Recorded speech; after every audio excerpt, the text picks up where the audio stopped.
Also coming are more than 100 new trees. The resumption of the Budget and Finance Committee's consideration of the Mayor's proposed budget for 2018-2019. I'm Paul Krikorian. I'm joined by my colleagues, Mr. Bonin and Mr. Kretz, and we are ready to begin today's session of this hearing. We're going to take public comment cards first, so if you'd like to offer a comment on any matter within the budget, please fill out one of these cards and give it to the sergeant. We'll take your comment now. We don't take general public comment during this special meeting, which means matters unrelated to the budget, but you're free to talk about any matter on today's session's agenda or other days' agendas, as long as it relates to the budget. So each speaker gets 1 minute, and we'll go ahead and begin with that. And then members, at the conclusion of comment, we'll go ahead and approve the latest list of Budget and Finance Committee questions. So please take a moment to look that over and see whether there's any changes or additions that you'd like to make. So we'll begin today's comment with Eric Previn, followed by Lieutenant Gonzalez, followed by Sean McCarthy.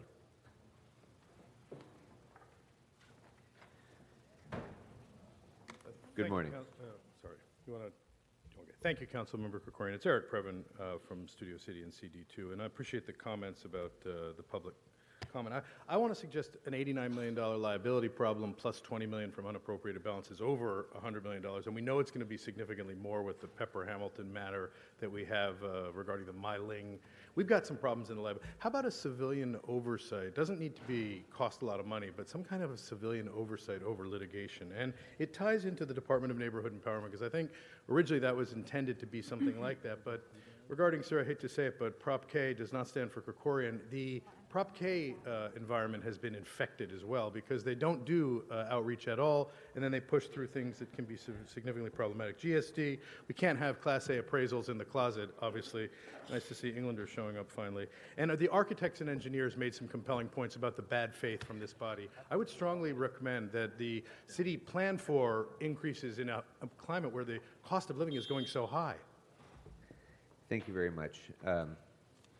And for the record, Mr. Blumenfield and Mr. Englander are here. We have the full contingent. Our next speaker will be Lieutenant Gonzalez, followed by Sean McCarthy, followed by Tammy Shepard. Good morning. Good morning. I'm Lieutenant Gonzalez from the Department of Animal Services. I'm here because I want everyone here to know that our department is in need of officers for field enforcement for our ever-evolving city. Because of our efforts to gain no-kill in LA, which are wonderful now, and we're placing more pets at home in homes in the city of Los Angeles, we also are having a lot of problems with situations that require field officers to attend to. We also have a larger homeless community, and with this Homeless Initiation Task Force that's coming up, we're also going to be involved with that and our homeless community's companions. So our animal cruelty cases are on the rise, our dangerous animal cases are on the rise, and we're also having a lot of retirements within our department, which is going to require more staffing for our ever-evolving city. So I would please ask this council to consider us in our budget negotiations, please. Thank you. Thank you very much. Our next speaker is Sean McCarthy, followed by Tammy Shepard, followed by Wendy Butts. Good morning.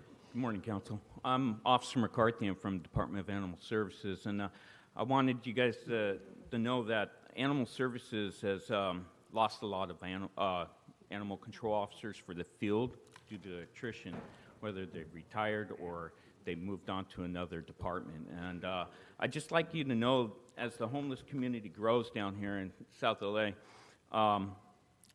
there's also a lot of animals out there that need homes. And, we have officers gone down there on the task force to pick up animals. There's a lot of animals, and we're in need of a lot of field officers. We could save a lot of money if we change vehicles and get smaller vehicles. Instead of spending $120,000, we could get 2 vehicles for the price of 1. So, thank you. Interesting. Thank you. Just a quick follow-up. Can I ask Sure. you a question, sir? Sure. Sorry about that. Thank you very much. Yes, sir. Specifically, what kind of vehicles are you utilizing now? Are the trucks that you have to hold the animals to transport? Is that what you're talking about? we're not using trucks anymore. We're using they're like a van, Okay. a very large van, made with a lot of custom parts. But the trucks we used to use were Chevys and GMCs. They were about 60 to 50,000, and you could save about $400,000 to $500,000. So this is incredibly unique, and we never do this. And that, to me, I don't look for rules to follow. I look for rules to break. Under this, I'd like to ask for a study back. And regrettably, that's not my job, Mr. Englander, but I go know. ahead and ask for your study back. I And then what I'd like to ask after you do that, if we can have staff talk to the officer and get some specifics as far as model numbers and so on. that he I love. might We're both Go right breaking ahead. rank on this. This Go is right great. suggest. Not And breaking rank when the chair does Yeah, it. the true, trucks yes. we have, Good they're point. great trucks, and this is they're no, perfect I for appreciate animals. it. So But we're going to follow up with you, and then we're going to look into this. I appreciate it. Yeah, Thank you. no We all problem. do. And Mr. Englander and I would like to request a special study on this. All right. So, thank you. Our next speaker is Tammy Shepard, followed by Wendy Butts, followed by Lori Umana. Hi. Good morning. Hi, good morning. My name is Tammy Shepard. I've been employed as an animal control officer for the past 12 years. In that time, I believe we've hired 10 new officers very recently.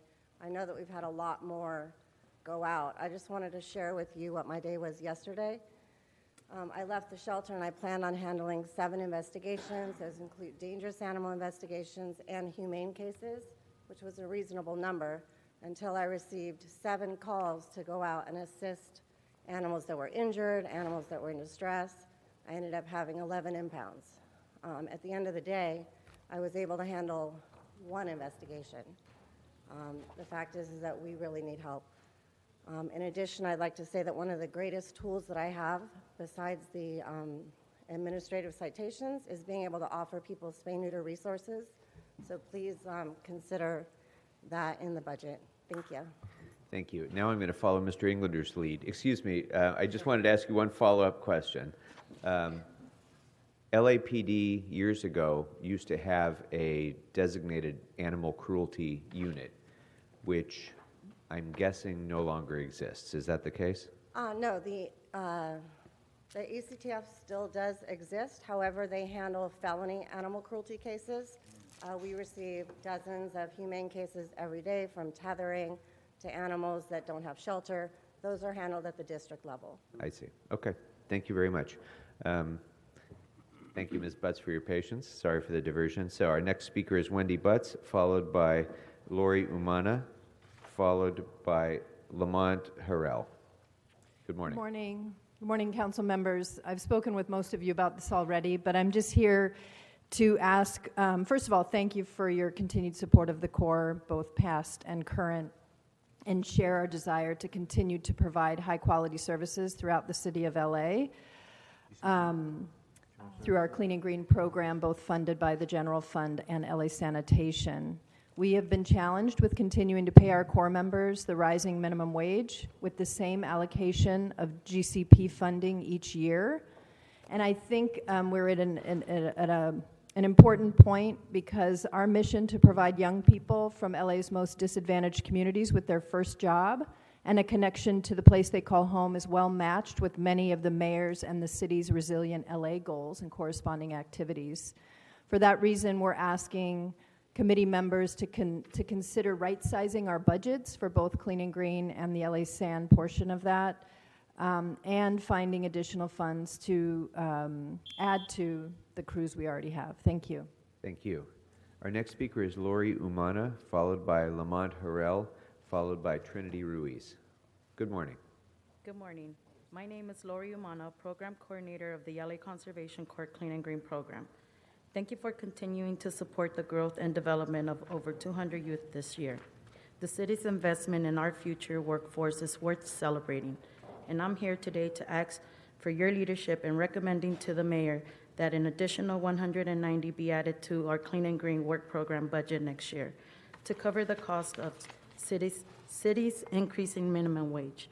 This additional funding will ensure that current services delivery level stay the same as they have over the past few years. Our Corps members cleaned over 600 alleys, collected and properly disposed of 4 million pounds of trash, maintained nearly 1 million linear feet of sidewalk maintenance, and kept over 500 medians clean last year. Our Corps members are trying to break the cycle of poverty in their communities and families. Please invest in our work preparing them for the workforce and their future, while they create lasting connections to their own communities. Thank you very much. Our next speaker is Lamont Harrell, followed by Trinity Ruiz, followed by Assad Baig. Good morning. Good morning. My name is Lamont Harrell. I am a Clean and Green member of Los Angeles Conservation Corps. Clean and Green has provided me my first paying job. I have guidance so I can get off the streets and stay safe with all the gang violence that's going out throughout LA. I want to make a difference in my community, make a difference in LA, and a better place to live and earn some money to help with school supplies, assist my parents, and to save up for future education and achievements and goals. Being a part of Clean and Green has shown me responsibility, a hard work ethic, teamwork, and leadership. I'm here today to ask you to continue to support Clean and Green so they can hire more young people like me. I am proud to wear this green shirt, and I hope that more people in the future will be proud to wear it too. Thank you. Thank you very much, Mr. Harrell. Our next speaker is Trinity Ruiz, followed by Assad Baig, followed by Ashley Birna. Good morning. Good morning. Good morning. My name is Trinity Reese. I'm a Clean and Green member for the LA Conservation Corps. Being part of the Clean and Green program has given me a place to earn a wage while teaching me valuable skills like teamwork, responsibilities, and how to care for my environment. What I like best is the work experience that I gain, meeting new friends, and making Los Angeles a better place to live. Thank you. Thank you very much. Our next speaker is Assad Baig, followed by Ashley Birna, followed by Dana Nunez. Good morning. Council members. Assad Baig with the Advancement Project as part of the Invest in Youth Coalition. Here to talk about our Invest in Youth Coalition that we've put together as part of the 2018 fiscal cycle. The city's current youth development effort is a piecemeal approach with multiple agencies managing various youth development programs. What is missing is a coordinating body responsible for identifying strategies that increase outcomes and opportunities. Since the county oversees health and social services and LAUSD oversees ECE and K-12 education, it makes sense for the city to have a coordinated strategy on youth development. Notably, the budget allocates about $61 million to GRID, youth sort centers, workforce development programs, LA's Best, SNL, and Clean Green Jobs, but leaves out a strategic plan for actually coordinating all these efforts. Los Angeles should increase investments in the youth for the following reasons. There are 68,000 disconnected youth, meaning kids who aren't in school and they're not working, 30,000 youth arrests, and there were over 3,000 homeless youth last year. Second, our estimates project that it would cost the city about $40 million to guarantee an opportunity for every unemployed youth and young person. We look forward to your leadership on this too. Thank you for your time. Thank you. Our next speaker is Ashley Byrne. Sorry about that. No problem. Dana Nunez, followed by Annie Fox. Good morning. Good morning. I'm Ashley Byrne from PETA. As my colleague mentioned yesterday, even with 311's help, Animal Services still urgently needs more staff to answer calls, both those that come in directly and the more complex and emergency calls that 311 can't handle.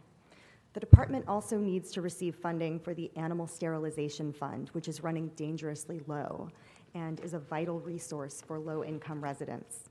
Spaying and neutering is the only long-term solution to the animal overpopulation crisis, as it stops unwanted births to begin with. These items are crucial for a fully functioning Animal Services Department. Please, as the previous speakers requested, approve funding for more staff, and please reinstate annual contributions to the Animal Sterilization Fund. Thank you. Thank you. Our next speaker is Dana Nunez, followed by Annie Fox, followed by Brett Helbling. Good morning. Buenos días. Good morning. Good morning. Mi nombre es Daria Núñez y yo soy miembro de Dolores Mission. Good morning, my name is Dolora Nunez, and I am a member of the Dolores Mission. Estoy aquí para apoyar a nuestros jóvenes. Estoy como madre, como abuela, como miembro de la comunidad. I'm here to support our young people. I'm here as a mother, as a grandparent, and also as a member of the community. Pidiéndole a ustedes que inviertan más en nuestros jóvenes. I'm asking you, please, to invest more money in our youth. No se me hace justo ni correcto que las grandes ciudades como San Francisco, Nueva York, tengan un departamento para jóvenes y aquí en esta gran ciudad de Los Ángeles, que somos el ejemplo para muchas otras, no I don't think it's really fair for us that the big cities like San Francisco, New York, you know, they have necessary funds to invest on the young people, and here, Los Angeles is a great city, we don't. Y les pido a ustedes que piensen, que inviertan en nuestros jóvenes que son el futuro, para que ellos tengan un futuro mejor y así nosotros los viejos tengamos una vejez tranquila, pero apoyemos a los... And I thank you to please, if you can think on us, we are people of the third age and we want to make sure that our kids are very well taken care of. Go ahead, Sia.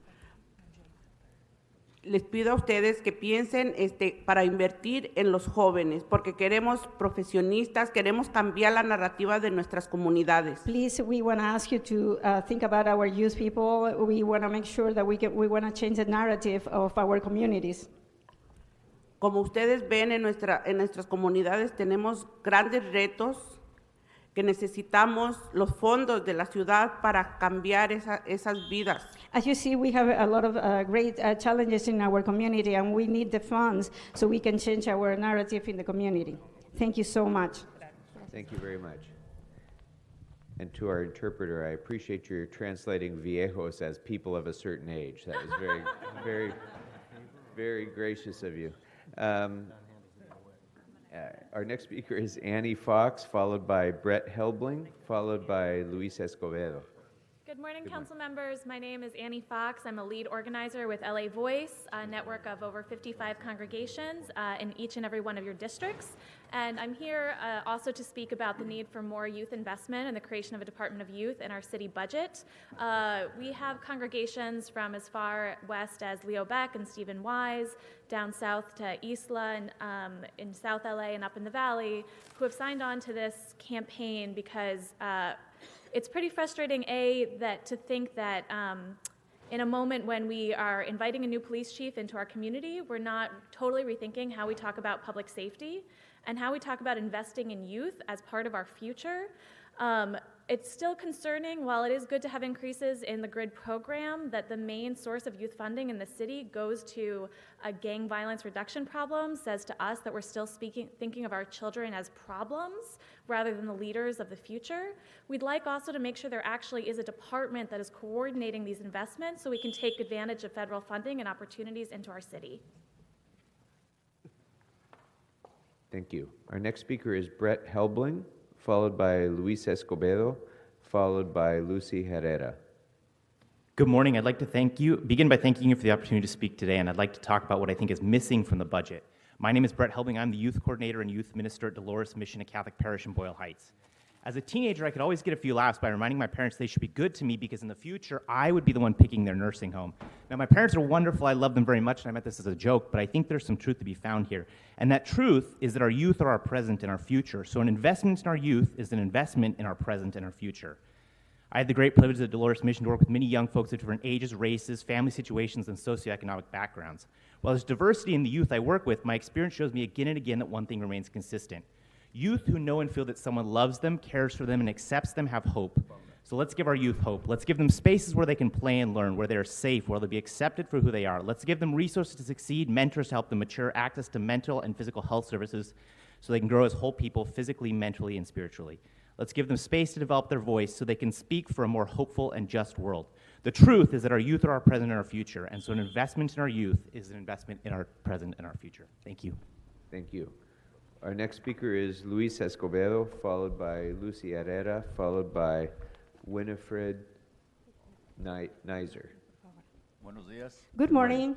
Mi Mi nombre es Luis Escobedo. My name is Luis Escobedo. Y vengo a hacer un comentario nada más que necesitamos mucha ayuda para nuestros estudiantes y jóvenes. And I'm just here to make a comment. We need a lot of help for our students and our young people. Y luego queremos seguridad para nuestras escuelas y universidades.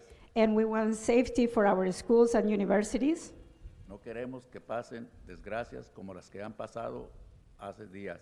We don't have any kind of problems, the ones that had happened a couple of days ago. Una cosa más, queremos más empleos para que nuestra gente se dedique a trabajar y no anda a hacer cosas malas. And one more thing, we would like to have more employment so our people could, be employed and they don't do bad things. Queremos que las cuotas de la universidad y el colegio sean un poco más reducidas para que todos estudien. We want the school registry to be lower so they can study and they can progress. Que la vivienda no suba más el precio porque ¿a dónde vamos a parar? ¿Ser unos homeless? We want housing to be not to increase anymore because we don't want to be homeless. Eso es todo. Muchas gracias por su atención. That's it. Thank you so much for your attention. Thank you. Our next speaker is Lucy Herrera, followed by Winifred Nizer. And as of now, that's the last card that I have.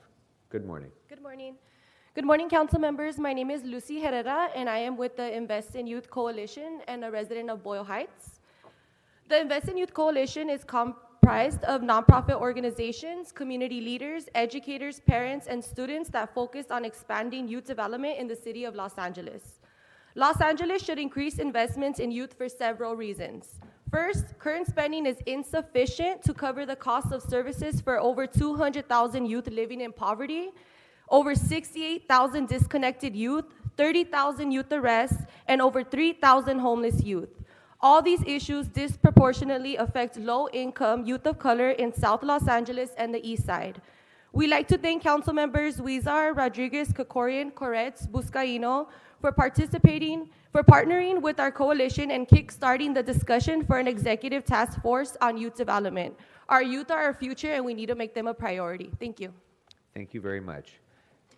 And our final speaker, Mr. Williams, unless there's more cards? No, sir, no more cards. Okay, very good. So our final speaker will be Winifred Nizer. Good morning, ma'am. Good morning. I'm Winifred Nizer. I'm the vice chair of the arts advocacy group Arts for LA.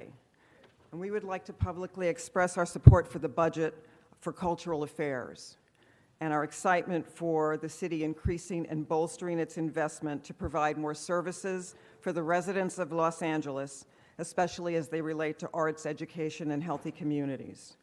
So thank you on behalf of Arts for LA and also the Los Angeles arts community. Thank you very much. Thank you all for coming down and offering your views. Appreciate your participation.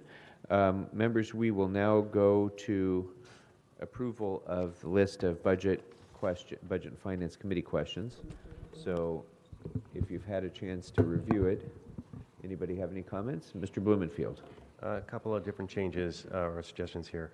On item 579, it's listed as a report back to ITGS, but it should also go to budget, so include sending that to budget. Thank you. And then on item 529, it says in the second sentence, is there funding in the proposed budget? It should say, is there funding in the proposed LA River budget to address the gaps? And then number 541, it wanted to add at the end, it says, report on the assumptions made in estimating the $70 million figure for street damage restoration fund, and then versus the higher assumptions made by BSS as approved in Board of Public Works and Public Works and Gang Reduction Committee. Add that. Then item 546, it says report on potential funding sources, and just to add clarifications, funding sources including DOT and ITA for the Bureau's request for staff to review GIS, et cetera. The next one is 547. It says report on potential funding sources for the 4 requested sidewalk crews for complete streets and whether funding is available. And then insert funding is available to offset Metro 28 by 28 projects, including the Crenshaw LAX line for these projects.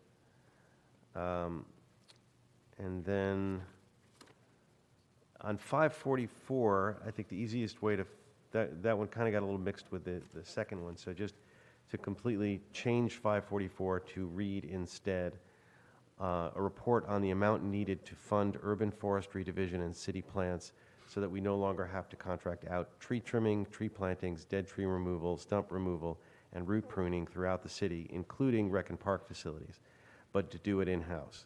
Also to include the funding that it would take for a street tree inventory and staff to enforce the protected tree ordinance.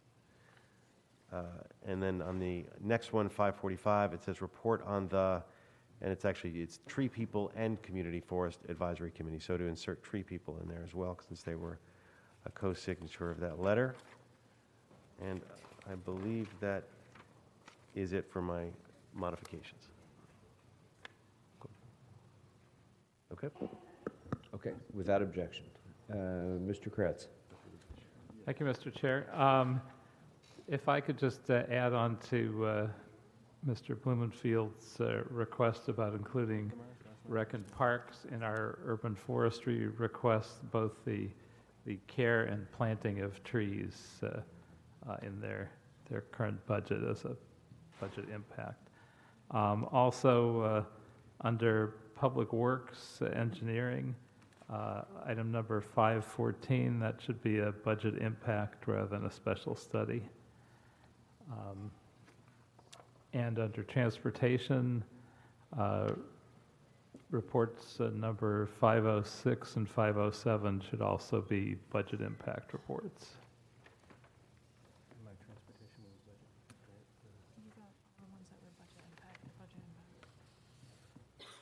Okay. Mr. Bonnet. I actually have none, but I want to point out why, because I want to thank my Deputy Chief of Staff, Tricia, who stayed up until 1 a.m. And sent over her corrections last night. Well done. I don't thank her enough. So. Thank you. Well, we all thank her for that. Thank you. Mr. Englander. I don't have any either, and I too want to thank Tricia. Which is why she had to stay up until 1 a.m. All right. Well, I have one addition that I'm sorry I forgot to add when ITA was here.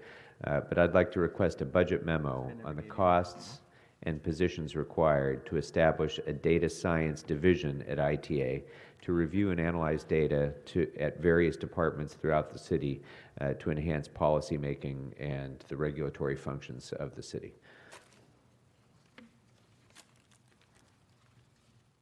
All right. So with those changes, members, anything else? Is there any objection to approval of the list as amended? Seeing none, it's approved. Now, what we're going to do, members, as we go through this morning is we'll have a cutoff time at probably around 11:45 or so for this morning's budget memo requests. And then when we come back from lunch, we'll approve that updated list. And then at the end of our day, we'll approve the most recent update that we can get at that point so that we are as good to go as we can before tomorrow. So, all right, with that, we're ready to begin with the morning's first department, and that will be our city clerk. Pardon me, Mr. Williams. Not animal services? I'm sorry? Not animal services? Should it, animal services? Oh, animal services is first. Okay.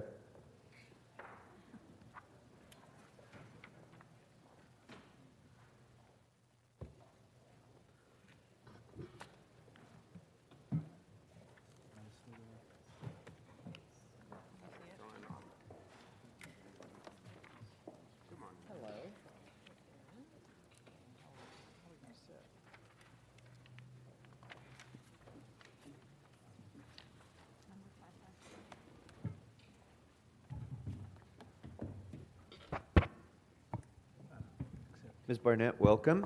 Thank you. And thank you for your letter, which we've all received.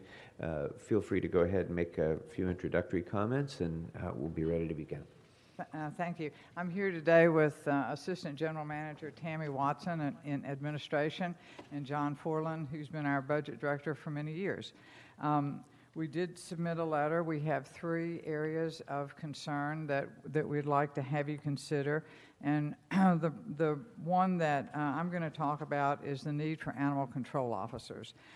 As you heard from some of our staff, they have nearly impossible jobs to do with what we try to put on their plate. And what we know at this point is that even sometimes for emergency calls, it takes almost 3 hours to get there. Now, that's not to say that if someone calls and they're being attacked by a dog that we don't dispatch someone right away, but with traffic and everything, when we look at the averages, we are almost up to 3 hours to even arrive for an emergency call. For the other calls, it's going to take a day or several days before we can respond at all, if we can, because usually we can deal with our top 5 or 6 emergency cases, and we can't get much below that, or else it takes a lot of time. I think we've had concerns expressed by every council district about barking dog cases we can't get to, about stray dogs, about people who aren't picking up after their dogs. And of course, there's no way to do that unless we have officers with their boots on the ground out there taking a look and keeping pets and people who love them and people who don't like them safe. And so we ask you to consider funding the 17 unfunded resolutions for animal control officers. And as a comparison, we did provide a chart. What the county takes care of is about 1 million less people than we do. They have about 3 more square miles. We have 77 officers. They have 191 officers. So with that kind of disparity, there's a reason that we cannot give your constituents the care and the services that they really need. So this is a top priority for us, and we really ask you to fund it. We've had these positions for several years now, and they've been unfunded, and it's time to fund them. And with that, I'd like to ask John Forland to speak a little bit about the Animal Sterilization Trust Fund. Good morning, John Forland with the Department of Animal Services. And I'd like to say this is my 17th year as a department budget director. And I once again really admire the tasks that you go through. And I also would like to thank Trish for keeping you up to date with this big effort. The Animal Sterilization Fund is a very important part of what we do. It was created by ordinance to provide support for spay-neuter. We have another special fund to handle everything else.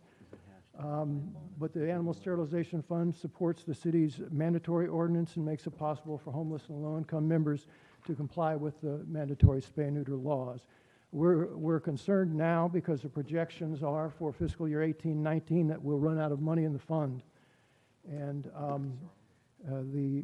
as a bit of a background, in fiscal year 13-14, the transfer of the general fund from the general fund to the Animal Sterilization Fund was at $1.1 million per year. And it's continually been reduced, and now we face the possible elimination of the balance in the fund. We had sort of built up for a while when we switched from main reliance on vouchers to support spay-neuter. We didn't think they were getting to the right locations in the community, and we switched over to mobile vans and to contracts by zip code.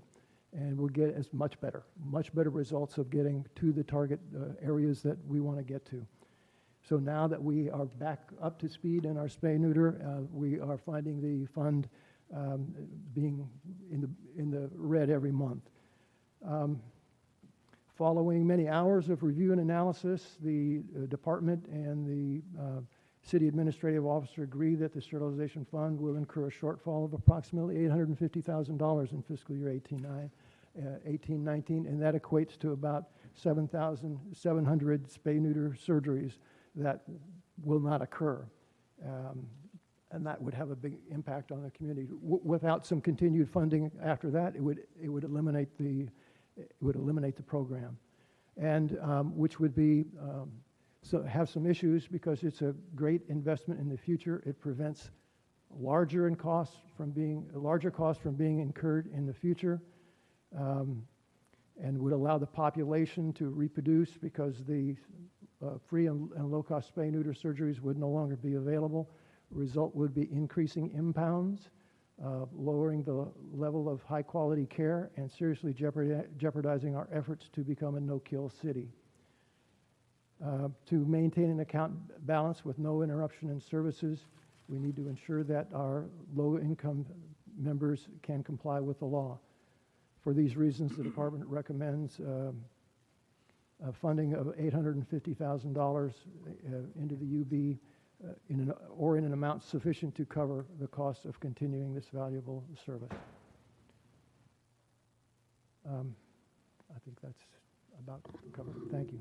Very good. Thank you very much. And I'm Ms. going to Burnett. ask Tammy Watson to talk about the squad room support, which is the emergency phone service. Good morning, Tammy Watson, and we appreciate the opportunity to discuss the challenges we face with our calls that we receive at the department. We receive over 500,000 calls annually, both through our 800 number and our 40 direct lines to our service centers. And these calls are answered by 22 admin clerks who are distributed between our 6 service centers. And they also have the dual role of processing transactions at the front counter, over 98,000 transactions annually. So as you can imagine, this dual role and the understaffing is a great impact on our call response time. And that is why we have partnered with the Department of ITA to answer the calls with to the Department of Animal Services. In the joint budget proposal, 311 with additional staffing will answer the non-urgent calls during their business hours, and then with additional staffing, Animal Services will be able to answer the urgent calls 24 hours a day, 7 days a week. So what we are asking is, with the current proposed budget, we'll have the technology to identify the calls. However, we will not have the staffing to answer those calls in a timely manner. So at this time, we are requesting that we can gain 11 admin clerk positions that we'd gladly hire through the targeted local hiring program, along with the infrastructure costs to appoint these 11 positions and get this squad room call center started. This would be for 24/7 services. The ITA call center will probably do the daytime calls except for the emergencies, but this would give 24/7. So if there's an emergency anytime that's after 5 or before 8 a.m., we would be able to dispatch an officer. Great. Thank you very much. Let's start with Mr. Kretz. Thank you, Mr. Chair. It looks like the mayor has provided what essentially is a maintenance of service budget for animal services. But I think the problem is the current level of service is highly inadequate, and we're just maintaining that inadequacy. By failing to address that reality, this budget predictably will result in a deterioration of public safety services and law enforcement, undermine our landmark spay and neuter ordinance, and retreat from our being on the brink of achieving no kill. And those are all things that I think the mayor, if his office had thought all those things through, would not really want to see happening. Now, I know with the animal control officers, we had them funded, at least adding some animal control officers, but we had some glitches in the hiring process that prevented that from happening. And then those positions were converted to resolution authorities, and you were only able to fill a few of them, and now those aren't funded. Can you give us a little more detail on the public safety impact of not hiring more animal control officers? Right now, as Officer Shepard mentioned when she was up here, she will get a list during the day of things that she needs to do in terms of investigating cases. And then the day will happen, and we will get calls in every direction. I mean, just the number of emails that I dispatch out that come directly to me, I can't imagine what their real workload is. They just cannot get to everything, and we get complaints, multiple complaints from people about barking dogs, about dogs, about people not cleaning up after their dogs in the streets, about loose dogs. When there are loose dogs, we do try to send someone out to make sure that those dogs run back in their own yards and that they really aren't stray dogs who are causing a safety issue. But there's just no way that 77 officers can do an adequate job in this big city. And I mean, I occasionally see people not picking up after their animals, and I would never even think of calling the department because I know on the scale of things, I don't see how you would ever get to enforcing that. But the things that are more urgent but aren't absolute emergencies, how long do those typically get to be taken care of? Our average response time for even an emergency, one of the top 5 or 6 cases that we believe that we see a person or an animal in danger, those are the cases that we can get to. And some of them take up as long as 3 hours to arrive. Some of that's due to lack of staffing, some of that's due to LA traffic. But if we had more people in more different districts, then we would be able to target those spots and get to them quicker. So for the things that are urgent but non-emergencies, like loose dogs running around in a neighborhood but not endangered by traffic or not biting people, how many hours would it take typically to get to that? That would be more in terms of days.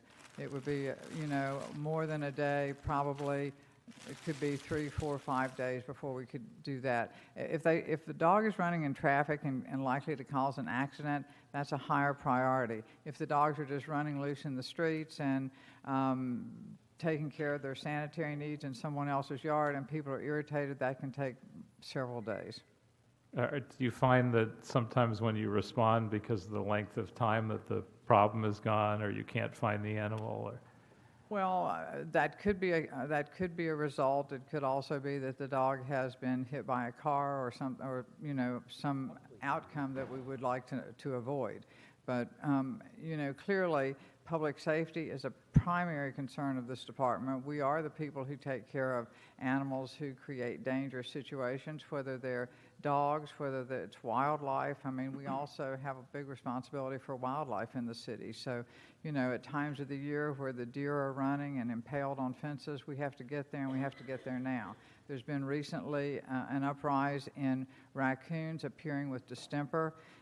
They are very frightening to people because they act a little weird when they show the symptoms of distemper, but it's also a health risk to our dogs because distemper can transfer from raccoons to dogs.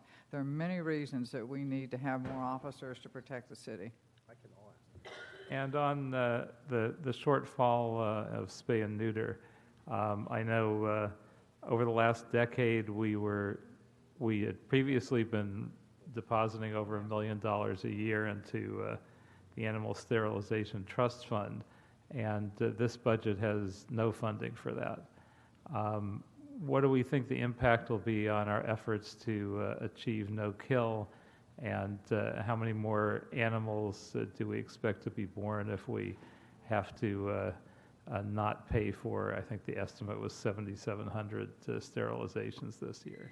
Right. Each one of those animals, dog or cat or rabbit, can produce multiple litters. Dogs can produce 2 litters a year. Cats are sort of continuous breeders, as are rabbits.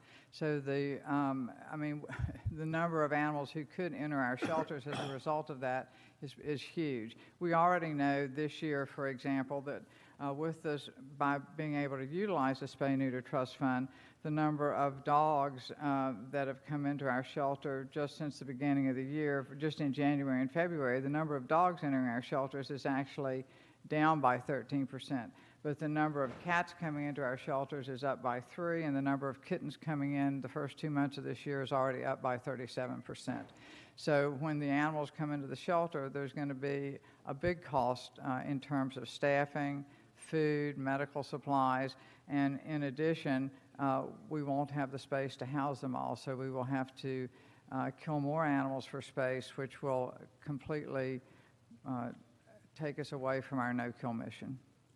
Now, we've also spent an almost embarrassingly large amount of money to do an EIR, so at some point we can establish a feral cat spay and neuter program.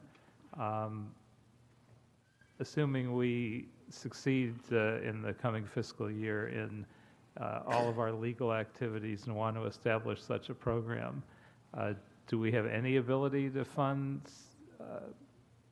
the cost of that program to help in that arena? No, because the city's main part in that will be providing spay-neuter services to community cats once we get the injunction lifted, and that's what we need to do, is drive down the incoming population rather than have extra housing needs and costs for them. If I could add, John Forland, we have seen through the results of the program that if we target spay-neuter in an area where we've had high impounds, impounds will go down. Right. It's just been that simple. Thank you. And lastly, I think we appreciate the mayor's office responding to our call for a viable call center, which was getting a lot of complaints.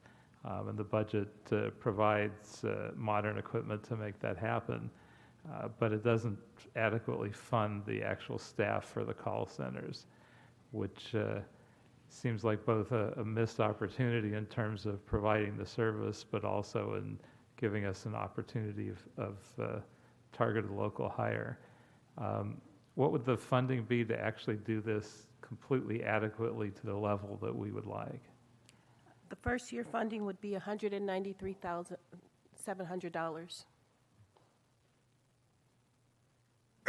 Which is a chunk of change, but to actually solve the problem rather than just get the equipment and not staff it up enough to solve the problem, seems like it would be a worthwhile effort. If I might add, we've been trying to sort of get some data and some statistics by using some of our light-duty employees to answer these calls, which is a little bit challenging because there's something about sending people to admin to answer phone calls that they don't stay on light duty for too long, which is a good thing. But on the other hand, we just don't have the people and the consistency. So one day we thought we had 7 light duties and we offered training and we had 2 for training and everybody else went back to their jobs. So, you know, we could have 3 people on light duty or we could have 1 or we could have none. We don't know how long we'll have them, so it would be a continual supervision problem to try to keep training people when they're on light duty. And last question, how much activity relating to wildlife actually happens? Well, I'm sorry I don't have numbers with me. Well, actually I might, but we have such an active wildlife program that we've started having 2 educational seminars a month that rotate around to our 6 different shelter locations, and they're well attended. We have requests from neighborhood councils, particularly in regards to coyotes, to come and speak, and we just don't have the personnel to do it. We ask the neighborhood councils instead to bring a group of people and attend one of our regularly scheduled seminars. And this is I think we're into the 2nd year now on those twice-a-month seminars, and they're very popular, and people keep coming for more information. So there's a lot, and that's just the educational piece. That doesn't count going out in the neighborhoods, trying to help them set up a neighborhood watch so that they can keep their small children and pets safe, and to educate people to keep the small children and pets in the house unless they're outside to supervise them. And beyond just the education, what about sort of emergency in the field activities? Well, there's a lot, and there's been recently we've been on this. I mentioned previously the raccoons. That's been sort of a critical issue. It's been working through the public health department, the county health department, and we've been collecting raccoons that have distemper, trying to keep the spread of disease down, trying to work with public health and to try to figure out, you know, what's going on within that population. A raccoon, although they're cute as heck to look at, they can give you a pretty severe bite if you try to handle them without knowing what you're doing. So we need officers who are trained to handle those animals to bring them safely in. Yeah, and raccoons look cute, but I know they can be much more dangerous and aggressive than people think. Absolutely. So I'm going to suggest that we do a few budget impact reports. one on funding sources for animal control officers and at different levels for 5 officers, 10 officers, and the full 17. I'd also like to ask that we look for funding sources to augment the Animal Sterilization Trust Fund by either $425,000 or double that, $850,000, and that we look for funding sources for 9 months of support to create a call center with full staffing, using targeted local hire candidates wherever possible. And so that I don't have to come back and ask the same questions, Mr. Kretz, if I could just add on to that, because I was going to ask for those reports. Can you also please include a hiring plan and schedule? So if those ACOs are funded, you know, what's the realistic expectation of you're getting them on board and over what time frame? And then with regard to the Animal Sterilization Fund, again, as part of Mr. Kretz's report, if you could discuss whether the Animal Welfare Trust Fund can be used as at least as a bridge source of funding for the Animal Sterilization Fund. All right, Mr. Bonin. Thank you, Mr. Chairman. There are a few things in life that are more daunting than trying to ask questions about animal services after Mr. Kretz, since he covers them completely. I just have a couple questions for you. As you know, one of the signature announcements that the mayor made in his State of the City speech and one of the big items in the budget is the Bridge Home program. And part of the goal of that is to get shelters around the city, crisis housing, bridge housing, whatever you want to call it. And one of the things that the mayor has mentioned, something that I've talked about a lot, is the ability of people to bring pets to the shelters. You know, we often hear about people being service resistant and they won't go to a shelter, and there's many, many reasons why that seem illogical to those of us who live in a house. But if somebody's living on the street and they have a pet, whether it's a member of their family or it's there for protection or for whatever reason, they're not going to a shelter if they have to abandon their animal. Mm-hmm. So everyone will do the bridge housing a little bit differently in their district. I'm certainly one of those who's interested in making sure that pets can be accepted. What resources, if any, does, how do you envision your department being engaged in that, and what resources does the budget provide, if any, to do so? Well, part of the challenge budget-wise is the animal control officers to help with the homeless encampments and to help with some of the centers that are being created. We have one that's been operating successfully in Skid Row, where we, are down there every week. We're partnered with Inner City Law, with Downtown Dog Rescue, and then our officers we're passing out free vouchers, helping people get their animals spayed and neutered, making sure they're healthy, because there are certain diseases and certain things that can pass between animals and people, so keeping those animals healthy is a priority. And we just, that's where the number of officers come in to help with these. We are the lead agency for the homeless people with pets, and we try to get around to all the districts and do different events. Sometimes we do special events. Sometimes, like this one in Skid Row is just sort of weekly. But it's the lack of officers ties our hands for being able to be fully participating in that project. So let me ask a hypothetical, a fairly likely one, is let's say it's 2 months from now.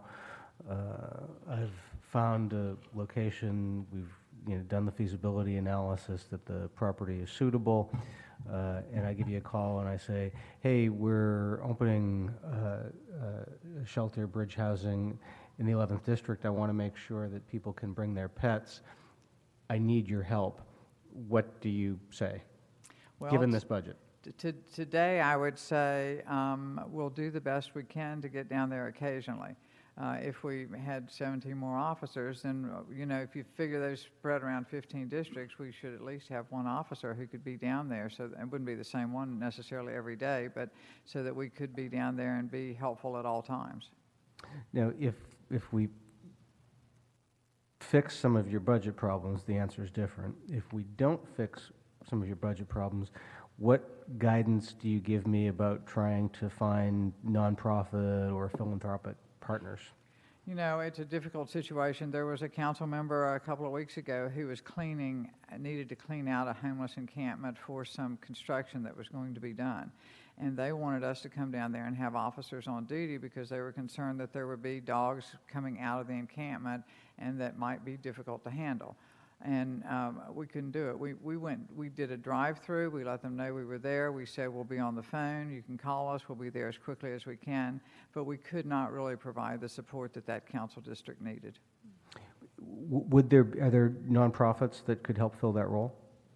Well, there are nonprofits who are helping in the homeless situation, but could they actually take it on without funding? I don't know where they would get the funding. Okay, thank you. And you mentioned coyotes.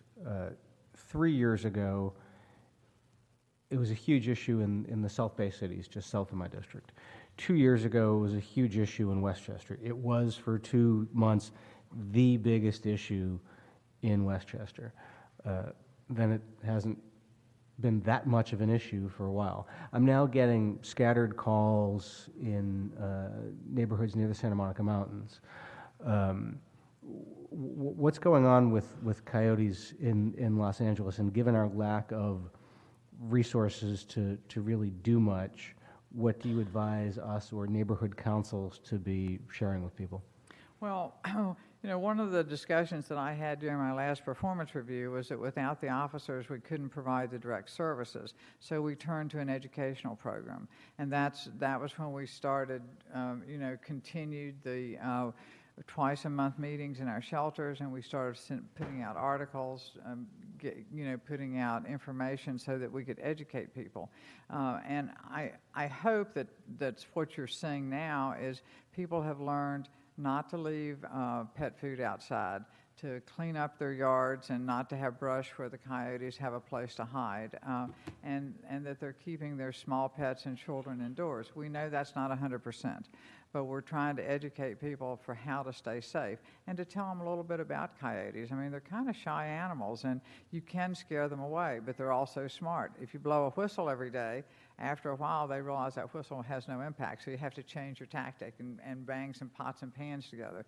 So we're doing what we can to educate people for how to keep their own community safe. And why does the problem not recur equally each year? Well, I'm hoping that when you reduce the food source, that they're going back further into the woods, and that would be the ideal, would be not to have them in our neighborhoods, but to have them, in areas where they can live safely without impacting our lives. Okay.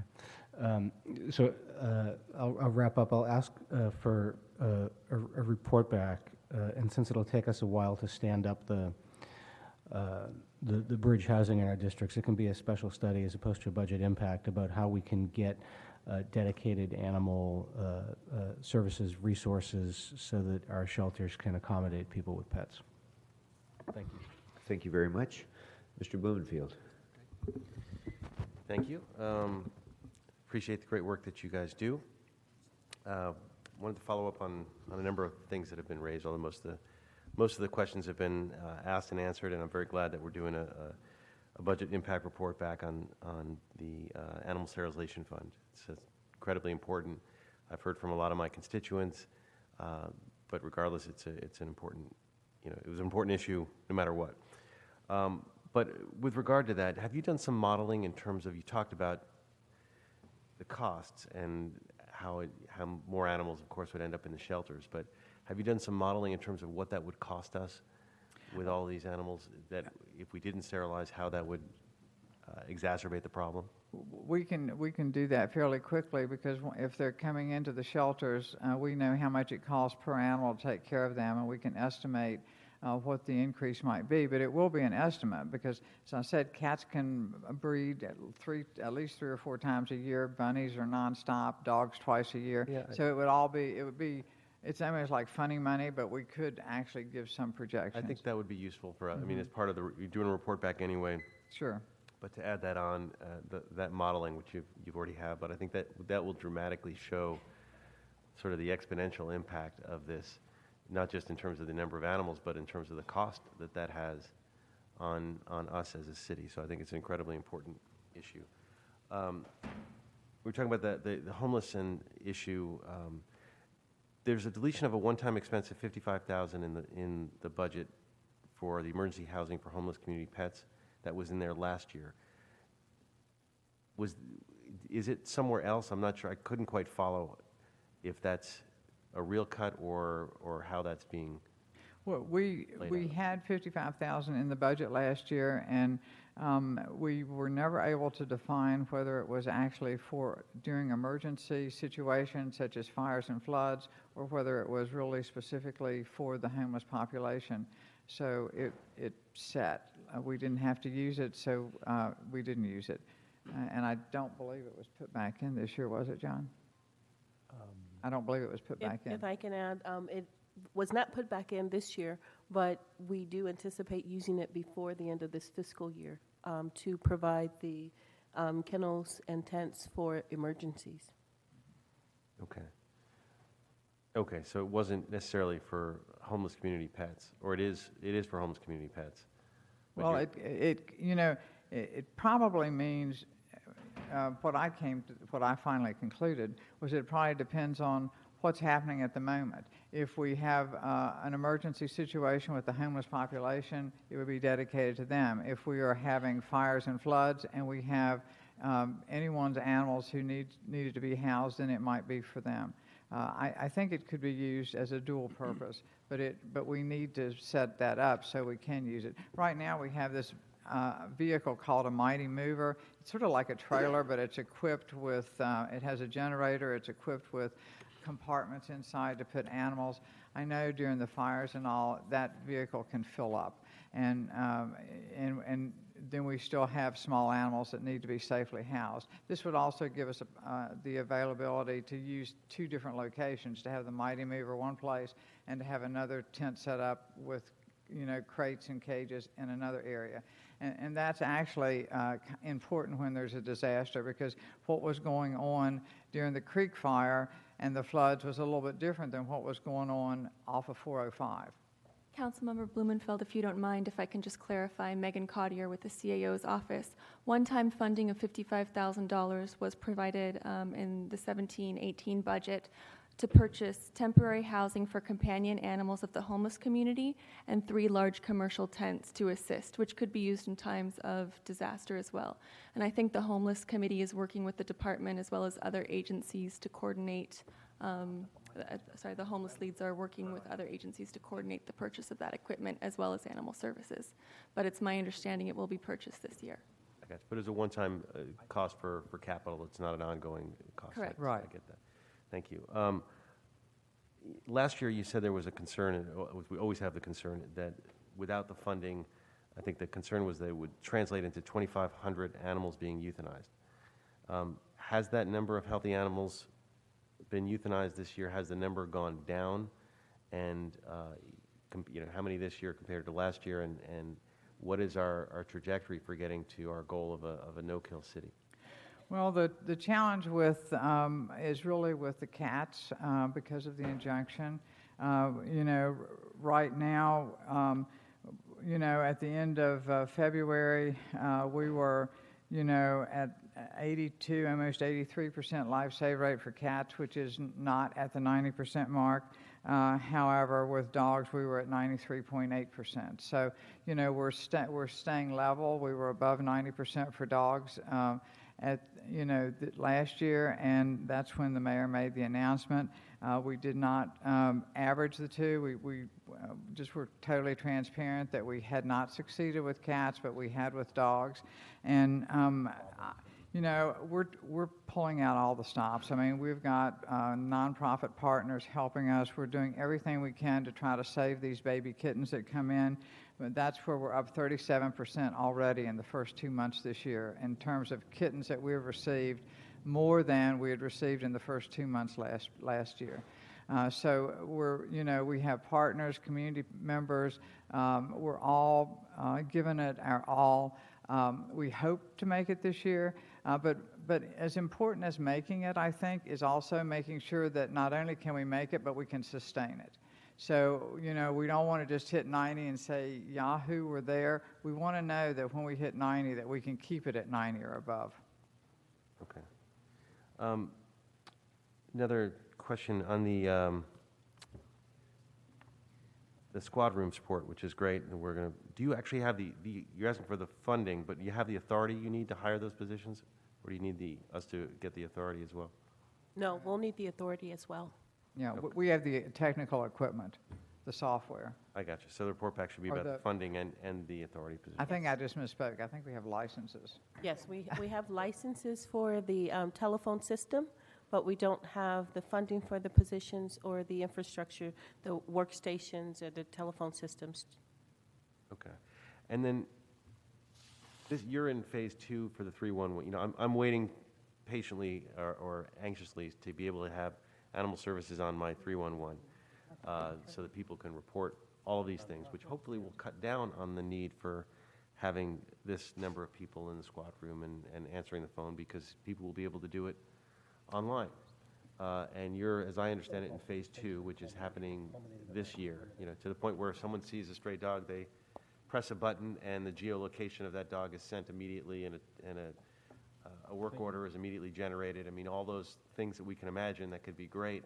Take a picture of the actual animal or the situation. It'll advance us light years. How do you expect that to impact your ability to do this and the need for staff? As I understand it, and I'm going to ask Tammy to correct me if I'm wrong, what you're talking about is being handled through ITA, and we too look forward to that. What we're really talking about are these emergency calls that come after 5 in the evening and go until 8 o'clock in the morning, when we really don't have a way to receive those calls and get them dispatched if they're an emergency. And I just want to add that we do believe that it might have an impact on our call volume, but there's no way to know what impact it will have. We're looking forward to completing that phase 2 with ITA, and we'll be able to get some statistics at a later time as to what impact it'll have on the call volume. But at this time, we have no measurement to determine that. Okay, and as long as we're on the sort of technology side of things, right now to apply for spay and neuter, you can't do it online, right? Well, we just have added that, and that's actually going to have a huge impact on our request for spay and neuter. You can now download you can now fill out the application, and then we'll mail it to you. And I think, I'm looking for my numbers here. John, do you remember how many we're getting a day? Or annually we're getting 11,000 requests. It's brand new. It's only been online for a couple of months. Yeah. So is it ironically not saving money, but it's making it more efficient. It'll save money on the end in terms of you not having to fill out this much paperwork, which is great. But it sounds like it's also generated more applications. Absolutely. When it first started, the staff was saying, "Oh my gosh, we're getting 25 or 30 a day," and so that's how we estimated that we were going to get 11,000 more requests for the year. And there is another phase where we are working on the technology so that you can actually do the whole application and just download your voucher. But right now, they fill out the application online and we mail them the voucher. And we are asking for accounting position authority, which we can already fund through the sterilization fund, to help us with this processing. I think in the end it'll work out to be more efficient all the way around, but for right now, that's creating a significant new burden in our accounting office to keep up with these 35 or 40 applications we receive every day. Great. Well, and there's no app to actually spay and neuter yet, so we'll wait for that.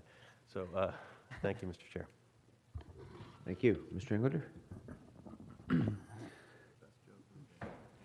When the last time the department, I'm asking this question, was audited by the controller? And I'm only asking in terms of oftentimes that uncovers things from a different perspective and looking for some efficiencies. We had one of the animal control officers talking about different types of vehicles, for example, looking at staffing requirements. And the key, and one of the things that I find also in these audits, is the most important thing isn't doing an audit, but the follow-up afterwards by the department and pushing for the policy committees and certainly budget and finance to fund those critical missing elements. When was the last time there was a thorough audit on the department? I think it was about 3 years ago that Mr. Galperin audited our data management system. It's just the data management system, not operational? Yes. Yeah, Okay. he audited the data management system, yes. My suggestion is you may want to request to the controller to do that. I mean, audit is usually isn't something anybody ever looks forward to, but in these cases, and particularly in city audits, are often very helpful in drawing attention and looking at and start uncovering things that need to be funded, and even updating perhaps like a fee schedule and registration fees. I don't know when the last study was done. That one we just did and was approved in the last budget cycle. Is that what it was? Okay. Do you have a reserve? I know you have a lot of volunteers, a tremendous amount of volunteers, and rightfully so, because there are so many people that so deeply care about animals, and particularly sheltered animals. Do you have a reserve program like LAPD has? Anything like that with animal control officers that people can actually reserve and go through training and be uniformed and work alongside? We did, and we still are open to that and very interested in it. It's called the RACO program, and I think our last class was in 2011. And what we found in that particular class was it was mostly filled with animal care technicians, and they also, it was looking at the animal care technicians applied to be RACO so that they could get sort of a raise within the department. So a lot of our candidates were not from outside the department. Then we spent a number of years, including some of the council offices had their field staff try to help us recruit. We still have it posted on City Personnel. It's posted on our website. We've tried a variety of recruitment techniques. I recently talked with a couple of our officers, and they said, well, why don't we recruit? And I said, go for it, because if you can get a class of 15 people, we will gladly do a training. And that could mean that once the training was done, that if we had positions and authorities open up, that these people would be pre-trained. Once we hire officers, it still takes us 3 to 4 months of training before they can be independent in the field on their own. So we're very open to that. We're continually trying to recruit for it. One of the things I think a couple of years ago when we were trying to recruit again, we believed that we could fill the positions as paid positions. So that didn't make it as attractive for people to want to volunteer, because it's a pretty rigorous course. We've talked about a variety of things. We've also talked about doing a different kind of RACO that is not quite as intense, because the current one, you're fully trained as an officer when you're through, and we may be able to consider some training that's not quite as intense, that they could still be great assistance to the staff in the field. That's great. Well, if you're looking at that, as an example, you may not be aware, LAPD has 3 levels of reserves, as a great example. They have a level 3 that's not even armed, and works out of stations and sort of, but they go through a full police academy. It's an abbreviated academy. Right. It's like 6 months, weekends and some evenings. And then they have level 2 class where you're actually armed, working patrol, working special details and units, and in a level 1 that you can actually work on your own. So there are different ways to go about doing it, and particularly since you do have the rigorous training and rightfully so. Something to look into further. Yes, good idea. Softening a little bit. Okay. The last thing I had was on the website itself. When you go to renew your animal licensing, each animal is a different login and a different, well, it's a P code and an L code, right, for each one. License code and a person code, I think is what you refer to it as. And if you have 3, 4, 5, 6 animals, you have just as many logins, and you don't have one where you can just log in and list all your animals and pay it all at one time. We're trying to get to a one city, one login, one portal, which we will, and be able to link to these. Just want to make sure that you guys are looking at a way to create more of an efficiency there to make it a little easier for, rather than a postcard, maybe they can get, you already got the person's email. They can get an email notification that they can click on a link to pay the registration that's a fees. great things just to idea. make things a little easier. Yeah. Postcards get lost in the mail. It's really small type and trying to figure out where the P code is versus the other. So those are things you might want to look at. And then the other suggestion is, and I'm not this is actually a question before it is a suggestion, is if you no longer have that animal, either it's been passed away or you gave it away or it ran away, what happens online with the renewal process? Yeah, we do send you a renewal reminder, and it is our expectation that you'll let us know that you no longer have that animal. Let you know, but can they let you know online when you go to renew? Is there a box that says I no longer have the animal, or do you have to actually, how do you let the department know? Actually, I live in the county. Okay, so, no, it's no so problem. I don't know. So if you could look, oh yeah, sir, please. Most of the renewals are handled through a city lockbox. We mail in a coupon that's returned to us, and animal owners will typically use that to notify us that they no longer live in the city or they no longer have So the my animal, or suggestion they'll on all call. this would be a fresh look at it, and make it a little more up to date and a little more easier and friendly. I think you can save a lot of money on postage. If there's an automatic, you can sign up to be, paperless, and we send out an email reminder rather than mailing, and which is very cumbersome. We actually just did that, and we're going full electronic this year with the fire department, as an example, for brush clearance.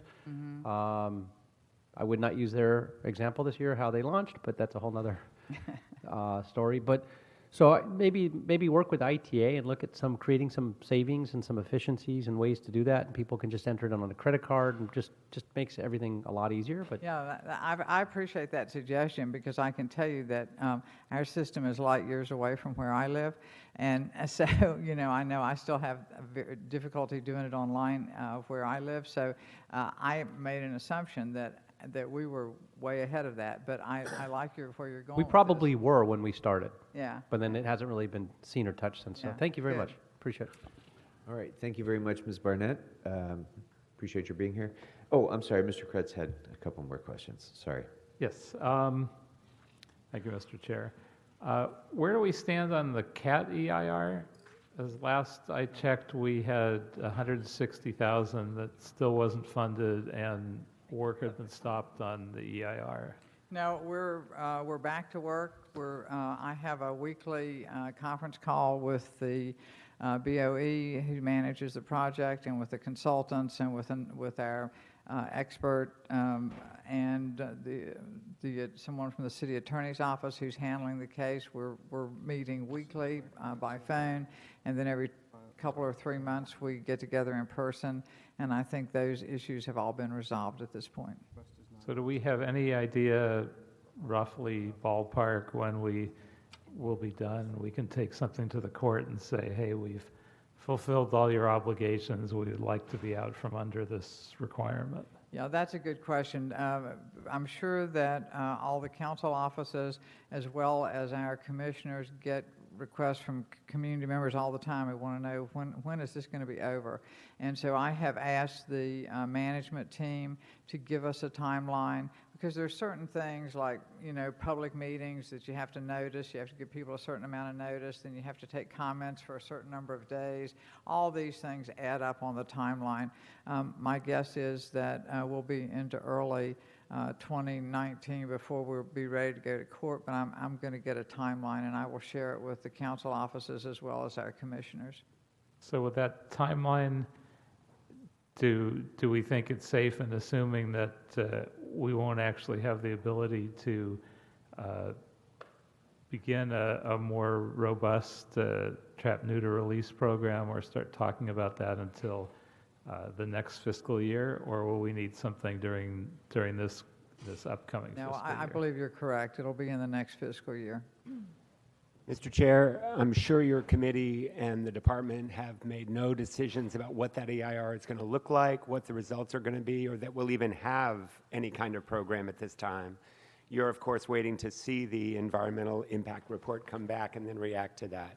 And I don't want anybody to misunderstand your comments as if there's been any pre-decision about what the results will be of that report. No, and no one has informed us, and I have no idea what that information is, up until now.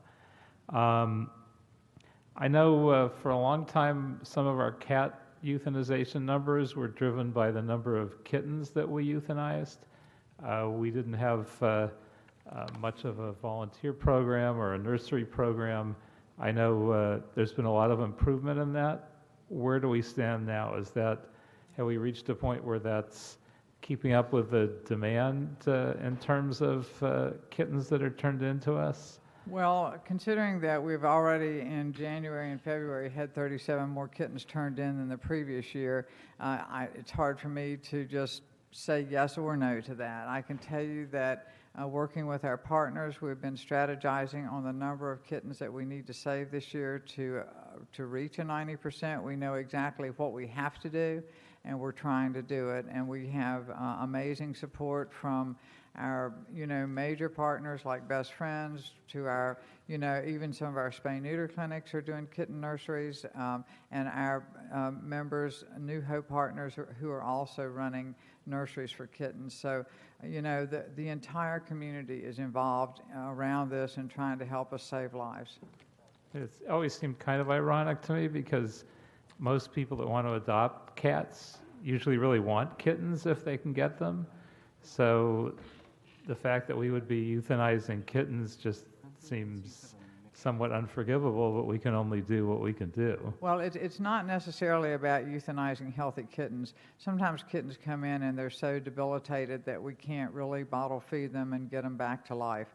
And so that accounts for some of the shelter deaths. Occasionally, last year, I think we were hit in the south part of the city with panleukopenia, which is a highly contagious disease for kittens, and so we lose some to disease. So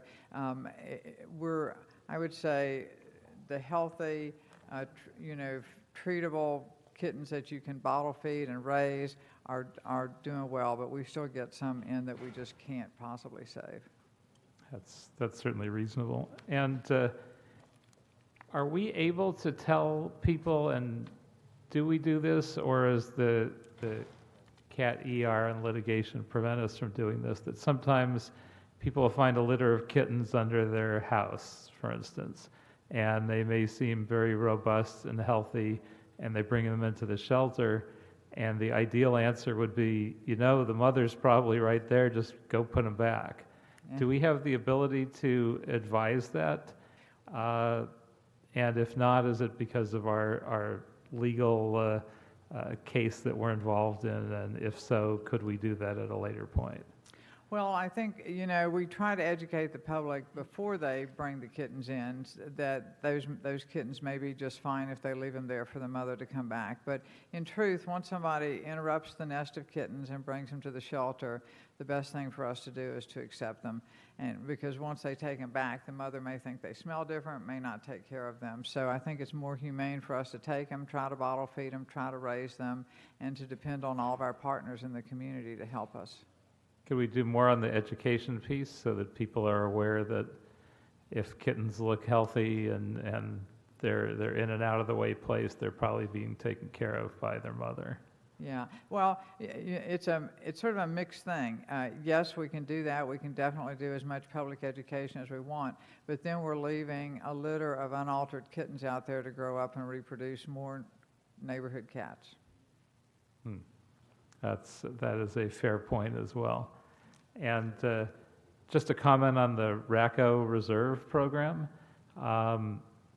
My office was involved in trying to help recruit, and we've had some community members that have thought this seemed like an obvious, easy task, and accuse all of us of not working hard to create a reserve department. So it's not an issue we haven't looked at really carefully, but if anyone has a great idea of where to recruit from, there actually have not been great numbers of people clamoring to do this in the 7 years that we've been actively trying to restart this program. All right. Thank you very much, Ms. Barnett. Appreciate your being here. Members, just for the sake of planning, we've considered one department, and we are literally one full department behind schedule now. So I would request that when it comes to discussions of policy, we proceed as expeditiously as we can, and if there are non-budget things, maybe if you could just get the request out and get a report back. Otherwise, you can plan that we'll be working through lunch. So our next department up will be the city clerk.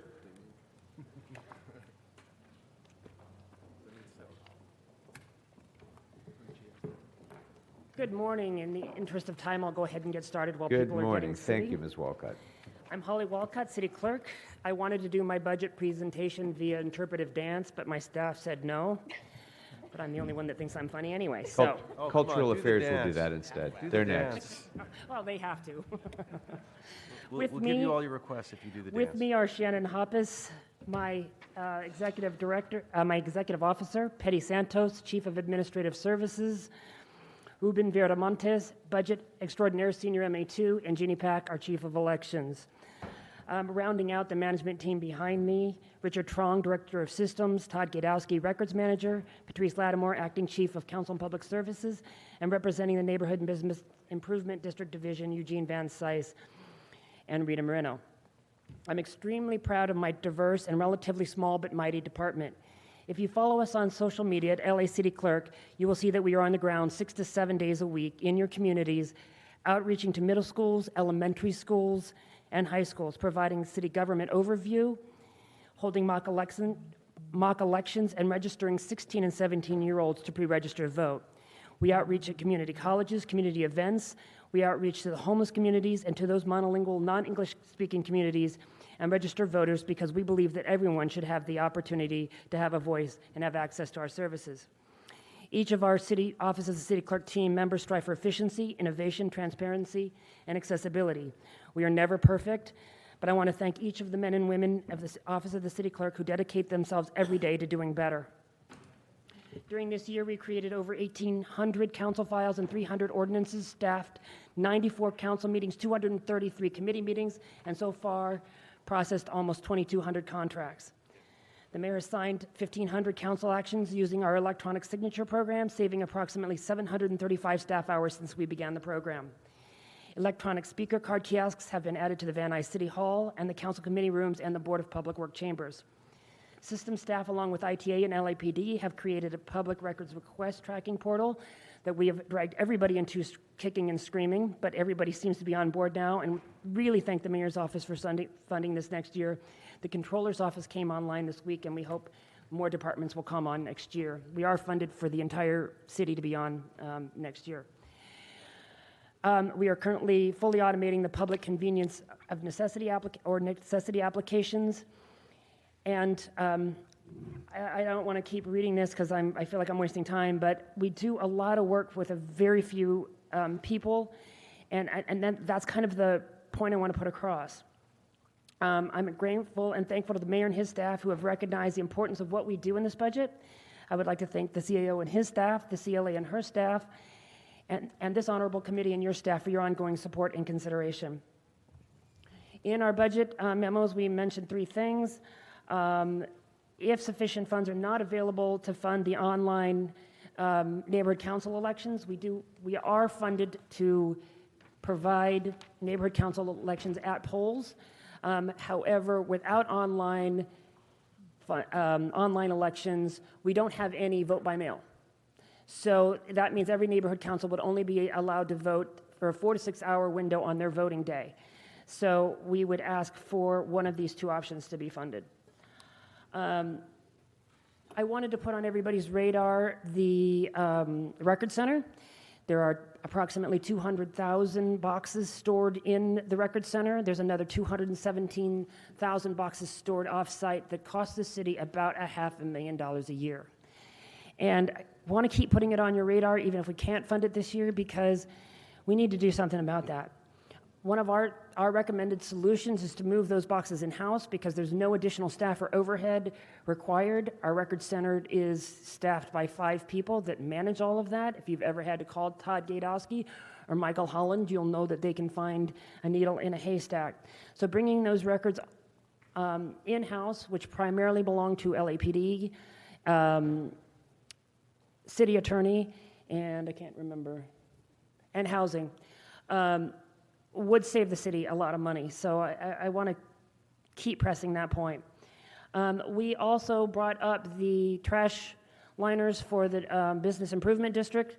We have since reconciled the trust fund, and we do believe that we will be able to fund the trash liners, so there's no need to fund that. However, we are going to ask that the ordinance for the trust fund be changed to allow this type of expenditure. Currently, it only allows for assessments and general benefit payments. Councilmember Blumenfield asked the Board of Public Works about the speaker card kiosk outside the Board of Public Works chambers. The city clerk system staff, along with council and public services staff, designed, engineered, and wrote the code for the city clerk system. Approximately 2 years ago, my system staff migrated the Board of Public Works agendas to an online agenda builder utilizing the same software we use, which is Novus Agenda. In order to add the board's agenda to the speaker kiosk, my system staff would need to rewrite about 80% of the code due to the differences in systems, and we would need an additional programmer analyst. We provided the details to Dr. Campos yesterday. On a side note, we are committed to addressing any issues the chair of this committee has with the system after the budget hearings have concluded. Finally, this is a last minute thing, but we have one of our outreach team that I mentioned is out in the field every day, and I've passed out a flyer on what they accomplished. One of our as-needed staff is on a graphics designer list, so if we could ask for that position, even without funding, it would help us in our succession planning and keeping our staff. So with that, the only other announcement, May 21st, last day to register to vote. Please make sure if you have not registered to vote, that you do so prior to the June primaries. With that, we are here to answer any questions. And I spoke as fast as I possibly could. Never miss an opportunity. Bravo. All right, we'll start with Mr. Bonin. Thank you, Mr. Chair. Thank you for the presentation. I want to ask a question about elections, appropriately enough. 2 years and a month from now, the next round of city council elections will be happening, and you're not going to be doing them. Correct. The county's going to be doing them. There was some concern when we did the consolidation that the county wouldn't be ready, we wouldn't be coordinated enough. How is that going? And do you have the resources to make sure that that transition happens as it needs to? The county will have to take on the elections whether the new system is ready or not. What I would really, really like is for you all as a body, for the council, to invite Dean Logan to make a presentation to the full council on the program and where it is. Currently, they are in the process of deciding where the 700 voting centers will be county-wide, and since that could impact your neighborhoods, and since the city has more diversity, I think, than any other area in the county, that, you know, for example, where you might want a voting center in South LA may be different from where you want a voting center in the valley. So I think it's important for you all to be a part of that discussion. So whether their voting system is ready or not, I can't really answer. They think they will, so they are cautiously optimistic. You know, I will remain cautiously optimistic, but they will have to do the election in any case, even if they have to go with a legacy system. Are we doing stuff that is helping with that transition? We are working with them. We attend their meetings. We will continue to do our candidate filing and process our own measures and that type of thing, but we do keep track of where they are in the process.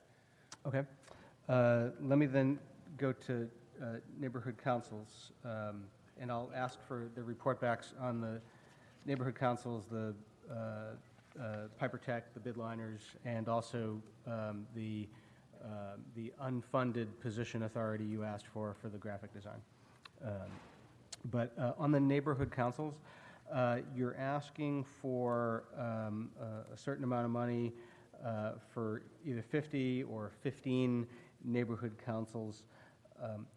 Why 50 or 15 as opposed to all of them or some other number? Are there certain ones that have expressed an interest and some that don't? We're basing that on historical requests. So in the last go-around 15, where online elections were available to the neighborhood councils, we still had 15 that requested vote by mail. So that's where the 15 came in. And there's a economy of scale as we add more. We doubt that we'd get more than 50, but we're never sure. Okay. And then online, how's that going to be working? Well, currently it is not funded, so if it is a policy decision, we stand ready to go forward, but we also understand if there's concerns and other priorities are funded and we can't, then we would ask for the vote by mail to be funded. But in either case, we stand ready to conduct the neighborhood council elections at polls and online or via at polls with all the other options. There will always be a at poll option that I insist that is paper-based. Okay.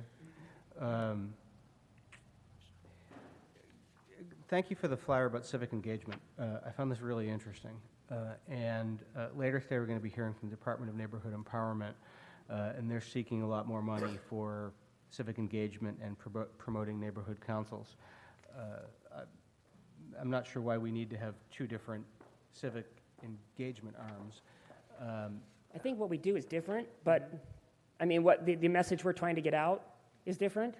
We might be able to work with them, but I don't know that my current complement of staff could accomplish all what they're trying to do.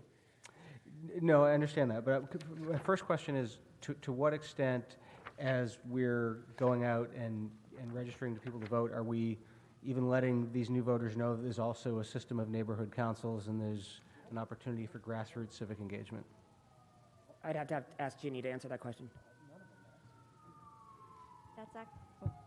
Hello? That's actually been minimal, but I know that Dunn is requesting or planning for a further outreach, and they've requested to meet with our outreach staff in the future to kind of work that out. Yeah, what I'm getting at is I know there's more need. I'm wondering if maybe the city clerk shouldn't be doing all of the outreach and engagement, and that the additional resources shouldn't be with the city clerk's office. If you're doing outreach and engagement anyway, just as we include, the sanitation bills and the DWP bill, it seems smarter to consolidate. So I'd ask for a report back on the efficacy of consolidating the civic engagement of Dunn and the consolidation of the civic engagement of city clerk, all under the city clerk's office, and obviously with the funding going to whoever's doing the engagement. But you guys do a lot of civic engagement, and it seems like if it's already happening, that it's an opportunity to sort of combine resources and use some efficiency of scale. So that's all I got. Thank you. Thank you. Thank you. Mr. Blumenfield? Thank you.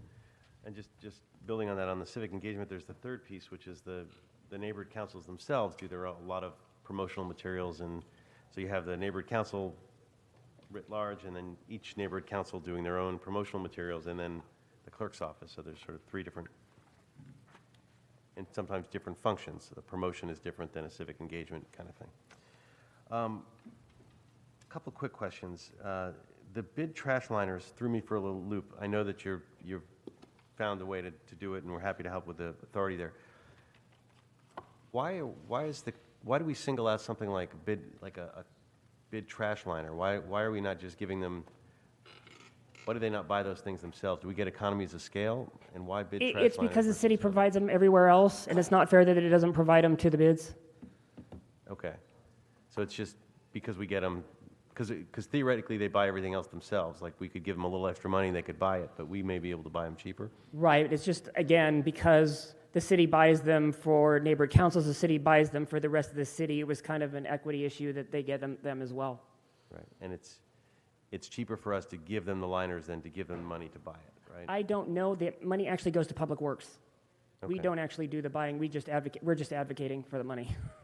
Okay, because I just always question that when you're adding that extra element in of, I'm going to buy a product and then give it to you, to give it to you, versus money, which can just transfer. Sometimes it's cheaper to give the money. We could look into that. And I have no idea. I'm agnostic. I don't care how it's done. I'm just trying to be efficient in terms of that. And the records, just another question. I like the idea of Piper Tech, and that obviously there are bigger questions with other departments. We'd want to hear a report back on not just is there storage available, what that means for the overall Piper Tech storage. But with digitization, are you able to lower the amount of the quantity of stuff, or is that just too expensive compared to moving the boxes around? Right now, it's too expensive. What we scan every year is we're working on the council files. We're now back. We get approximately a year and a half done every year with $11,000, which now we're back to the year 2000. Everything's available online in council file management system. But at the record center to do the boxes, which eventually will be likely slated for destruction, it would cost about $100 a box. So for all the offsite records, that's about $20 million. It's a lot cheaper to stick the box in a closet somewhere than to do it. That's right. what I mean, and that's not to say that the city shouldn't get together with ITA, controller, CAO. There used to be a task force in the old days that disappeared after the recession, where we were looking at paper reduction. But that's the ultimate goal: is how do we minimize creating future records? Right. Get the records coming to you already in electronic form. Yeah. Makes sense. And then lastly, and I appreciate you guys getting the report back so quickly on the Board of Public Works kiosk thing. It seems getting a programmer for a year to change it, isn't that something like you just ask ITA to do a, It's programming. It's writing the code. It's not going to take a year. We just need to have somebody available to do it. So it's not, you don't need a staff position for a year. You just need somebody to do it for a week or whatever it's going to take. Well, basically, it would be for additional and ongoing support of the board. I'd have to have Richard come up and explain the whole, because I didn't bring the sheet that we sent to Public Works with me. Because obviously, if it's $1,800 for the tablets, they should be able to find that in their budget, and we shouldn't even be talking about it. Right. The important thing, though, is that we get the resource, because but the Board of Public Works is not going to be able to write the code for the system because it's our system. I mean, we're not going to let them in. So. Right. Richard Truong with City Clerk Systems. So the application is not by itself. There's a database run on the back end. It has to determine what type of agenda that they create. So right now, the kiosk speaker applications is tailored to city clerk's agenda, council agenda, and committees. But Public Works use different types of agendas. So we have to go there and rewrite the code. On the back end, there's a database. There's a software to support that.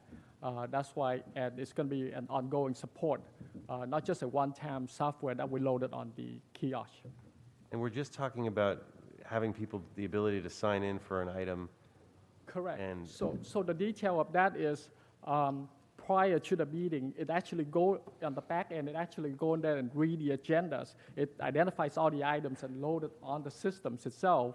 And at the end of the day, it uploads all those information onto the back end, like our council file systems. So all those automations, so whatever you see on the kiosk, that's only the 20% of the applications. All the work is done on the back end, so about 80% of them. And that's a lot of work, for us to do that, and also the maintenance of it. The kiosk system was set up for a variety of reasons, for efficiency. But the number one reason for me was it provided a safety element for both the people sitting at the dais and to allow the sergeant at arms to be in the audience as opposed to taking cards. The efficiency aspect is that we're not going back to the office and scanning cards. The information is just automatically uploaded. So we've dramatically decreased the amount of documents that we have to scan every day because things are automatically submitted. So we're constantly looking for ways for things to be automatically submitted. So we had pitched this to Dr. Campos a year ago. He did not want to spend the money, but it's really a policy decision on whether or not Public Works gets this access. Right, and the money is I saw that was written out, but it's just the $1,800 for the tablets and then money for a programmer for however long it takes. Right, unless they want additional kiosks. If they wanted more than one kiosk, it would be more. But I don't know that they would need it. But we'd have to look at other, because I know you also asked about other commissions. We'd have to research that more. Or create a template that the commissions can then right. That would be plug into instead of correct. Personalizing it for each if they were willing to follow a set format, that would make it easier on everybody.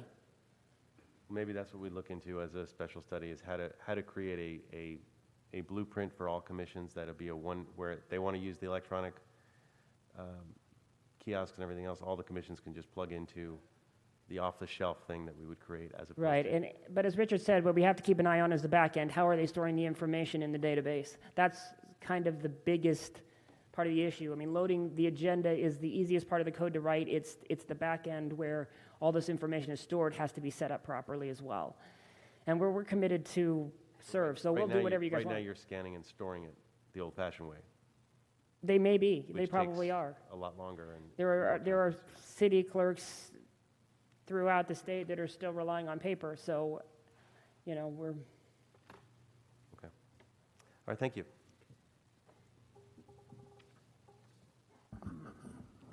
Hello. Hi. All right, just a couple things on the storage for all the record keeping. That's critical. I mean, that's just not something we can really bypass. You're talking about the same space at Piper Tech where the election equipment used to be?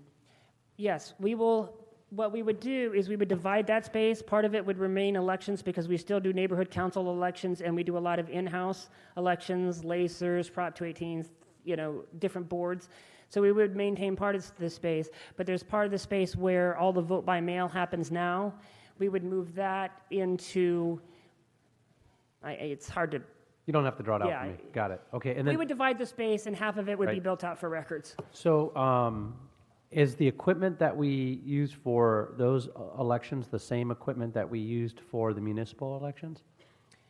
It's a varied amount of equipment. I would turn it over to Ginny if you want specifics. A lot of the larger equipment is the counties, and we rent it from them. The precinct ballot readers, the larger equipment, and the ballot booths. But there are other things that we store at Piper Tech that we would continue to store. The only large piece of equipment that would have to be moved to the front would be the, what is that thing called? The vote by mail. It's the... That's okay. The sorter would have to be moved to the front, but it would still free up the back half. And I guess my question also then is, so a lot of the stuff we were renting from the county and the equipment that we had for the municipal elections that we're not using it for lacers or the other types of elections, because it was, I guess, the CHAD systems and all that. Is there a reason for keeping that equipment? What we have to be wary of right now, we have to keep it right now because there may be a special election between now and 2020. Post-2020, it would be a policy decision of the council how they would want to handle special elections. For example, right now, the LA Community College District has a vacancy, which if they do decide on an election, the county will run. But the difference in cost between the city doing it and the county doing it is $6 million. It would cost the city $10 million to run it. It would cost the county $16 million to run it. So as special elections come up, you're going to have to decide how we want to move forward. So right now, we have to keep it through 2020, and after that, it's a policy decision. Okay, so for now we're starting, and we might have a special of our own. I noticed money in the UB to move our date to align with the new Right, state date. we do need that. Because they moved the month. Right. Thank you. Anyway, I won't even get into that. Okay. So with that, you're looking for 520,000 for the storage TI build out, right? Ish. That would purchase the racks and the guiding system, because the forklift goes back and forth down the aisles on a what do you call that thing? A rail. Right. Well, to me, I think we don't have a choice. We've got to do something there. But I'm wondering if there's a conversation to be had with where Councilmember Bonin was going. I couldn't agree more with his theory of moving the money from neighborhood council outreach to the proper department, being the clerk's office. You guys do this and have done outreach for elections and do it well. And moving that money and supplanting the money you've got in here now for the outreach and education, it's $252,000 for municipal election. I'm not quite sure why we are plugging those funds. What we do out in the community is when we're at the schools, the elementary schools, we do mock elections. When I was, I had the pleasure of attending one near USC. It was at a elementary school. Unfortunately, I don't remember the name, but they first provide an overview of city government, because civics aren't taught in the schools anymore. Right. So they give them basically an outline of how the city is structured, how the council works, how policies, decisions are made. So basically the message we are trying to get out there is how to vote and why it's important to vote. The other thing that we will see as we move forward, That's where we use this we use it to register voters. 252? Okay. We use it we're out in the community every day. We have outreach people out today at community events. So they register voters. They provide presentations to elementary, middle, and high schools. They register eligible voters at high schools. They go to community colleges and register voters. But what we're going to see in 2020 is you have to realize you are going to be at the bottom of the ballot. No, trust me, I'm well aware. So Page 92. So the issue really is plugging, why is it important? Why are local elections important to you as a community? What impact does it have on your life? So your simple message is just to tell all the voters to start the ballot backwards. Yeah, pretty much. Okay. Yeah. And then the last question is on the general fund appropriation for the VBMs for NCs. On that, that was only a departmental request, correct? Yes. Just wanted to confirm that. So currently, we don't have anything funded for VBMs for NCs and or online. Correct. But we are funded for app polls. Just app polls. And if that's the policy decision, that's what we will do. But we wanted to put it out there that there are other options if there's funding available. Well, I'm only putting this out for me, and it's not a policy discussion, but for me, that this was meant to be the grassroots, show up at polls. It's about community, and it wasn't meant to be a full VBM and, electioneering and direct mail, and that's not really what NCs are sort of about from my perspective. Okay, thank you. Mr. Kretz? Thank you, Mr. Chair. I'm happy that we're making improvements in our neighborhood council election systems. I just want to be sure that we're seeking input from neighborhood council members who have actually participated in them as a source of advice for how to do that properly, because they'd be the most familiar, certainly with the things that worked and the things that didn't. That's exactly what we're doing right now, and I'll turn it over to Ginny to give more details, or if you want to call Chris up, that's fine too. So we spent this current year getting feedback from workshops and surveys, and I would say we received about 250 feedback covering all 97 neighborhood councils. And in terms of online voting, while the general consensus was that they would possibly welcome it in the future once all the security issues and all the kinks were worked out. But, and then there was a smaller response in terms of the overall general elections, the processes and everything being more streamlined. So that's what we hope to do in the next coming year. But they've had workshops going on Right. in the field Yes. to meet with people in person, to have, I want to say they were at 9 workshops throughout the city so far, and then we're doing some community ones regarding subdivision elections coming up. So. And have we addressed something which I know the department has been hesitant to address, at least Dunn has, in terms of dealing with stakeholders? Because there have been elections where the overwhelming majority of participants were people that aren't really stakeholders, but were bussed in by pro-development interests and then countered by anti-development interests, and they all stopped and got a coffee at Starbucks, and so they were stakeholders. well, I think they've tried to address that by using the word ongoing interest in the community. But that means if you shop at a Starbucks every day, you should be allowed to vote. So the complaint... Right, which is a big difference than stopping at a Starbucks once in their lifetime so they can go to the Silver Lake Neighborhood Council and vote. Right. So they've tried to address the issue by introducing the word ongoing. It still is confusing. And we will err on the side of allowing people to vote. I mean, if it's an ongoing, and that means, what does ongoing mean? Does that mean 5? Does that mean 10 receipts? I mean, how many receipts is ongoing?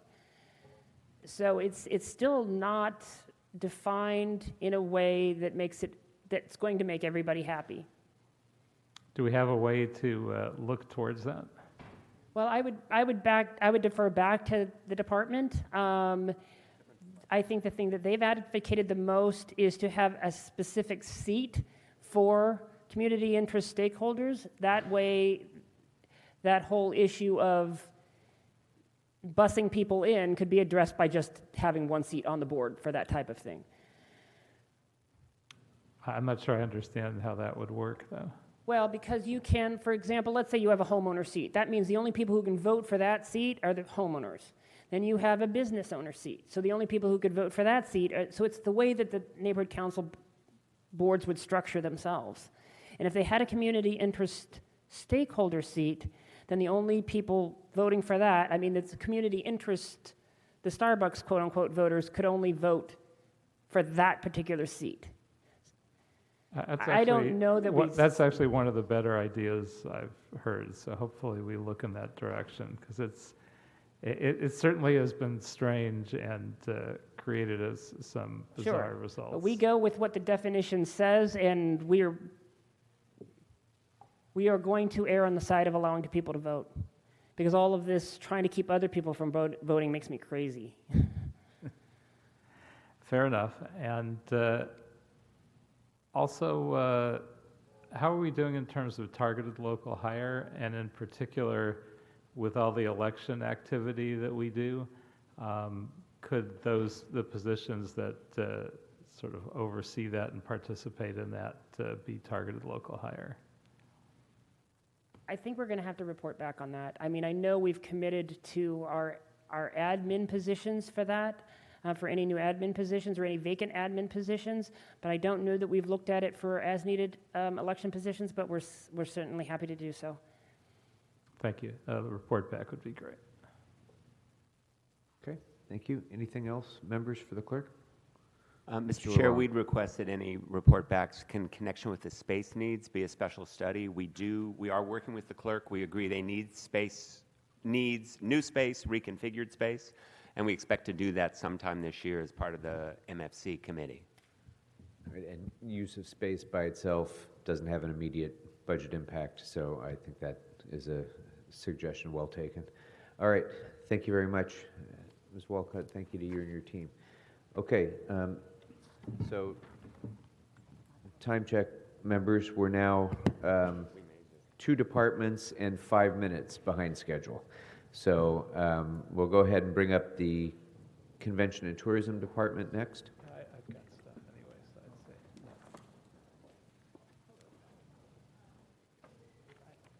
I'd say. Mr. Liu, welcome. Thank you very much.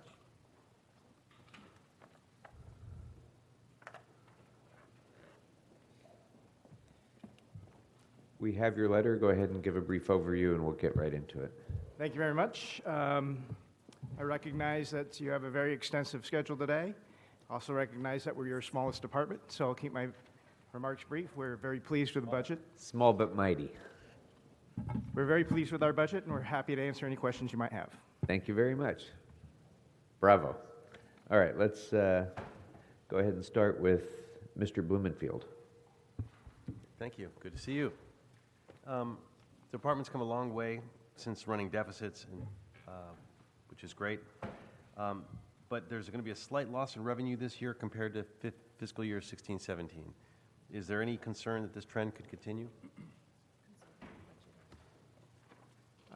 I think it's a matter of just conservative budgeting for the upcoming year. We have a few less citywide events scheduled for next year, but that doesn't mean that we can't fill in as we normally do with consumer events in the next 12 months.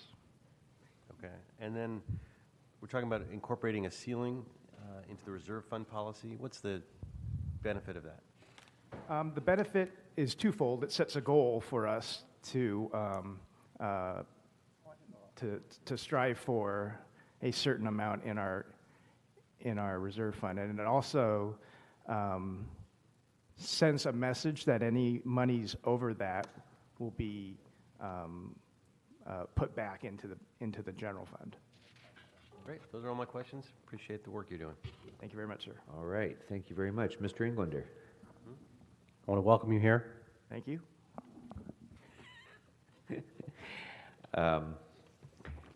I do have one question. First of all, we've done a great job with tourism. I mean, tourism is through the roof, and the budget does include an appropriation for the 5-year strategic plan. Can you talk a little bit about what the vision is for the strategic plan? When did we last do a tourism strategic plan, and who's going to conduct it? Just talk a little bit about the vision for that. Thank you very much. This is actually the first time the department has undergone a long-term tourism strategic plan. It's required of us in our ad code, but the department's now 4 years old and has yet to have had done this.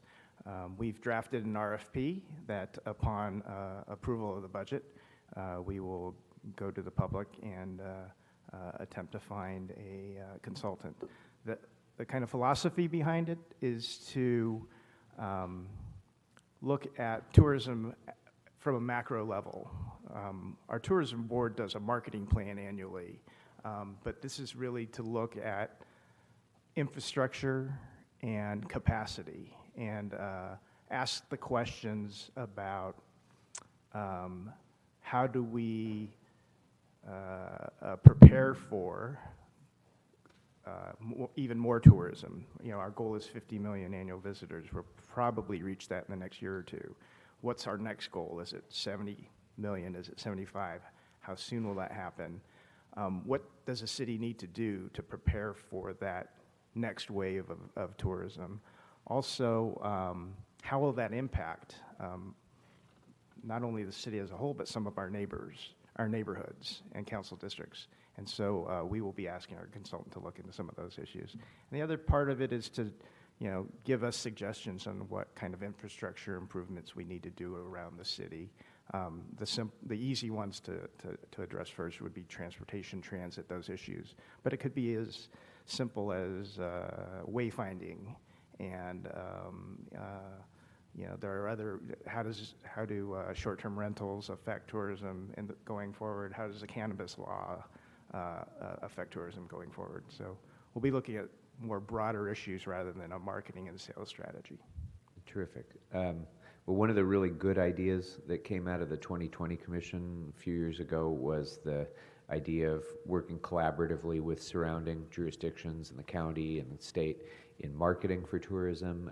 I would hope that as part of the strategic planning process, we look at opportunities to engage with other local governments as well as Metro in light of the infrastructure emphasis that you've just described, to try to make a coordinated strategic plan as we go forward, because it seems to me, tourists don't necessarily acknowledge municipal borders. They think of us as all being Los Angeles, and so it'd be important to engage others in that as well. Mr. Kratz. Yeah, just one question. I know we had a design competition for a major renovation and rebuild of the convention center. Where are we on that process? Do we actually think this happens, and will we be able to do it before the Olympics gets here, et cetera?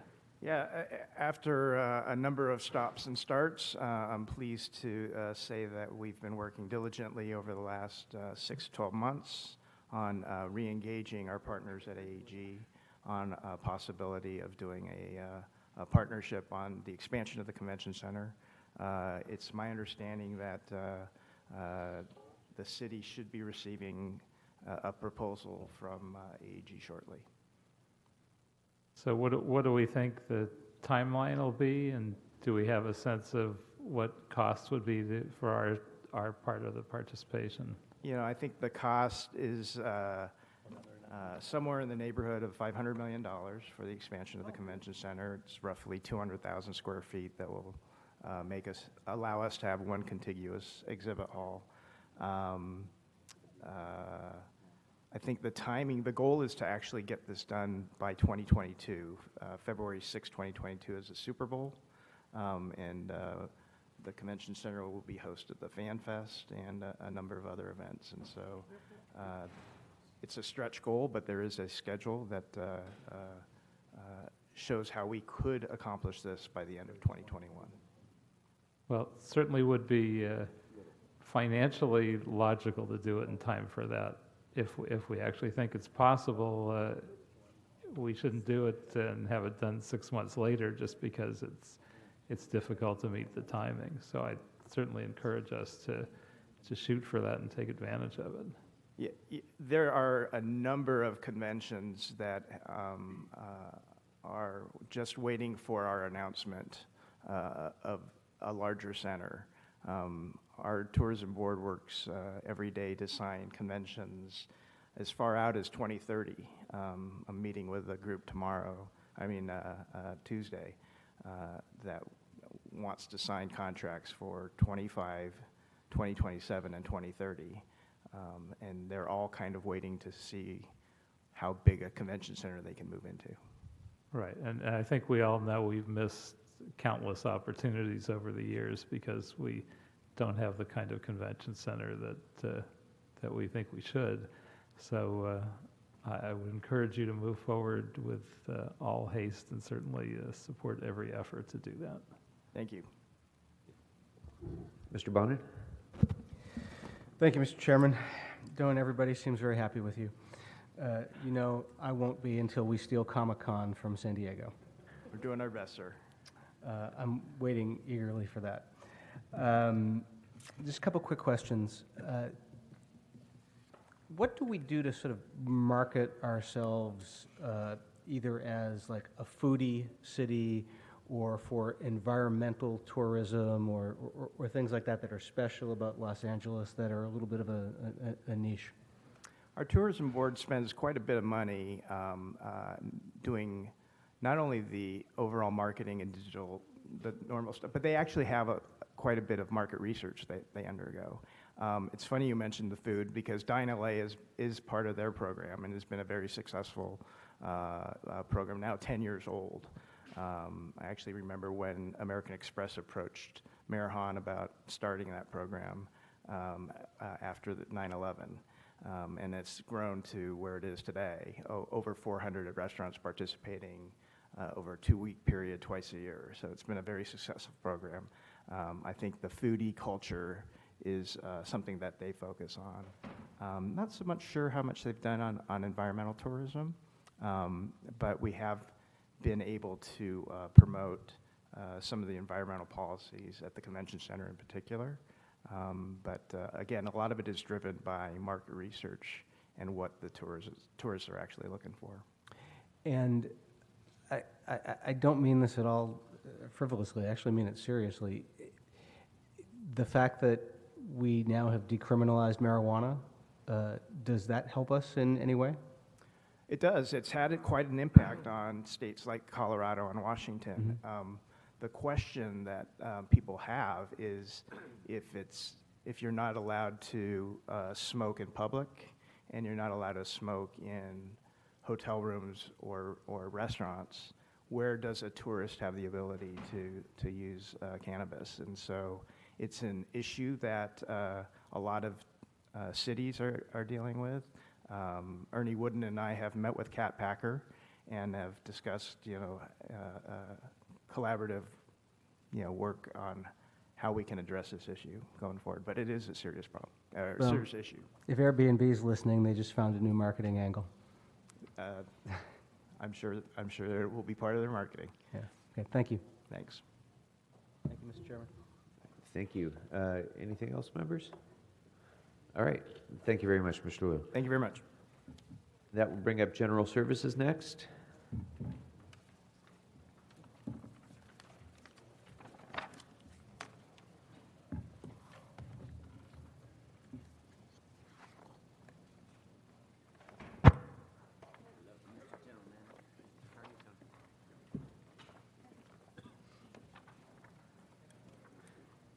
Mr. Royster, welcome, and thank you for your thoughtful and thorough letter. We've all received it and reviewed it. Thank you, but feel free to make some opening comments if you'd like. First, I'd like to take the opportunity to thank everyone, so I won't call everybody out. Try to make sure we expedite the time. We have included a few items in the budget that we would like some adjustments and that it will not have a financial impact on the budget. We were asking that our as-needed and expense account reduction would be only one time versus an ongoing. We're asking for 4 additional mechanics to support the Clean Street program and also the Bureau of Street Services Vision Zero.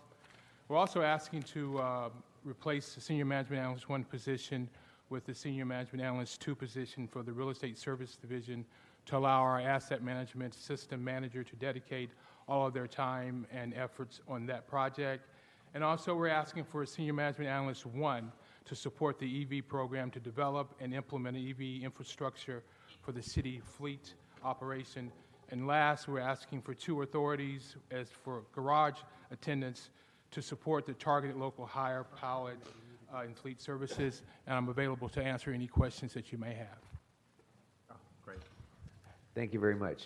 Mr. Englander. All right, thank you very much. One of the most important things in looking at your budget this year is the helicopter mechanics and increasing operational readiness for the fire department, making sure that we can meet the 3+1 expectation. And I just want to make sure that in this maintenance support item that we're actually going to get there and meet the 3.1. Yes, we with the current staffing, the 2 additional people, we can meet, I think, the agreement we have with the fire department to have the minimum, I think 60%, because on the average, we're doing about 70% of availability for helicopter. As like this morning, we have 4 to 6 helicopters are available. Okay, great, excellent, thank you. And then on your requests back as well, I'm fine with all of them. I'll leave that to the discretion of the chair to bring that in, but all of them seem very reasonable. One question I do have is and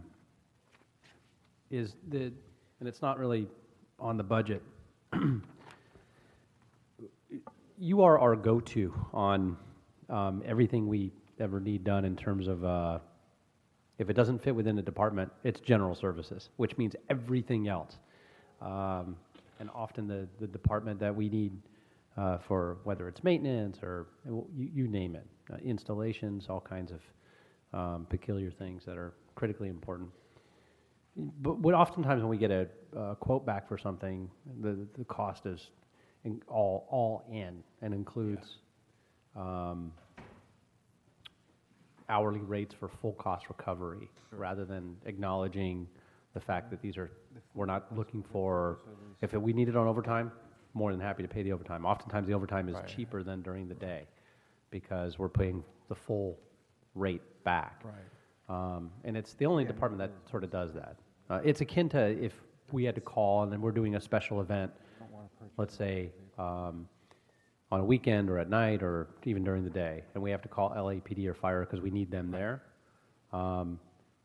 They just show up because they're scheduled to work. So there's no other department that's sort of unique that way.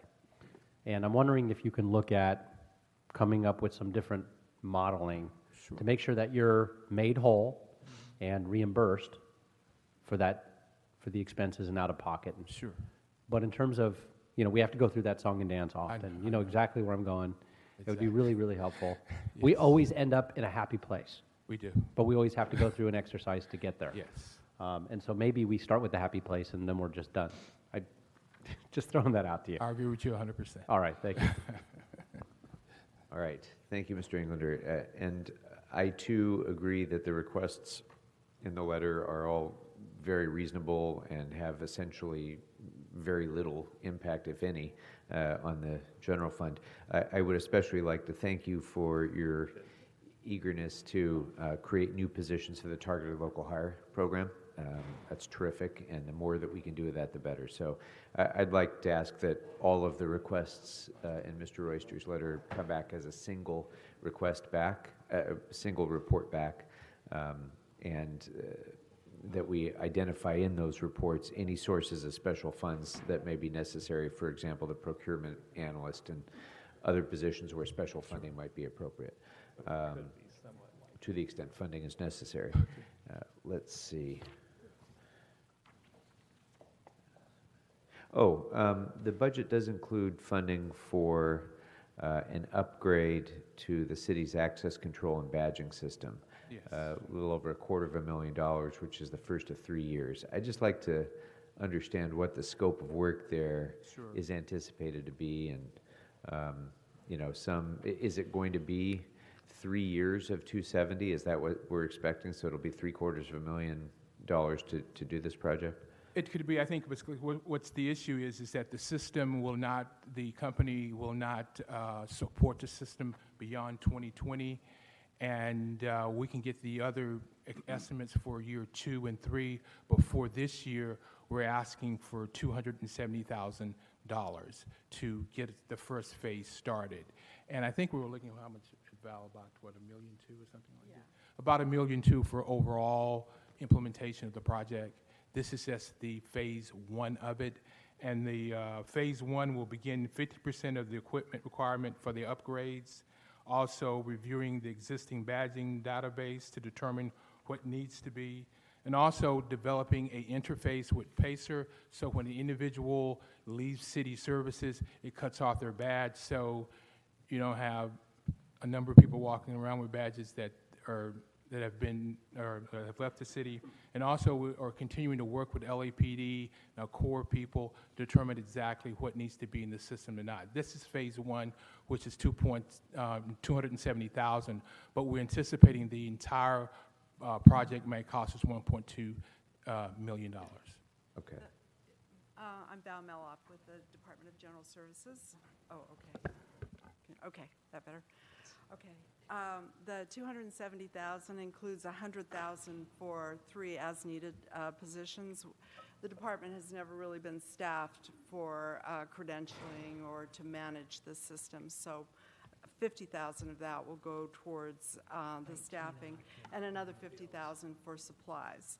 For the upgrade, we're really just looking at the first $170,000, which, as Mr. Royster said, will allow us to start purchasing about half the equipment that we're going to need, and to start looking at how we're going to manage the software, how we're going to migrate the data that's in the existing system into the new system. Okay. And then what would be the life expectancy of that new system?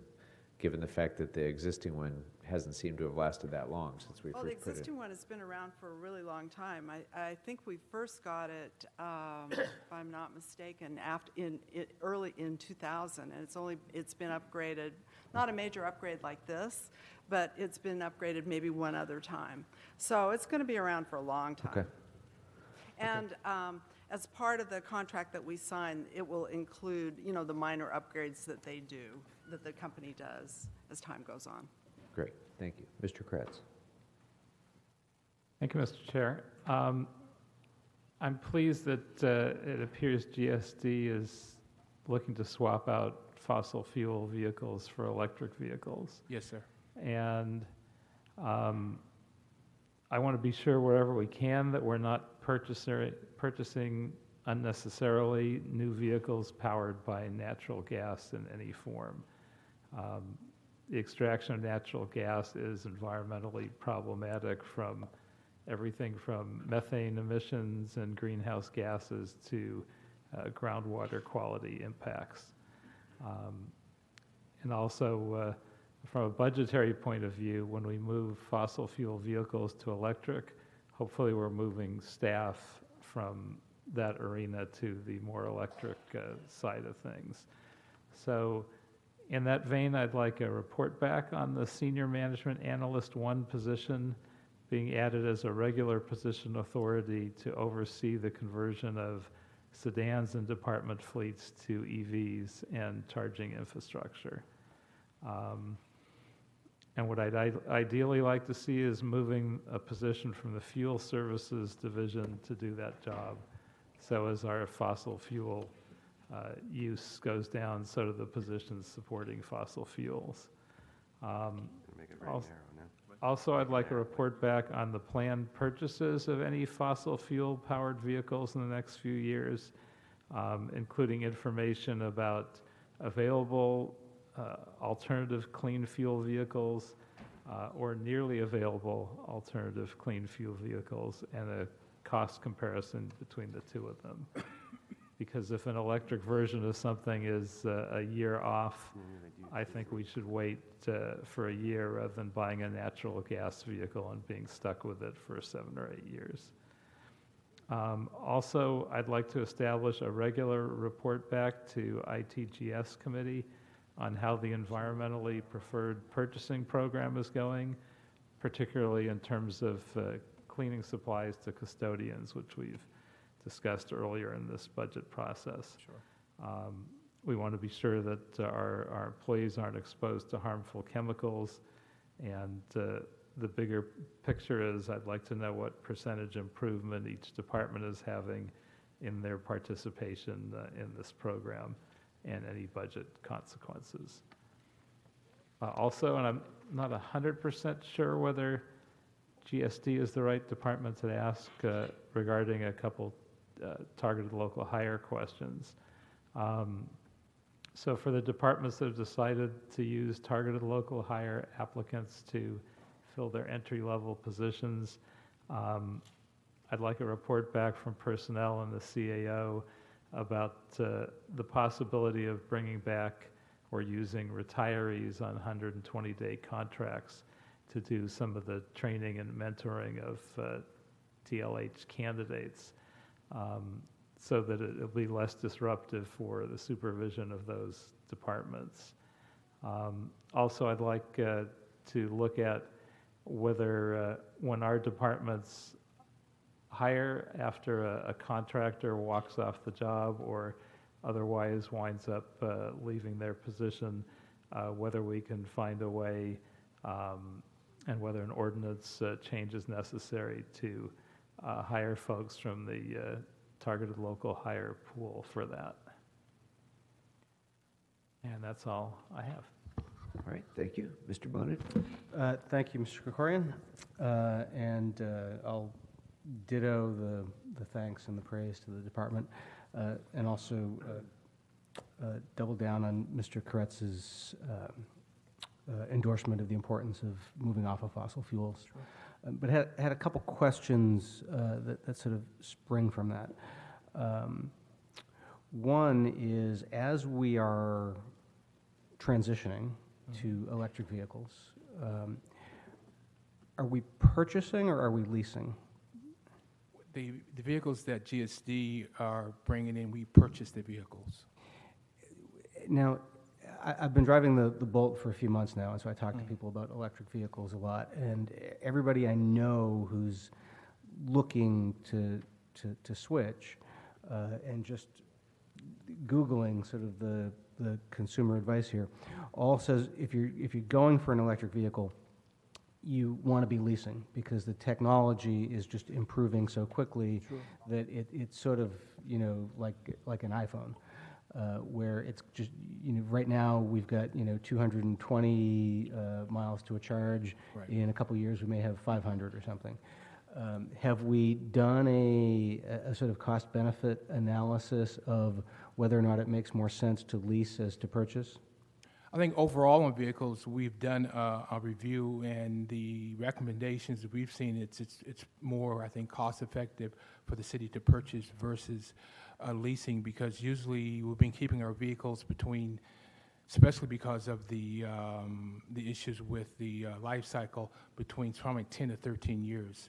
So over that time, we've really got a big bang for our buck. But what we can do, especially on electric vehicles, based on the quick changing and evolving of electric vehicles, look at it and determine what will be the best strategy for the city, especially when we move into purchasing large volumes of electric vehicles. So let's do a special study on lease versus purchase for electric vehicles. Good afternoon, Councilmember Delilah Puche, Office of the CAO.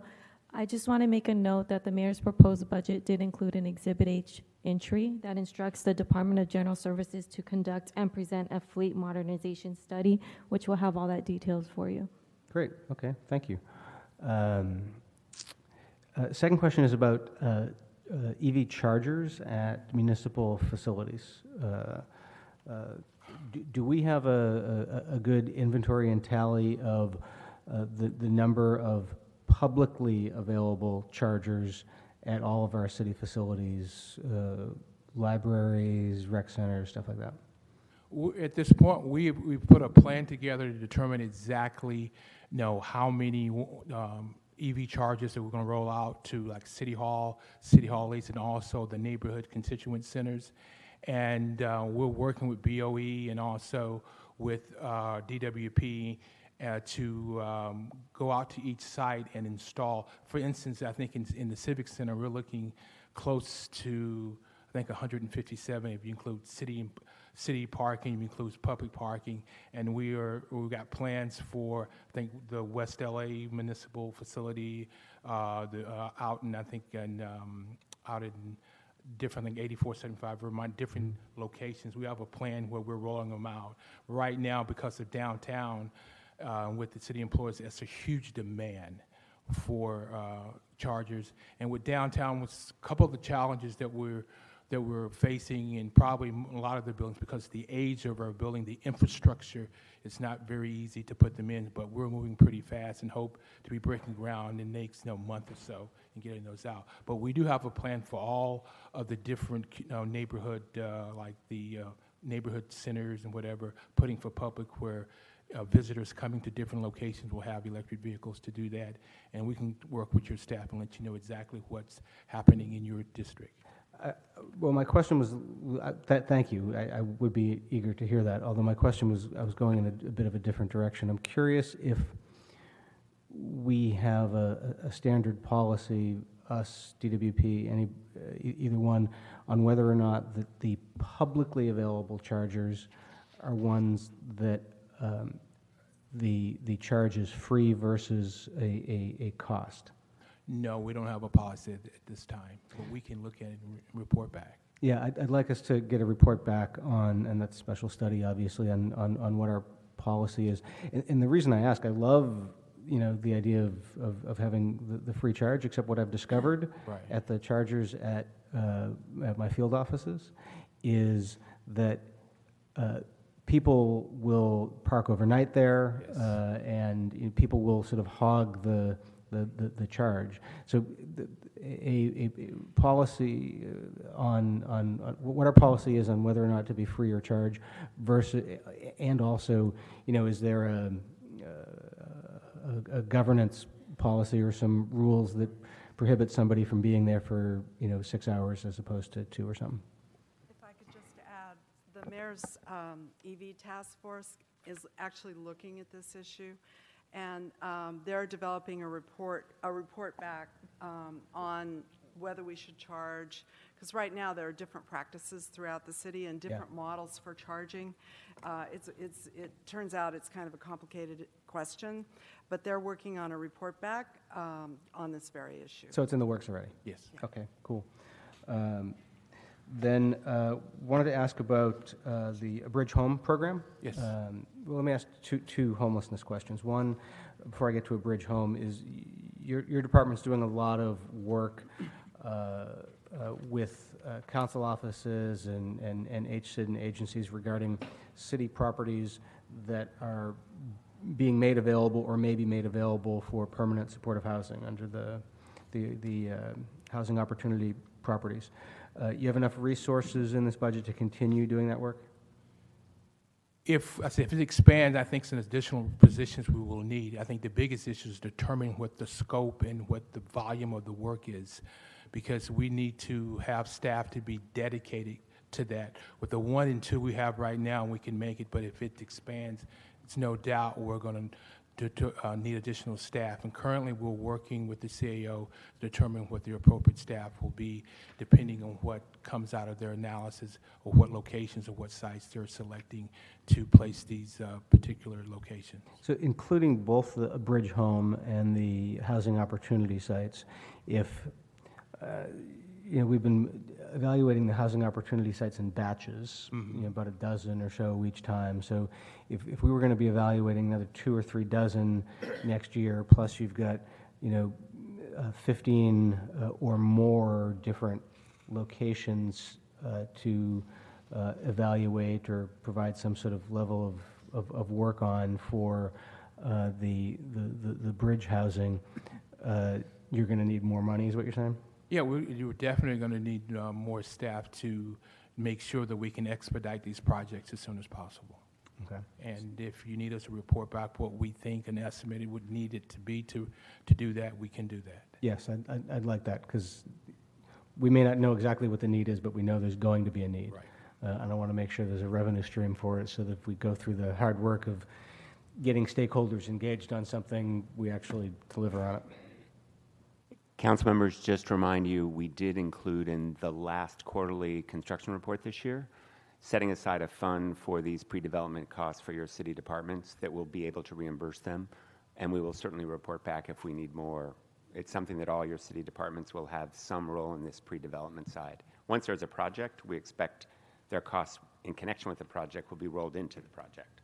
But in this pre-development analysis phase, they certainly... Yeah, what I'm getting at is sort of what I was getting at yesterday with BOE, is where are we going to draw the money from? Are those pre-development costs going to come out of the 20 million versus do we have another pot for the pre-development costs? We do have we have proposed in the quarterly report another pot. It may not be large enough for those pre-development costs, but there is a pot of money we've set aside for that, sir. Excellent. Thank you. Thank you, Mr. Chairman. Thank you. Mr. Blumenfield? Great, thank you. Appreciate all the great work you do. Most of my questions have been asked and answered. Just a small thing on the EV chargers, which I'm all excited about getting as many as we can in the city. We need to make sure we also look to make that the out-of-date EV chargers are not listed. About 8 months ago, I was running low, and I clicked on a website to see the closest EV station. It directed me about a mile away to a DWP facility. I pulled in, and there were these giant legacy machines with this EV thing that looked more, that wouldn't fit in any modern EV car. So sure, we can work with you. Just have to make sure we do that. Okay. I'll go real narrow, though, on ask for a report back. The West Valley Municipal Building. Yes. Every time it rains, the roof leaks. I know, because in addition to all the offices that are there, my office is there. Right. I'm told that the roof has to be replaced because the roofing material is no longer even manufactured. Okay. So I'm going to request a report back regarding the options for replacing the roof of the West Valley Municipal Building, including the use of cool roofs or other environmentally friendly applications. And I'll do that as a budget impact statement report, but also taking a step back from the one West Valley Municipal building. There's probably a lot of other buildings that are in a similar state at the moment where this roofing material is no longer the appropriate stuff, and we have other options, solar tiles and Okay. you know, cool roofs and all that stuff. So to get a special study on what it would take to update our aging roofs. Sure, we're glad to report back on that. That's it. All Thank right, you. thank you very much. A couple of things that I forgot to mention.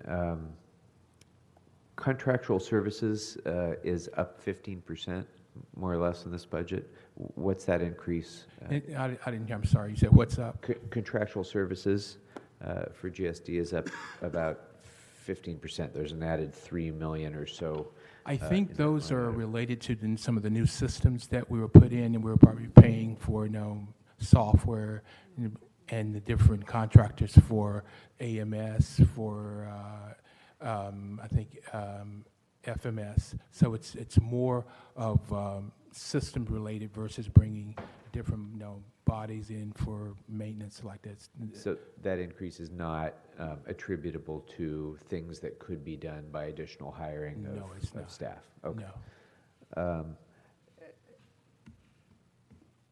With regard to, that we have a budget metric in the budget for a number of energy audits performed, Mhm. And that's great. But what's not clear in the budget is what we've done with the results of those energy Right, audits. right. And so this can be a special study report back, but I can explain to you right now. maybe if you could give it an overview. Like but- overview, like I said, we do an average of 20 audits a year. On this particular year, we've anticipating we're going to save about 5 million kilowatt hours a year based on the programs we've been instituted. And also this year in water, the different methods that we modified and implemented, we're anticipating about 63 million gallons of water that we're going to save. Over the last 3 years in energy, we've saved close to about 15 million.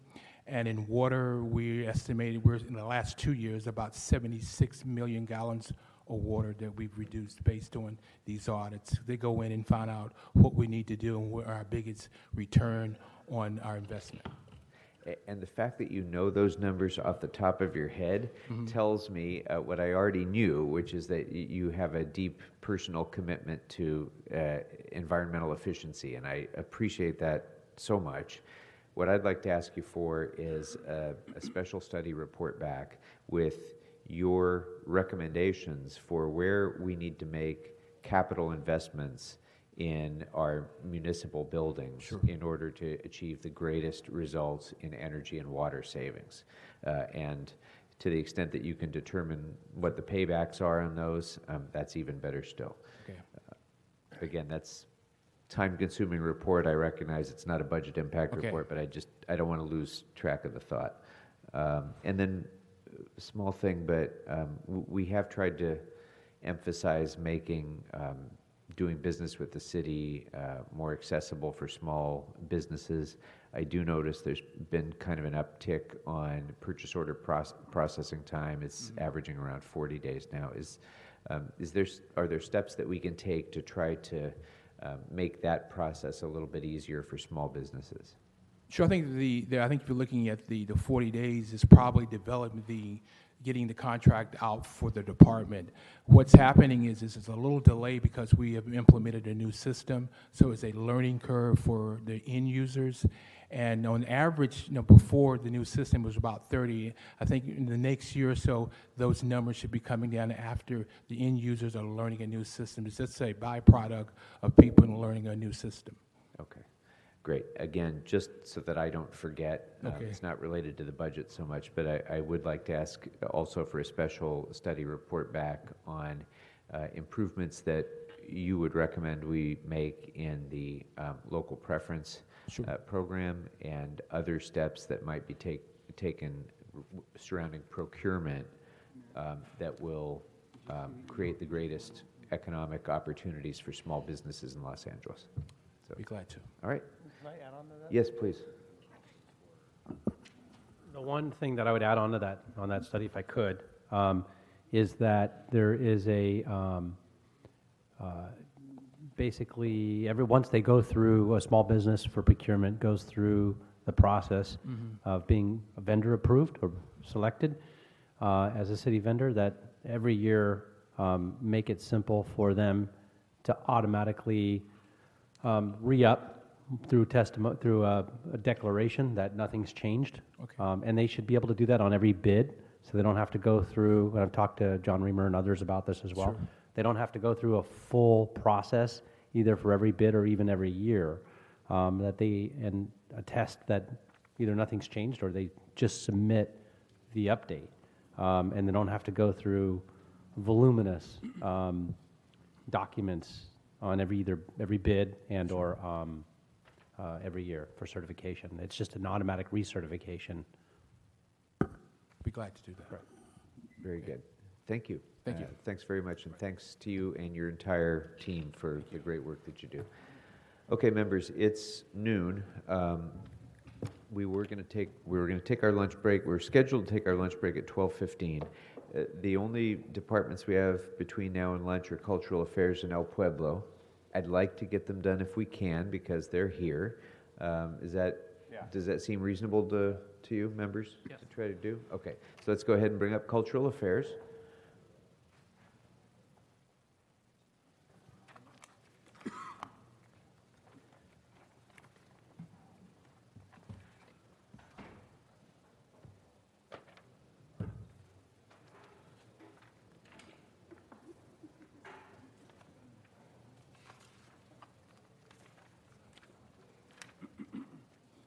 I saw Ms. Brazil earlier. Oh, there she is. Okay. Good morning. Still morning, right? We thought maybe we were just going to lunch, but Good. happy to hold. It's just a little bit past morning, so good afternoon, and thank you for your letter. And as I read it, there's no additional requests in your letter. Is that right? That is correct. Okay. Well, you're free to make an opening comment if you'd like, and then we'll get right into it. Well, I would love to, and I'd actually first like to thank the CAO and the team and the mayor's office for their diligent work on LA's behalf, and to thank you for creating an opportunity to present before you today. And I just have to say, it is such a great, it's a great pleasure to lead the Department of Cultural Affairs.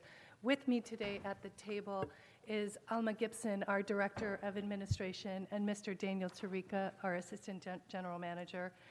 Behind me, of course, because we have a small but mighty department, is Mr. Will Kipperton y Montoya, our Director of Marketing, Development, and Design Strategy.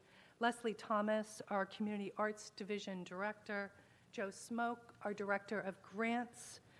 Ben Johnson, our Performing Arts Program Director, and not with us today because she's serving on an International Commission selection process, is Ms. Felicia Filer, who is our Director of Public Art. And I would say this, that over the past 4 years, the Department of Cultural Affairs has stabilized much of our operations and restored a lot of our baseline capacity. We've invested in upgrading our systems, our online grant applications, our new communications infrastructure. We are developing the tools that we need to provide the public with high-quality access to arts and cultural services. And from an operations perspective, these efforts have created a more efficient and effective agency, resulting in an increase in cultural services for the betterment of the people of Los Angeles.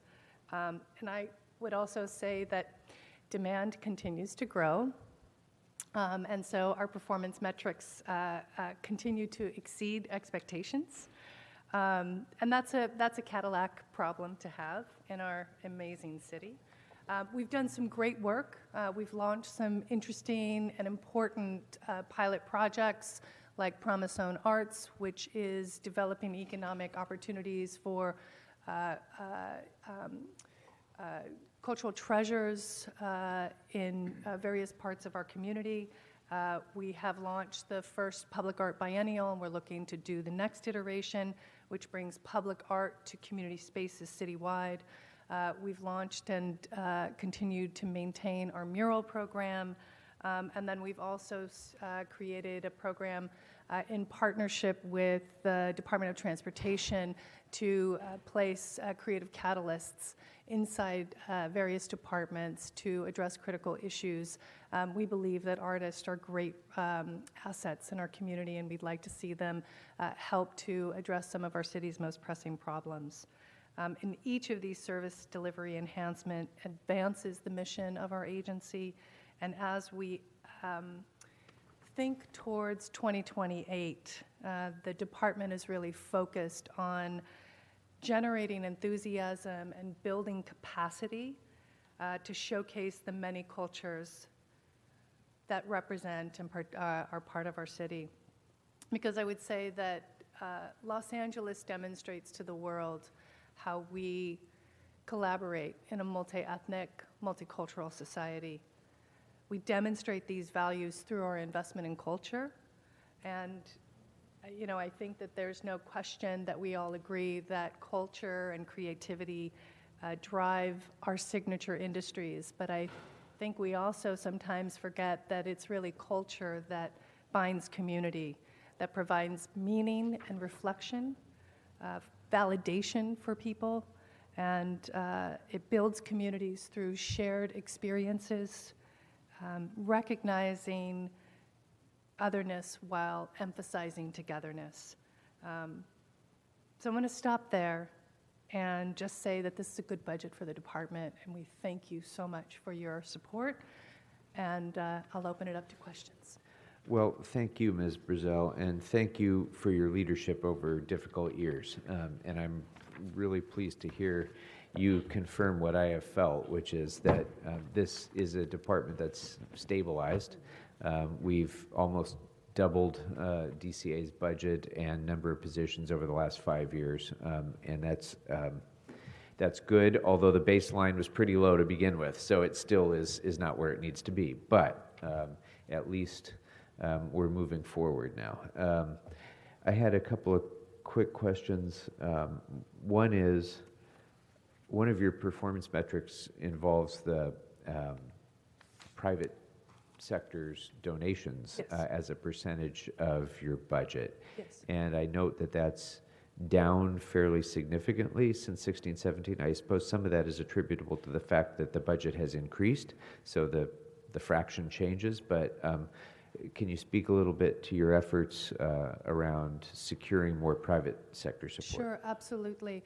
Part of that is because we changed the way in which we were calculating those resources. So we were, the previous administration general manager was calculating CBDG funds and Prop K funds and other kind of capital improvements. We've stopped that. We have a commitment to leaving no federal, state, or other resources on the table, and we've maximized that. We were successful in bringing in the largest public art award, which is $1 million from Bloomberg Philanthropies, and we are moving forward to fulfill that budget gap for the next iteration of the public art biennial. Very good. Well, that certainly makes a lot of sense, although, word should go out to arts advocates throughout Los Angeles that as of right now, we're plugging along at about 4% donations, and we need to do better, but so does the private sector. So step up. Yes, and I would add that for every grant award, every dollar that the city awards through our grant program, approximately additional $6 is leveraged through that, and including that also translates into jobs as well as cultural services. There was a public art spike, significant, that's another performance metric, a very significant spike in 16-17. Yes. What was that? Why is that? Well, a large part of that has to do with the Public Art Biennial, because we were able to With this $2.5 million investment in public art through the biennial, we generated about 33,000 attendees over the period of that exhibition. Right. And our arts I'd development fee forgotten that. program, of course, is, you know, getting out into the communities. We have really strong relationships with each of our council offices. So we're also seeing an uptick in festivals as a result of the support from arts development fee dollars. Great. You noted in your letter that the city's 84 Olympic murals are being restored. It seems that they're being tagged as fast as they're being restored as well. So I'd like to know what role you envision cultural affairs having and what help you need in preparing for the 2028 Olympics. Sure. Thank you so much for that question. We've been, in a sense, kind of squirreling away some resources to begin the restoration process for our 84 Olympic murals. Because they're sited on our freeways, we have to partner, or we partner with Caltrans. The restoration effort is incredibly expensive because so much of the resources have to go towards safety. And so we need to make sure that we have sufficient resources to begin the restoration process, and then it becomes a timing issue. Because if we've got a certain amount of murals that we need to restore, in 10 years they're going to be ready for another restoration effort. I believe they were restored in, do you have that, Daniel, when they were restored? I think it was in 2004 or 5, and that was about $1.5 million. So we're not exactly where we need to be, but we believe we can start to do these on a rolling basis. Great. Finally, there's a $150,000 line item for intercultural concerts and events. Right. You talk a little bit about that and how that grant program is going to function. Sure. This is actually a program, and what we'd like to see is we'd like to seed collaborations with between LA-based artists and their counterparts in the world to present in local communities. So we have 15 partnerships structured with nonprofit arts organizations to present free concerts in each of the 15 council districts. We again believe that the city of Los Angeles has one of the most diverse, creative, cultural communities in the world. We believe that we can show and demonstrate to the world how to collaborate culturally and across international borders, and begin to see those collaborations to present inside our community. So we're very excited about this program. Terrific. It's no longer my district, but how is the physical plant of my much beloved McGroarty Arts Center holding up? And is there need for additional investment to keep it from falling apart? There is no shortage of needs of investment in our capital improvement program. But I'm pleased to say that we did receive some support, and Alma, you can speak a little bit to this, that we will be launching a facilities master plan for all of our facilities in the coming year. But do you want to talk That's specifically? correct. And thankfully, we did receive an additional $1.7 million for next year to initiate not only the work for, or to initiate the RFP and hire a consultant, but also to identify the total cost that's going to be incurred for improving all these facilities. So we're hoping that we could initiate also the work on improving, such as the McGroarty Arts Center. And that next year. includes both the physical buildings as well as the programmatic models and the quality of services. So it allows us to really kind of create that comprehensive evaluation model. Every one of our facilities is its own special snowflake. And so we need to make sure that McGroarty, of course, is a historic building. And so that means that we need to address it in a very different way than we do with the Madrid. Both equally important, but they both require different approaches. Terrific. Thank you. Thank you for the extraordinary work you do, and it's been such a pleasure to work with you on my murals on North Hollywood summer nights and so many other things. So thank you. Mr. Kretz. Thank you, Mr. Chair. We obviously want to fund as much as we can with the private arts development fee program. I know there was talk about it. Has the department explored the possibility of expanding the radius of the funds available to an area? Because that's certainly made it a little bit more difficult to expend them. It's a bit of a puzzle, I agree. And I think that the best way I can frame it for you is if you have a small development, think small radius. If you have a large development, think large radius. If you have a lot of small developments, think about pulling those resources together. So this is how we're able to do citywide programming that benefits all of our communities that aren't necessarily so restricted to council lines, however. But if we're operating specifically within the boundaries of a council district, we can pull those fees. And I wonder if you could report back on how you're planning on expanding this program, but also on how much of these funds get swept every fiscal year. Sure, absolutely. So I think there's definitely a connection. If we make it easier, I think we'll see more of those funds actually staying in the department and used for what they're intended. Thank you. Also, a number of great cultural events take place in my district every year, including the Persian New Year Festival on Westwood Boulevard and others. Is there a way for us to outreach more proactively to the organizers of some of these cultural events, both financially and operationally, to give them guidance and get them focused earlier in the year? I think you raise a very important and timely issue. Festivals in Los Angeles, it's time for them to come back. And it's time for them to come back in an incredibly bold and powerful way. We've got festivals in virtually every neighborhood in our city, but what we have lost due to, it's really the kind of next big focus of our work, of bringing back to the department, is really strong technical assistance programs so we can work with various producers so that they can do appropriate planning, get their permits in place, get their site plans, have marketing plans well in advance, and to make sure that they can get through our various building and safety, fire approvals well in advance of their festivals. So that's something that we're going to be looking at in the coming year.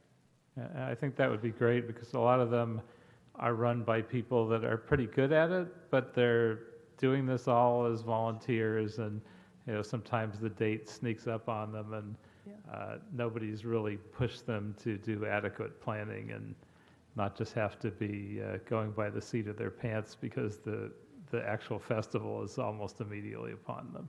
Now that we have baseline staffing at our city-owned theaters, we can have our Director of Performing Arts shift a bit of his focus into building the comprehensive festival program that we need in our city, which will include this technical assistance program. Great. And switching to another arena, I wonder if you could update us on where the Encino Arts and Cultural Center is in terms of its update.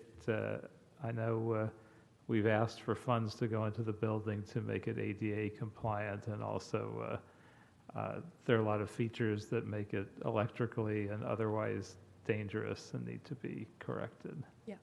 Daniel, Thank you. Absolutely, we are working on it. It's been vacant for a few years, and we are working with GSD on getting estimates as part of our facilities planning and master planning process to figure out how to best use the facility and bring it forward online in the coming years. Do we have a timeline of when we think it'll all be done? The planning process will probably take about a year, I would say. And from there, we're hopeful that we'll be able to get estimates to do the updates to the facility as soon as possible. Great. Thank you. Thank you. Good afternoon, yes, good afternoon. Good afternoon. Good to see you. And thank you, as everybody has noted, for the amazing job you have done. I do think that both within the city government and with outside, there's a definite renaissance going on, certainly of public art. Yeah. Whether it's the utility boxes that are springing up in every neighborhood, last week, 2 weeks ago, we got another revolving mural in my district where Google said to STP, which maintains the Venice Art Walls, maintain this. And so now Third Avenue has, revolving public art, which is beautiful. I noticed, or Mr. Krikorian mentioned how you were doing work to restore the 1984 Olympic mural. It's not too early to ask, do we have anything in mind for public art leading up to the next Olympics? Absolutely. I will say that as we are framing the City of Los Angeles Department of Cultural Affairs effort, which is really around building enthusiasm and generating capacity for the 2028 Games, where we'll be working with the Olympic Host Committee to develop a pretty comprehensive plan for whether it's an Olympic Arts Festival that includes a new series of murals, but that would largely be supported by LA 28. What we want to do is we want to make sure that we're readying our LA-based artists to compete and be represented at our Olympic Arts Festival and in the commissions for various public art and for the murals. And I would say that, in 1984, the framing was, let's present to the world world-class talent. And in a lot of ways, that talent was imported to Los Angeles. Well, guess what? We actually have world-class talent today, and we want to make sure our talent is featured in 2028. So one thing I think we could also think of, and I mentioned this last year, I think I mentioned it every time I talk to you, is I just absolutely love the Community of Angels sculptures that happened in Los Angeles in 2000, 2001, 2002. And I love them for a number of reasons. I mean, one, they were everywhere, and every single one was different. And to me, it just expressed so much about Los Angeles. There were ones that reflected different cultures. There was one that spoke to different neighborhood identities. And I love that. And I would love to see something like that come back. Something like that would be amazing for the Olympics. We have had some initial conversations with LATCB about a similar project, and I'm happy to brief you on that and tap your pulse on absolutely. some of the thinking behind it. Absolutely. I mean, for something like that for the Olympics, each one could say "Welcome to Los Angeles" in a different language. I mean, there's just such amazing potential there. I'm eager to hear more about that. I also wanted to ask about the utility box art. That's not something that you're directly involved with, but it's springing up everywhere. I'm seeing some really beautiful stuff in my district, and I'm seeing it from a range of artists. There's one in West LA that is really nice. It's being painted by a 14-year-old young woman, and then there's some that I think have been done by people with like an MFA. I mean, the range is there. Anything that we can do with that other than that being in our neighborhood, something to celebrate or bring them together? Or, I think it's a great idea, and what I think about is launching a social media campaign that could help neighborhoods kind of capture their neighborhood boxes. And so maybe this is something that we can work with each of the council offices on to help create almost a feedback loop, asking people to show us their LA through this lens. We'll create a hashtag, and you push it out through your newsletter. We'll push it out as well, and we'll generate we could even do a contest of, get Curbed LA involved or somebody to, who's got the best utility boxes. I love that. All right, I want to get together and keep this conversation going. Thank you, Mr. Chairman. Thank you. Thank you. Mr. Blumenfield? Thanks. Thanks also for mentioning the Madrid Theater up in your previous comment, because we're working well on that, and I'm excited about all the potential of that theater.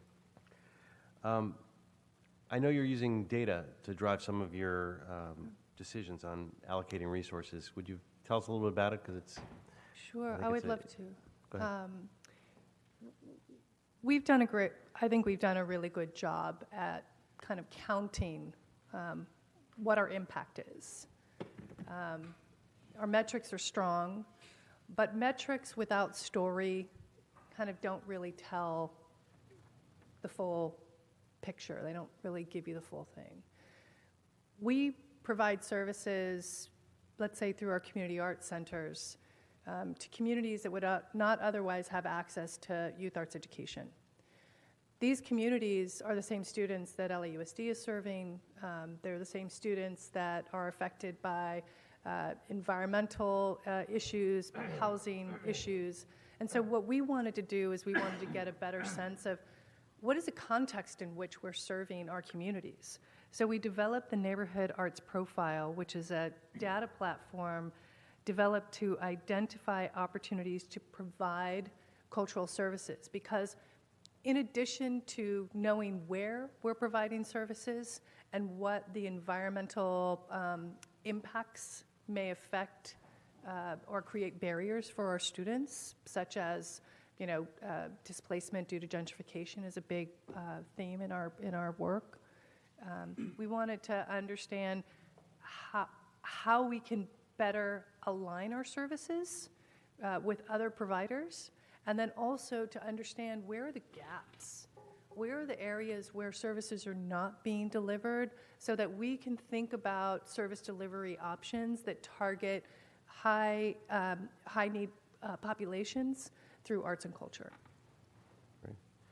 More narrow questions. When it comes to the arts development fee, does the age of the fee make the difference in how it can be spent? Are there different protocols for how funds generated a year ago or spent versus funds that are generated 5 years ago? Yeah, that's a very detailed question. The arts development fee is rooted within the State Mitigation Fee Act, and so we need to check that language, and we'll be able to get back to you on that. Okay, yeah, we could do a report Sure. back on that. Absolutely. And then something jumped out at me, the City Hall lighting project, it's 1.5 million. Mhm. Tell me a little bit about what that is and are the new energy efficient lights, remote? Sure. Well, I think we've seen it. We've seen the City Hall lighting project as what we have when we have a moment where we stand in solidarity or where we celebrate a cultural event or a historic event. So the City Hall lighting project is to update the lighting with LED lights for City Hall, and then to create really a set of protocols on how to go about lighting the building, and what are some of the artistic interventions that we can include to demonstrate to the world what we value in our city. How many lights are we talking about? That's a great question. I don't know if you have that. It's a partnership with GSD. GSD has gotten those bids. Do you want to, Elma, do you know? So I mean, John is coming to. John's got it. Great. Good afternoon, committee members. John Chavez with the Office of the Mayor.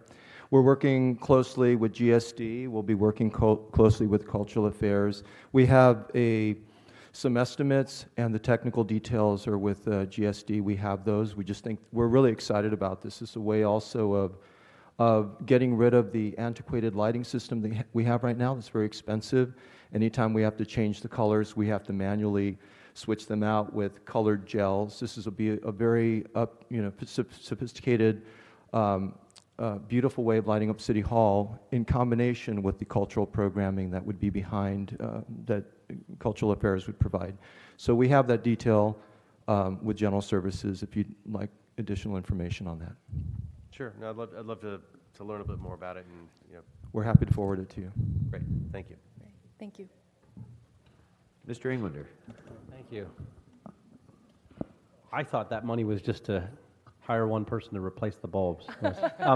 So what I'd like to do is make a recommendation, because I'd like to hear more about it as well, that we actually, as a budget request, put that money into the UB and then also have that report when it's ready come back to Budget and Finance Committee so we can just look at it. That's great. We'll do the cost benefit and the ROI on it and figure out what you were saying in terms of the antiquated systems and figure that out. So thank you for the partnership. Everybody's been saying that. I really appreciate it. We've been doing a lot together, and I really appreciate everything the department's doing. I'll just jump right to it because I'm between you and lunch, and that's very dangerous. And more importantly, my colleagues in lunch. That's even more dangerous. Two things. One, on the reconciliation on Porter Ranch arts money. I really want to get that completed as soon as possible. And that one's a little unique because it doesn't adhere to the same. It's actually further restricted than many of the other arts fees because it was set up under the development agreement and a DA, and way before my time, way before your time, and but now we really need to come to a point of where we're at with it. Can you give me an estimate on where we might be in reconciling? Yes, absolutely. Daniel, can you take that one? Sure. We have been working on it. It's going back about 25 years. I know. And our information, a lot of it is not electronic, so we're going through a bit of a forensic accounting process here. We're hopeful that we can get something to you in the next 2 months. Oh, great. Okay, 2 months would be great. Let me tell you how much I'm going to hold you accountable to that. This absolutely doesn't fall within their purview to go back and reconcile planning documents, but we've asked the planning department to do it, and they've failed miserably. So then we went to the controller, and that didn't happen.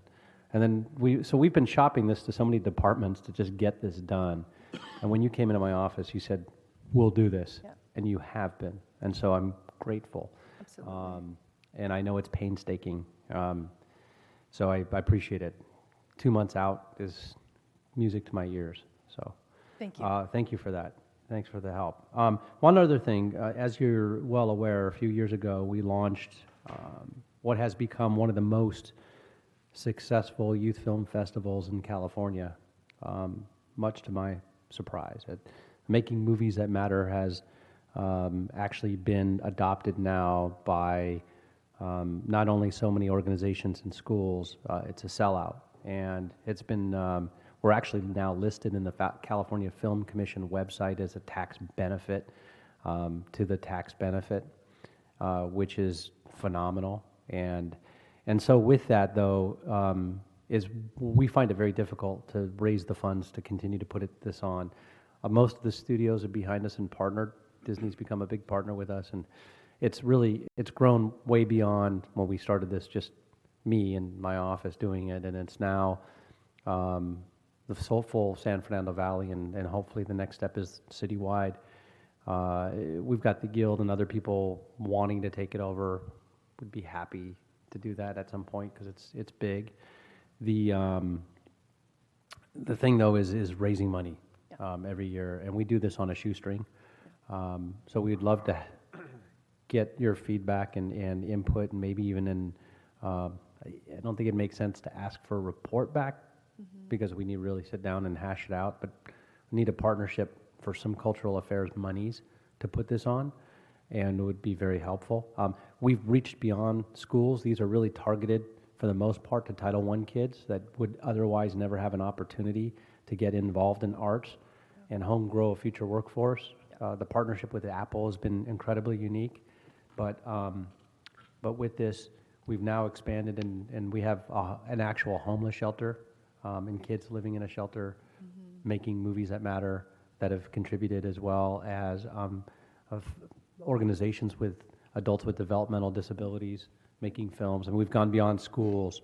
And the At-Risk Youth Center has submitted films. So it's really unique. I don't know that there's anything like this, and so would love your help in putting some funds to make this happen.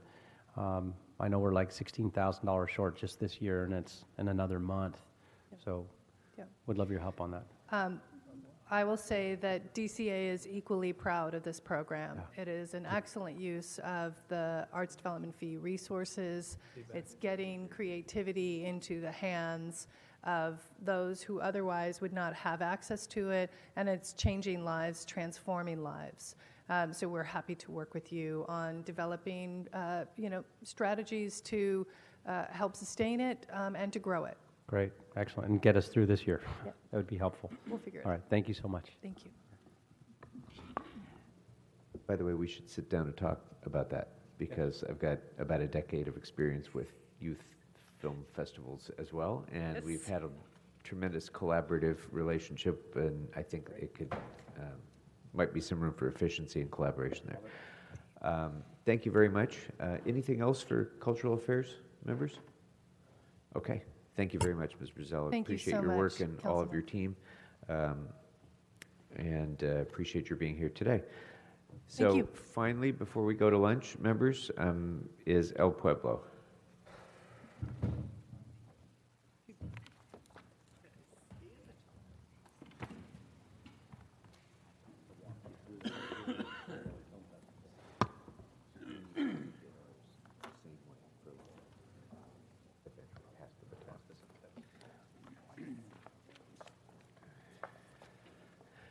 Mr. Espinoza, thank you very much for your patience.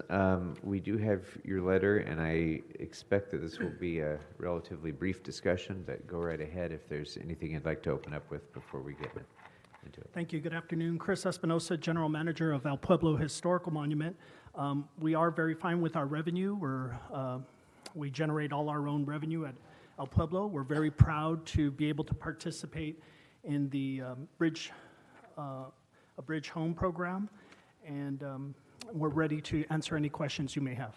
Thank you very much. I think probably the one main question on people's mind will be presented by Mr. Bonnet. Thank you, Mr. Chair. I'm actually channeling Mr. Weezer at the moment. Yes, He sir. asked me to ask a couple questions. Yes, sir. About El Pueblo and the bridge housing. First is about the bathroom attendance. It's one of the key needs he's identified. I guess the city's carrying out a pilot program where bathroom attendants are present from 7 a.m. to 7 p.m. and I guess the cost of that is about $200,000. So Mr. Weezer would like me to ask for a budget impact report back on the ability to provide bathroom attendants at El Pueblo as part of any expansion to the Pit Stop pilot program. And then there was a question about parking revenue. And in that case, we'd like a report back on whether or not the budget accounts for the loss of Lot 5 revenue while Lot 5 is used for the bridge housing. And as part of that, what is the reason that we're anticipating an increase in parking revenue? And how does that jive? And final report back is about attendance and marketing. A special study report back on how you are coordinating with the Convention and Tourism Development Department and what opportunities there might be to further promote El Pueblo to visitors to the city. Thank Got you. it. Thank you. Mr. Bloomfield? Okay. I'm a little confused by the $200,000 bathroom attendance, but I can look into that. The El Pueblo project's great. Thank you for being the first department to move forward with that. It's wonderful. Just out of curiosity, how much funding was generated by Parking Lot 5 prior to doing this? And is there a plan to offset those dollars, or is it just made up for by the fact that they shift to the other parking lots? Yeah, I think the year previous, we earned $170,000 at parking lot number 5. We've had very strong filming and special event revenue this year, and we're expecting very strong filming and special event revenue next year as well. It's a combination of increasing costs, parking fees at the various lots. Film companies often rent our lots as well, and so that's been really helping us. So this fiscal year, actually, we're expecting to beat our revenue target for parking revenue. And so we are expecting a very strong year, even without the parking lot number 5. That's good. So it seems like things have shifted around. It's not causing a major issue for you. Well, the way I look at it is that the council and mayor set goals for the department on the revenue side, and it's up to the department to try to achieve those goals as best we can. So, we're a full partner on the overall homeless strategy, and so we're going to try our best to get it from different sources. And what were there were some security concerns that led up to the department to increase the museum cost for security. What were those issues? Yes, for a good spell of time, the increase in transient activity throughout the monument has been occurring over the last fiscal year. In some of the spaces that we have, we'll have some part-time museum guides, and they monitor the space, and sometimes these historic spaces are like caverns, right? There's because they're historic structures, there's different rooms to be able to handle. And so, it's important to sometimes double up on those part-time museum guides so that there's assistance just in case big rushes of kids come, or that individuals aren't sitting there alone in case of an emergency. Now, we've put in a number of security cameras, we have walkie-talkies, and of course phones at all our sites, and we have our security monitor all the different museums, but it is a large property. And so in certain spaces, we've doubled up with our museum guides just for safety's sake. Okay, great. Thank you. Thank you, sir. Mr. Englander? Okay. I think you've addressed what I wanted to know about, except the one smallest, most personal thing that I will probably ask during the entire budget hearing, and that is this. During some family research, I found out that my grandfather was actually an Olvera Street merchant in the 1930s. And that caused me to wonder, where is it that El Pueblo maintains its historical records, being such an important historical resource of this city, maybe the most important historical resource of this city? What do you do to maintain those records of the actual original Pueblo as well as the post-Christine Sterling Olvera Street? Yes. Some of the documents we have on site within our offices, because they're so important, we keep files. We have all the old merchant files within the building. We also maintain, with the help of General Services Department, a very large warehouse that's out in close to Cal State LA. And in that warehouse are a significant amount of artifacts, of furniture, of historical. Whenever somebody digs around our park, you can bet that you're going to encounter something. And so we have significant amount of papers and plans in this warehouse. And for the last several years, we go out there and we clean and organize to make sure that when we get requests that we're able to respond and provide access to this information and documents. So we have all these records, and it's just a matter of researching. Terrific. Yeah, I'd like to work with your staff and maybe get a name, and then we also. Well, you'll work with me on it. Well, we have 12,000 historical photographs as well. That's fantastic. In partnership with the Los Angeles Public Library. So we have a significant amount of records, both on site and at our warehouse.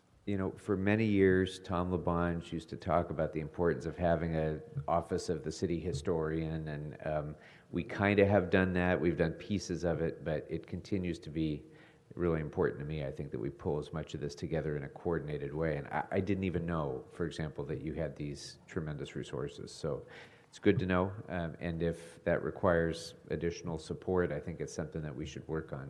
It's fun for us. I'd like a special study back on what the late, great Kokorian was selling as merchandise there. So if you can report back That one's urgent forthwith. I can tell you that, and it wasn't Budweiser T-shirts. I'll tell you that. It was, it was That fiscal year, Spanish pottery and gardenware. Yes. Yeah, not necktie? Wise guy.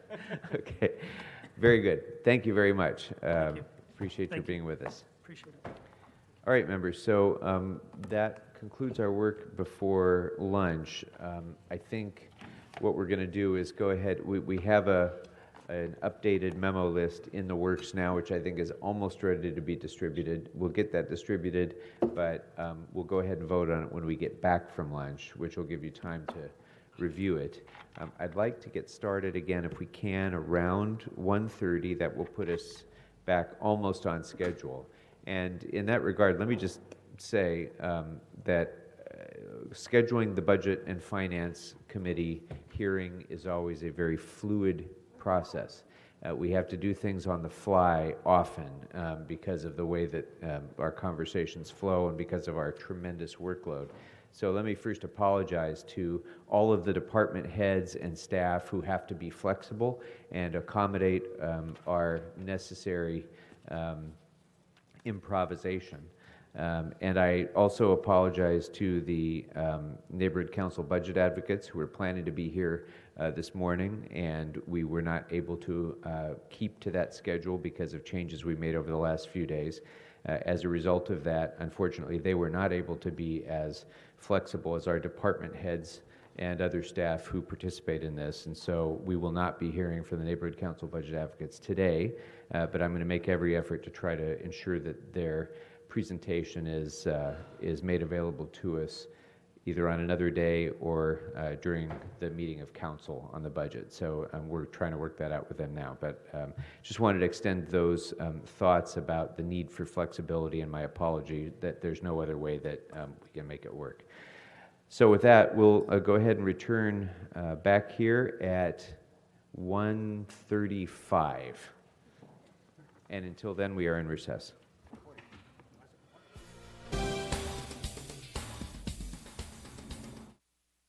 And welcome back to this continuation of the Budget and Finance Committee's consideration of the Mayor's proposed budget for fiscal year 2018-2019. We are ready to begin our work again. Members, before we do anything else, I'd like to turn your attention to the updated list of questions that should be time-stamped 12:45 p.m. today, and see whether any of you have any suggestions, changes, additions, deletions to the list. Yeah, Tricia sent And while you're checking, I'll go ahead and do a couple that I have. Special study number 665 under General Services. I'd like that report back to go to the Environment, Climate Change, and Environmental Justice Committee. And number 6, Special Study 668, also under General Services, that report back should go to the Economic Development Committee and the Ad Hoc Committee on Jobs Creation.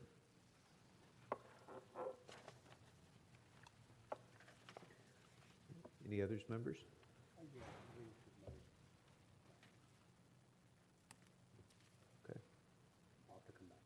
Okay. Mr. Bonin, anything? I wouldn't let Tricia eat lunch today, so she could go over this letter. So far, we don't have anything. She should have eaten her lunch at 1 a.m. when she was still. All right.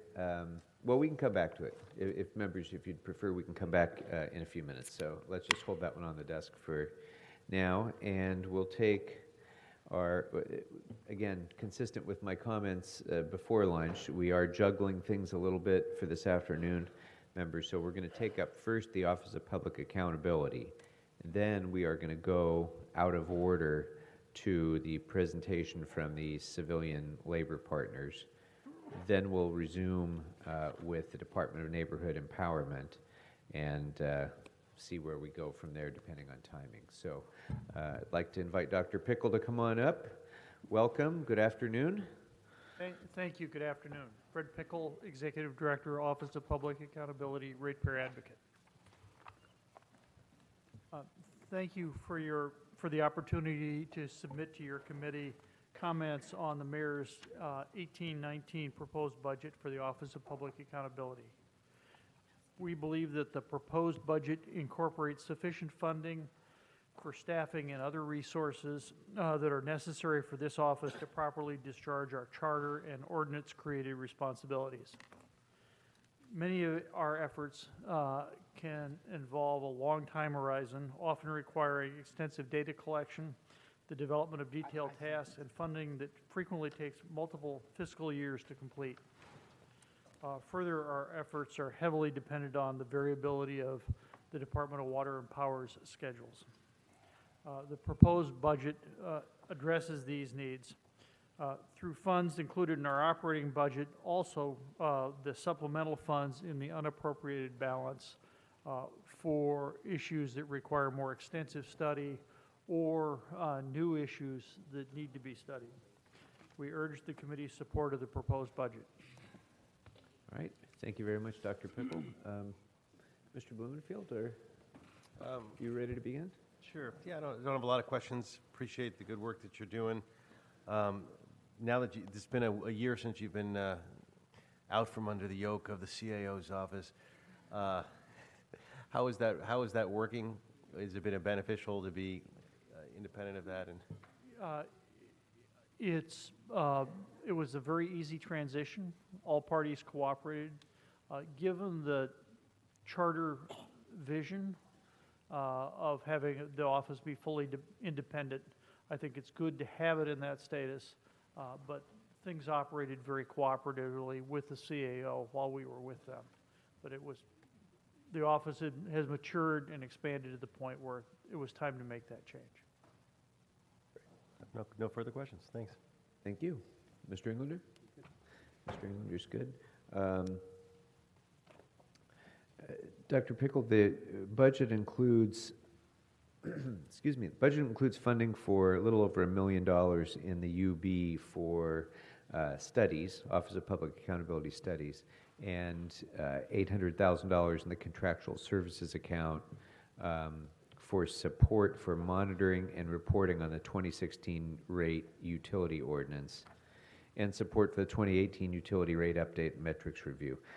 Can you talk a little bit about what the range of studies were, if any, that were undertaken in the current fiscal year, in 2017, 2018, and were the costs for those studies reimbursed by DWP?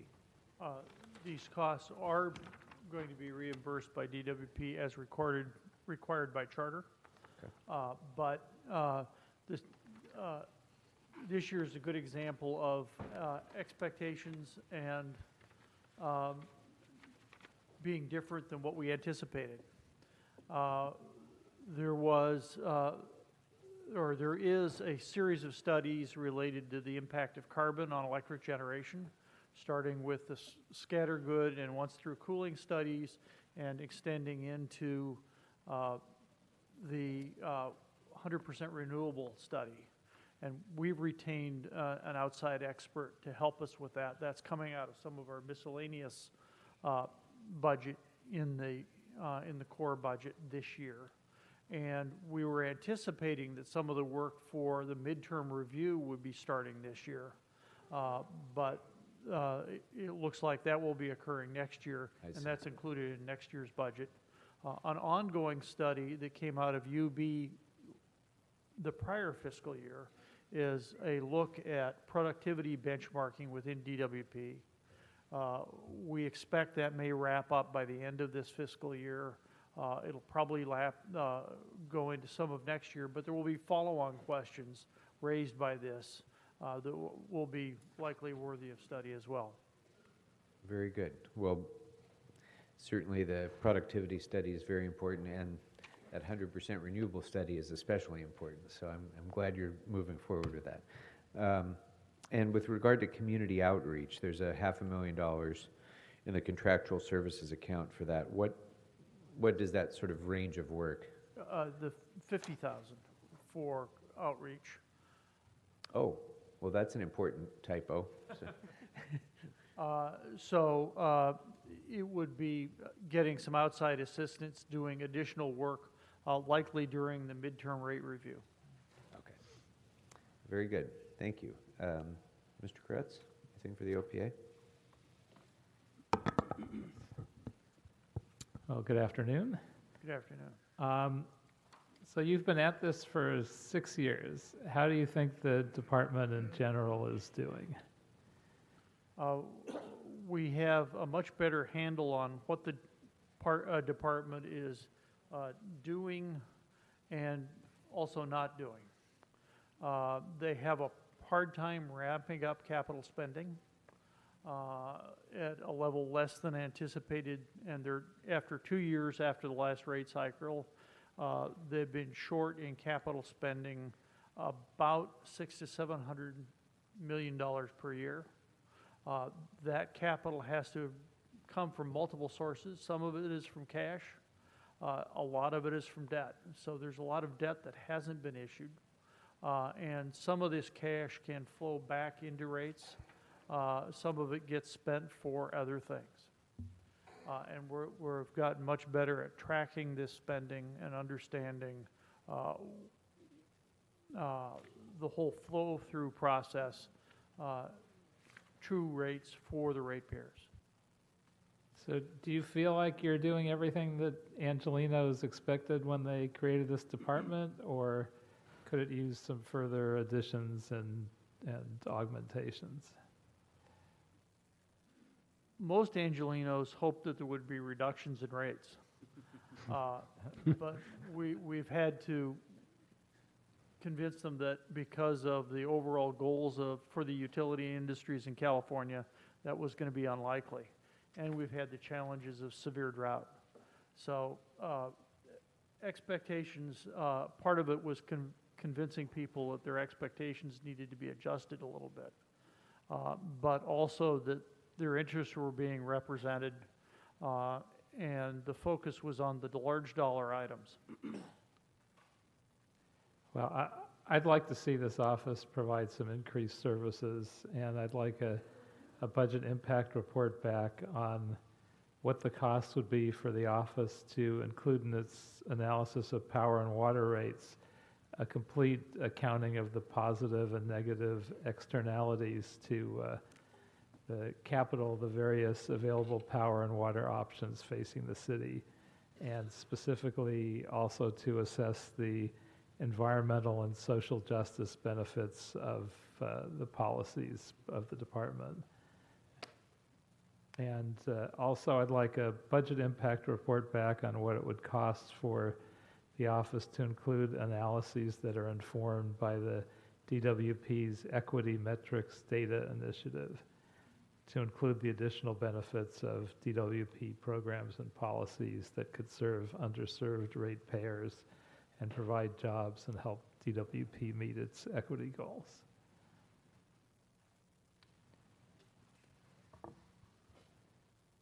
Okay, anything else, Mr. Kretz? No, Okay, that's it. Mr. Bonin?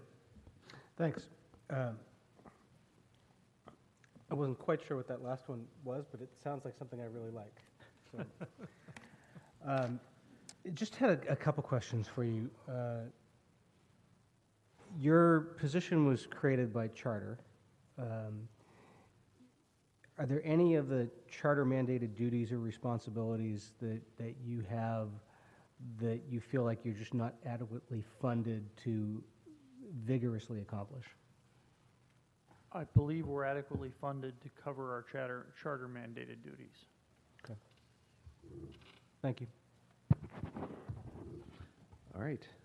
Thank you very much. Anything else, members, for the OPA? Mr. Chair? Yes. Mr. Kretz's motion about asking the OPA to look at their kind of consulting work and what additional or different kinds of consulting work they might want to do over the next year in those regards, I would recommend that be a special study as opposed to an impact report due back this week. All right, that's fair enough. All right. Thank you very much, Dr. Pickle. Appreciate your being here and appreciate the work you're doing on behalf of ratepayers. Thank you. All right. So members, again, we're going to juggle the schedule just a bit and go next to the presentation from the city's civilian labor partners. So I'd like to go ahead and invite them to come on up.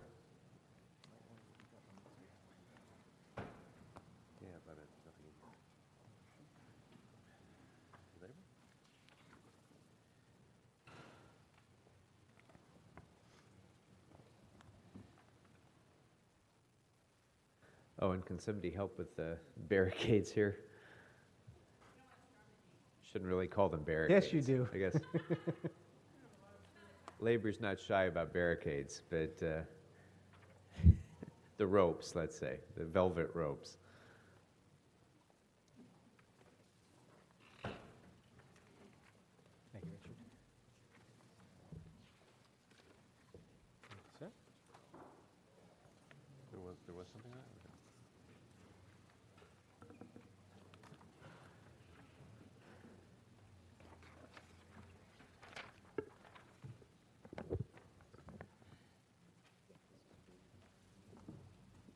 Okay.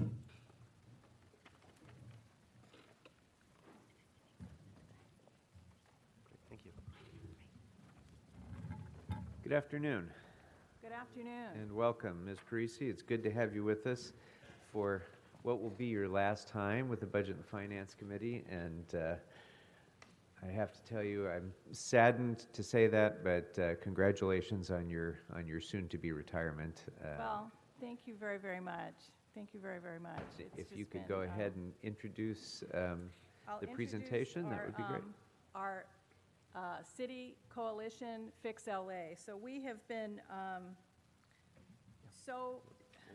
able to really, I believe, be an effective voice for city workers and communities because of the alliance that we have formed in Fix LA. And so today, you are going to hear from our partners in Fix LA, Community Coalition, the Black Worker Center, ACE, SCOPE, and POWER. In addition, the City Coalition, as you know, represents 7 international unions: AFSCME, SEIU, LAUNA 777, Operating Engineers Local 501, the Teamsters, and the LA Orange County Building Trades Council. We are 10 years, the title of our report today is 10 Years After the Crash. We are 10 years away from certainly, I think, what any of us have seen in terms of the most economically challenging times in the city of Los Angeles. And this council and labor partnered with you to work diligently to make certain that the outcomes were reasonable and sustainable, and most importantly, to cause as little harm as possible. However, inequities and inequality still persist in the LA region. Income inequality in the LA region, we rank 7 out of 150 metro regions throughout the country. And this is a USC study, PolicyLink USC study in 2017.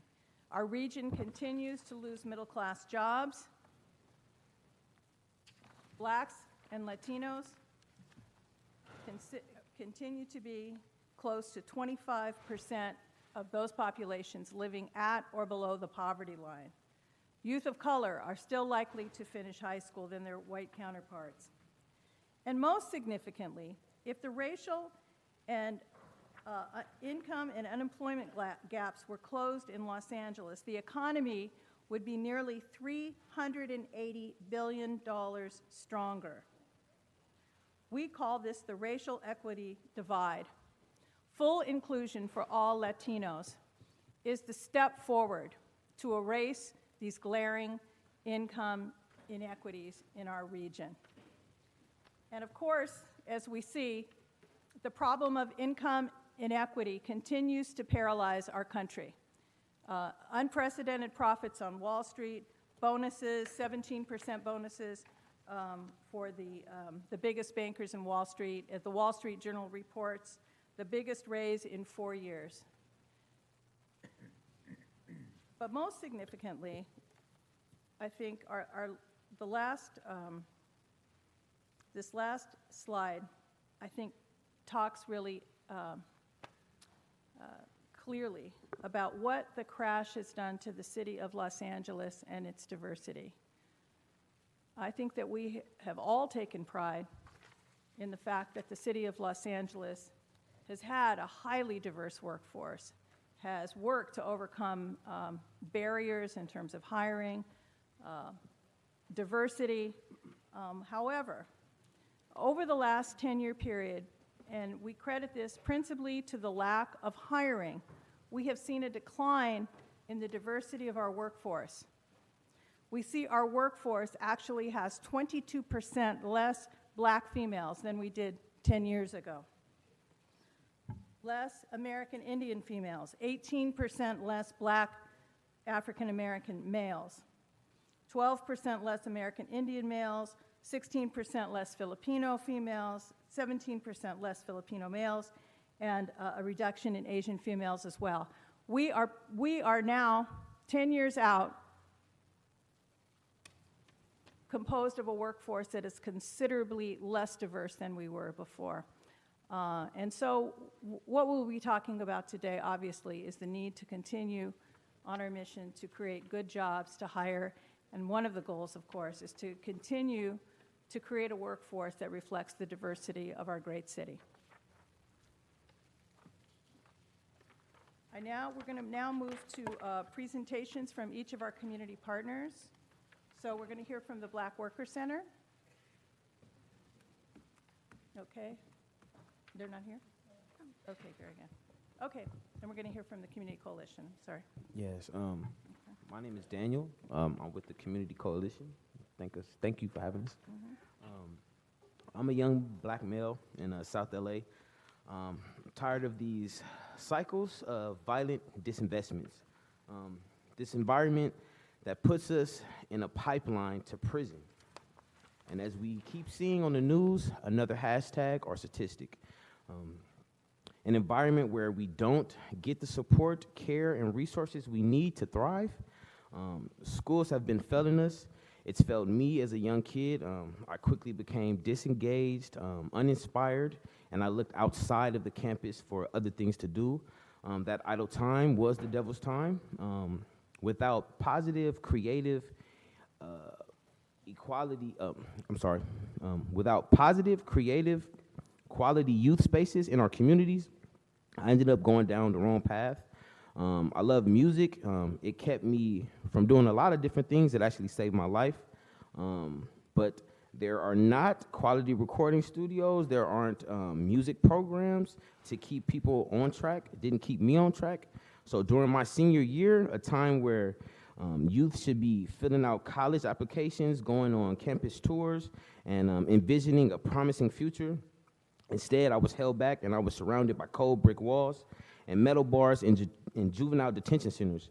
I have recently become a new father, and I'm loving my beautiful black boy, and I will make sure that I am present in his life. In the hospital, the day that he was born, they had to fly him to a Westside hospital in Westwood to get the surgery he needed to stay alive. We should not have to leave our communities to stay alive. We should not have to leave our communities to be able to find better schools, to find better parks, better programs or resources. We need them here where I live in South LA, and we need them now. We need to break this cycle for us and the generations to come, to not see another young man go through what I went through. We need to bring in the money to provide the opportunities and fully transform our parks, rec centers, and communities. I do not want my child to be blocked from his fullest potential because of the zip code that he lives in. The LA County has an average of 1.3 acres of green space per 1,000 people. My community in South Los Angeles averages to only 0.5 acres per 1,000. The parks by my home down in South LA is a red zone. According to the Parks Needs Assessment Study, it's in a very high it's in a very high need zone also. We need more green spaces. We need beyond a summer program. We need a year-around prevention, youth job training placement programs, high-quality proven programs that can bring high quality proven programs that can bring equity to South LA. A healthy park is a healthy community. Recent studies correlate a lack of green spaces with poor health, crime, and high stress. Please invest in our youth, our next generation, by fully equipping our parks and our rec centers with high quality year-round, fully funded programs and activities, as well as coordinating outreach efforts that can help shift the perspective of our decaying parks and help regain the trust that you need in this city. Jobs are great. We love the jobs, but can we teach people to be able to build businesses so we can provide the business for our own communities and be able to employ the people of our color and the people of our communities? These are the things that we need, and I just appreciate you for your time just to listen, and I hope that we can address these issues and get them fixed. Thank you. Thank you. Thank you.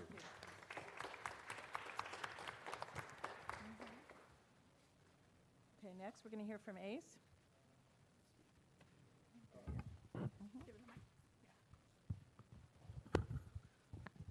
Good afternoon. My name is Joe Stringer. I'm a member of ACE. I'm a resident of CD8 for 46 years. And I'm here to talk about sidewalk, trees, and potholes. Like I say, I've been CD8 for 46 years in one location.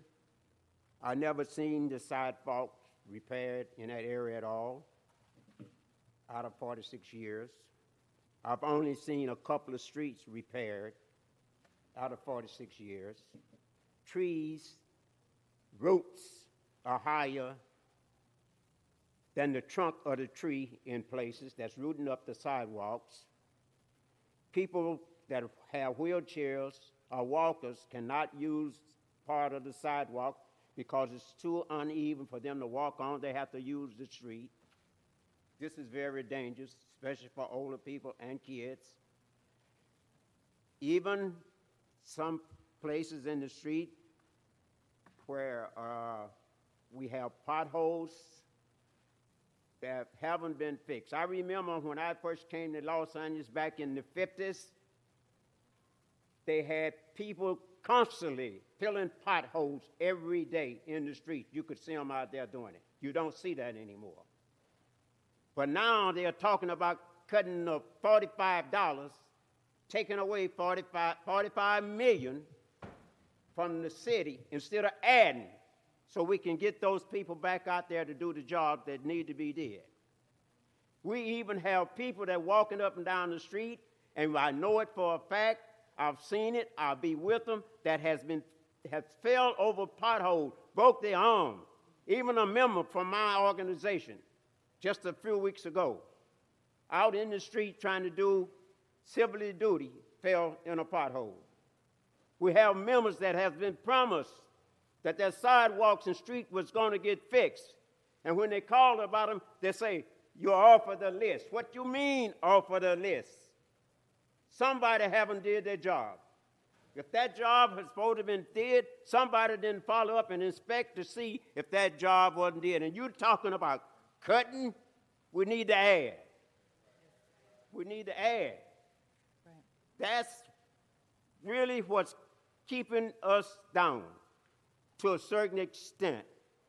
We do not do the things in our own neighborhoods like we should, but we can do it everywhere else. Just for instance, like I say, I live in South Central LA. I live off of Vermont, and I recently travel Vermont up and down. You get downtown where USC is, the streets are smooth and cool. But come back on the side where I live. You got potholes and everything. Now, there's a reason for that. And I don't have to tell you what the reason is. I don't have to tell you. You know, I could go on all day, but I'm going to stop. But I'm going to say one last thing. The reason is this. We might look dumb. We might act dumb. But common sense can tell you and tell me the reason why our streets and things are not done and not being did the way they should and not kept up like the certain parts of the city because they are favoritism. They are favoritism. There's no need of lying about it. It's there. So let's own up to it. And let's move on. One other thing. 5,000 jobs was promised 2 to 3 years back. Haven't got no 5,000 jobs. And the end comes this June. Sir, one moment, please, sir. I can't have shouting up from the audience. I'm sorry. About No, that. you're But all I right. get You're a all little- right. I get a You're all little right. upset You're all every right. time We're I get listening. talked We're about. listening. But I want to focus our attention on you. We want to focus our attention on you. And I'm going to ask the audience to please show the speakers the respect of not calling out from the audience. Go right ahead, sir. I'm sorry, sir. But I'm going to finish. We know the difference. And like I say, it's politics, and it's there. And no need to try to deny it because it's there.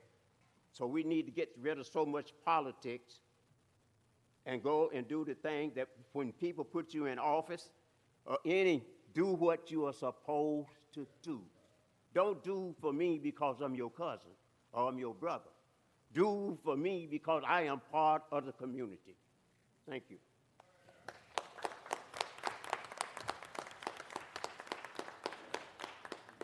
We're going to hear from Scope. Good afternoon. My name is Aretha Wormsley, and I am a member and a leader of SCOPE, a community-based organization in South LA. I'm also a South LA resident. Since 2014, I've been advocating with the Fix LA Coalition for the city to honor its commitment to restore 5,000 jobs and hire locally. Finally, in 2017, I was excited because I finally was able to apply for the Targeted Local Hire Program. Okay, I waited for weeks, reportedly checked my email. I don't check it all the time, but I checked it because I wanted to make sure I didn't miss the email they said they were going to send about the jobs. I followed up, but never heard back on the status of my application. From talking to my friends in my organization, which is SCOPE, and other people, I learned that other people were experiencing the same issue. Now, I learned that although the city was accepting applications, many people were applying and weren't being hired, weren't even being considered, but they said that they would. Now, many people were applying, like I said, and jobs weren't being created. Even though I know trees aren't being trimmed in our community, our streets aren't being repaired, where are those jobs? These are jobs that can be created for our community. I don't understand why it's so hard to hire somebody to fix a street. I don't understand that. There's so much potential to this program. At one point, the city and the county jobs were like the largest employers here in South LA, lifting generations of families into middle class, lower income families into middle class. It's not a good pleasure to be stuck in a position and can't move forward. When you promise someone 5,000 jobs, you should commit to that. Because I'm a lady of a certain age, and 3 years ago I was younger. So they said, oh, we're not going to discriminate, but I'm getting older. So when do you plan on creating these jobs? To the point where it's going to be time to retire, then you won't hire me anyway, you're going to be too old. I don't want to be stuck on SSI. I want to work. So it's time, we need to create these jobs. I believe that this program will work. It has great potential. It's not hard to find out that we need people to clean the graffiti. We need people to keep our streets clean. We need people to repair our roads. There are jobs that can be created. You pay one person all this money an hour when you can create 4 jobs with that one person's salary. Break it up, give people a job, and get it done. Because obviously that one person can't do it by itself. That's why it's not being done. I urge you city council members to budget for all vacant positions in the city departments. In recession, level salary savings requirements, and improved and expand the target local hire program, and ensure that the city's prosperity is shared by its communities. I'm in South LA. We want to work. That's just a label to me. That's just where I live because that's what I can afford. You think if I can go somewhere else, I would love to experience other places, but I'm happy with my community. It just needs to be improved upon. We shouldn't have to move anywhere to get anything. It should come to us. And so you guys need to really get together with this. Don't create something and don't follow through with it. This has been 3 years, I think. 2014, here it is 2018, and there's still, some people got hired, a few scatters here and there, but I don't know who those people are. I heard they did. I got people that went on interviews, they didn't get recalled. We need jobs. We need our parks improved. We need our kids to be able to go somewhere safe. They're standing on street corners getting shot at because they have nowhere to go. They go to their local park, it's a hot mess. There's nothing. There's no way for them to play on concrete, cigarette butts, and whatever else is out there in the dirt. Needles, whatever these drug addicts leave for them. Our parks need to be improved. Our roads need to be improved. My mother did fall in a pothole. She almost died because you guys refused to just fix it. I know the money is there. I've lived in South LA for a long time.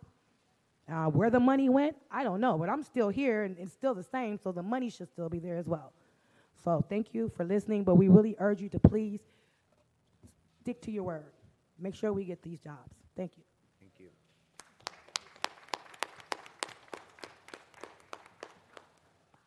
So why don't we hear from our representative from Power and then.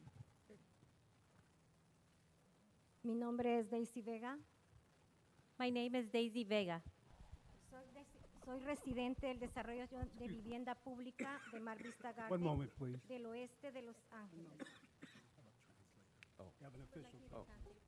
Oh, you don't want to use our official translator? Okay. Yo vivo en las viviendas públicas de Mar Vista Garden en el oeste de Los Ángeles. I live in West LA in Mar Vista Gardens Public Housing Development, and I'm a member of Power. Y soy miembro de Power. Gracias por la oportunidad que nos han dado para estar acá y escuchen y seamos escuchados. Thank you for the opportunity of being here today and for being the opportunity for being heard. Estamos con la coalición del sindicato de la ciudad con Fixie LA, orgullosamente siendo miembros de ellos. We are here partnering up with the Coalition of City Unions, and Power is a proud member of Fix LA Coalition. Nosotros trabajamos como organización en el oeste de Los Ángeles. Trabajamos lo que es Venice, Culver City, el Valle San Fernando y lo que es viviendas públicas en Pico Garden, Pacoima. We organize throughout West LA with chapters in Venice, in Culver City, Mar Vista Gardens Public Housing Development, in San Fernando Valley with large chapters in the San Fernando Garden Public Housing Development in Pacoima. Nosotros apoyamos la plataforma de Fixie LA. We support Fix LA's platform. ¿Por qué?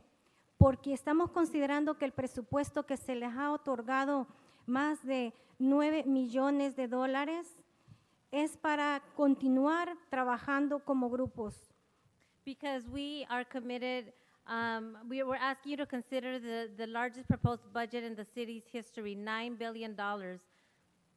Nosotros hace 10 años, ustedes hicieron recortes por la depresión que hubo. 10 years ago, you made cuts to services because of the recession. No han regresado esos programas de parques y recreaciones y programas de otras organizaciones para jóvenes adultos. You have not restored their services then. You have not restored parks and recs and other services for young people. Y aún así hemos sobrevivido. And even then, we have survived. Muchas comunidades están necesitadas más las viviendas públicas, que es un problema que tenemos de muchos recortes de HUD. Many of our communities have a great need for public housing, especially during this time of cuts from HUD. Más de 2,000 familias podrían quedar en la calle y este es un problema para nuestros concejales del área. So this is a crisis for us. More than 2,000 families are potentially end up on the streets. Nuestro concejal Mike Bonney sabe del problema, él está tratando de ayudar, pero necesitamos más ayuda económica. Our council member Mike Vaughn understands our problem and he's trying to work with us, but we need more help. Somos 6,500 unidades de vivienda pública. We have 6,500 public housing units. 14 proyectos. In 14 projects, in 14 communities. Que desean privatizarlo.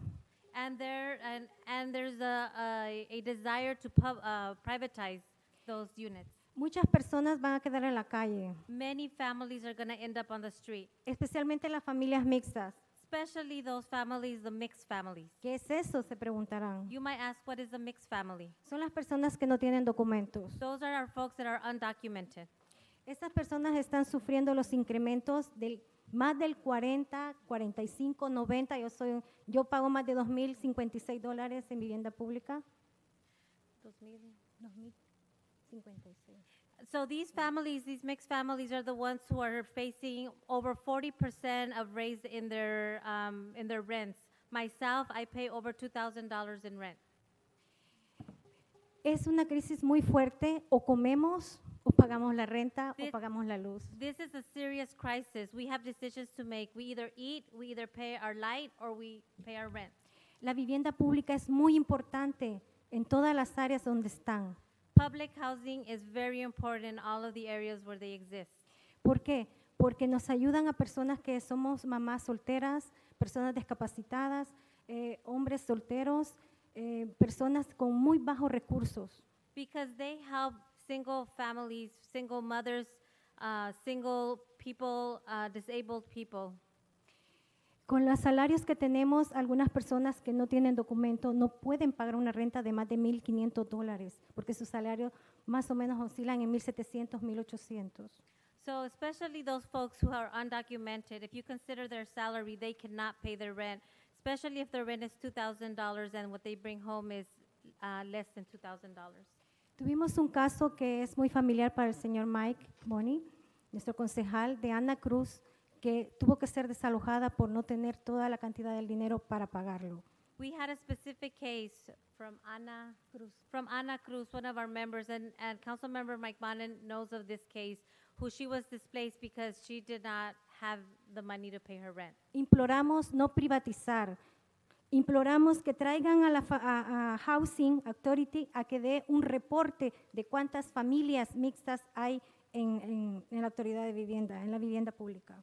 We cried out for help for her. We also cried out for her to provide a report letting us know how many mixed families were living in the public housing. Porque esto va a ser una crisis de personas viviendo en la calle y va a ser más problemático. Because this is going to be a crisis of even more people living out on the street. Si ustedes van a invertir $438 millones para vivienda, también queremos que inviertan en lo que es la vivienda pública y que no haya privatización. If you're prepared to spend $438 million to address homelessness, we also want you to invest in keeping public housing families in their homes, and to also equally fight against privatization.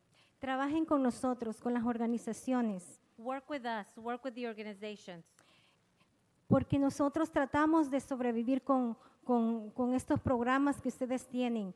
Y somos muy orgullosos de tener hijos que ya van a la universidad como yo.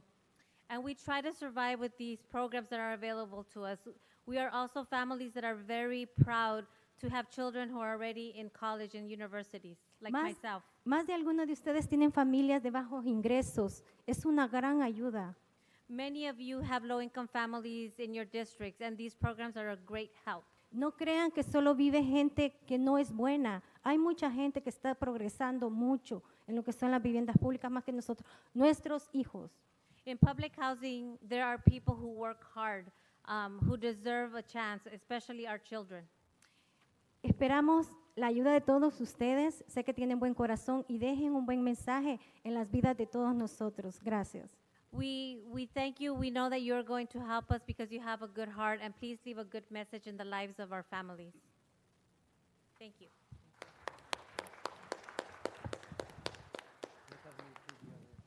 Thank you. Okay. Hello, we all present? Hello. Hello. My name is Jade Daniels, and I am the coalition organizer with the Los Angeles Black Worker Center. I bring with me the stories and the lived experiences of our members here with me today. A little bit about myself. I am a black queer woman. I am a black worker from a military family. And I have been an organizer and member of the South Central community for almost 5 years now. I have lived in over a dozen cities in this country and a few internationally. And to be frank, I am still shocked daily at the everyday treatment of the amazingly beautiful and resilient people and communities that make up this city. I was shocked to quickly see and learn of the real Los Angeles once I arrived, the one beneath the facade, where black and brown men, women, and children sleep and survive on the streets and in their cars, where the streets, bridges, roads, and water infrastructure are crumbling and unsustainable. The stark difference between those with access and those that have been historically and continually excluded in this city.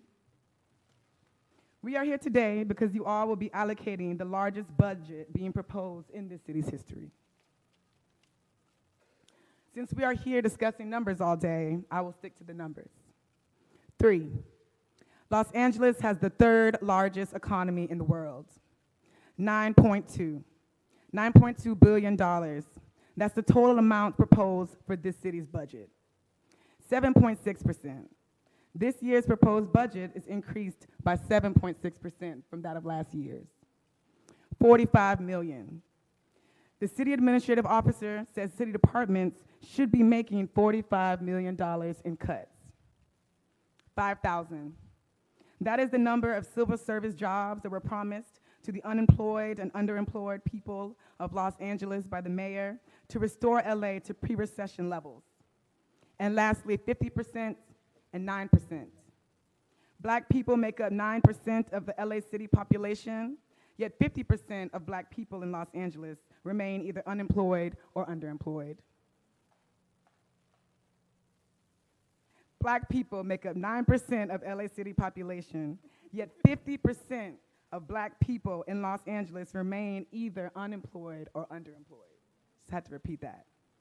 Every day I see the consequences of irresponsible, greedy, and discriminatory decision-making in this city by our elected officials. We know discrimination to be a disease that destroys. And Los Angeles is very sick with the disease of discrimination. Discrimination does not just hurt our feelings. Discrimination destroys opportunity and access. It destroys community, and it destroys lives. And there is much to fix in LA. It is time to put up or shut up. The same excuse has been used time and time again to hinder action. We don't have the money. Well, $9.2 billion is a pretty good start. Use it to invest in the communities and the people of LA that have lived, worked, and built this city. We trust that the decisions made in this room will be made to ensure we are moving forward as a city, and to ensure that LA begins to make up for its past and current mistakes, and finally gives back to the people of this city what they have already when they have already sacrificed so much. Thank you.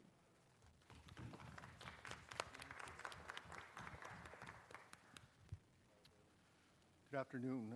Good afternoon, Mr. President, or Mr. Chair, and members of the committee. Is it on? There you go. Is that better? Good afternoon, Mr. Chair and council members, members of the committee. My name is Victor Gordlo. I'm an attorney that serves as general counsel and secretary treasurer to the Labor's International Union of North America, Local 777.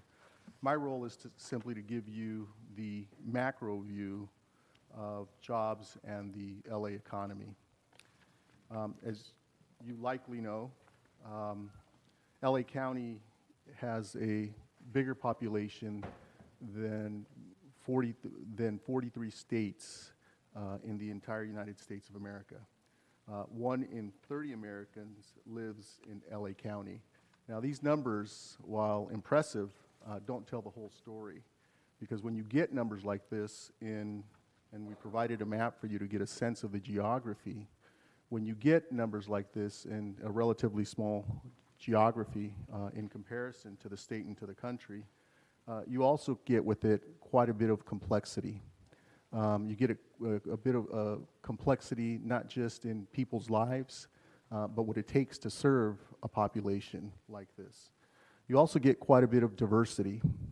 And when you get the level of diversity that we have in Los Angeles County and the center of gravity in Los Angeles County, the city of Los Angeles, you need a workforce that's reflective of that diversity to serve that community. And then you get a certain level of intensity. Intensity in use requires an equal level of intensity of service. And what you're hearing today is that we're not getting the level of intensity of use. We're not getting the complexity, the response to the complexity, and we're not seeing the diverse workforce that we require to serve our community.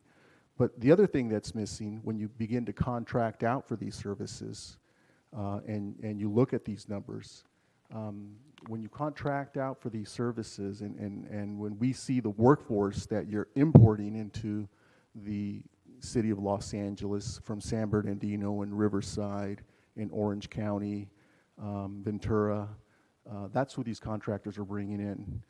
And so you're losing one other thing. You're losing the commitment of the people who live in this community who want to serve this community. Ask for a census of the workforce that you're putting in place of the people who are represented by the community groups around this table. And you'll find that that census, as we've found, is not reflective, is not diverse, and importantly is not committed to this community as the people who live in this community are.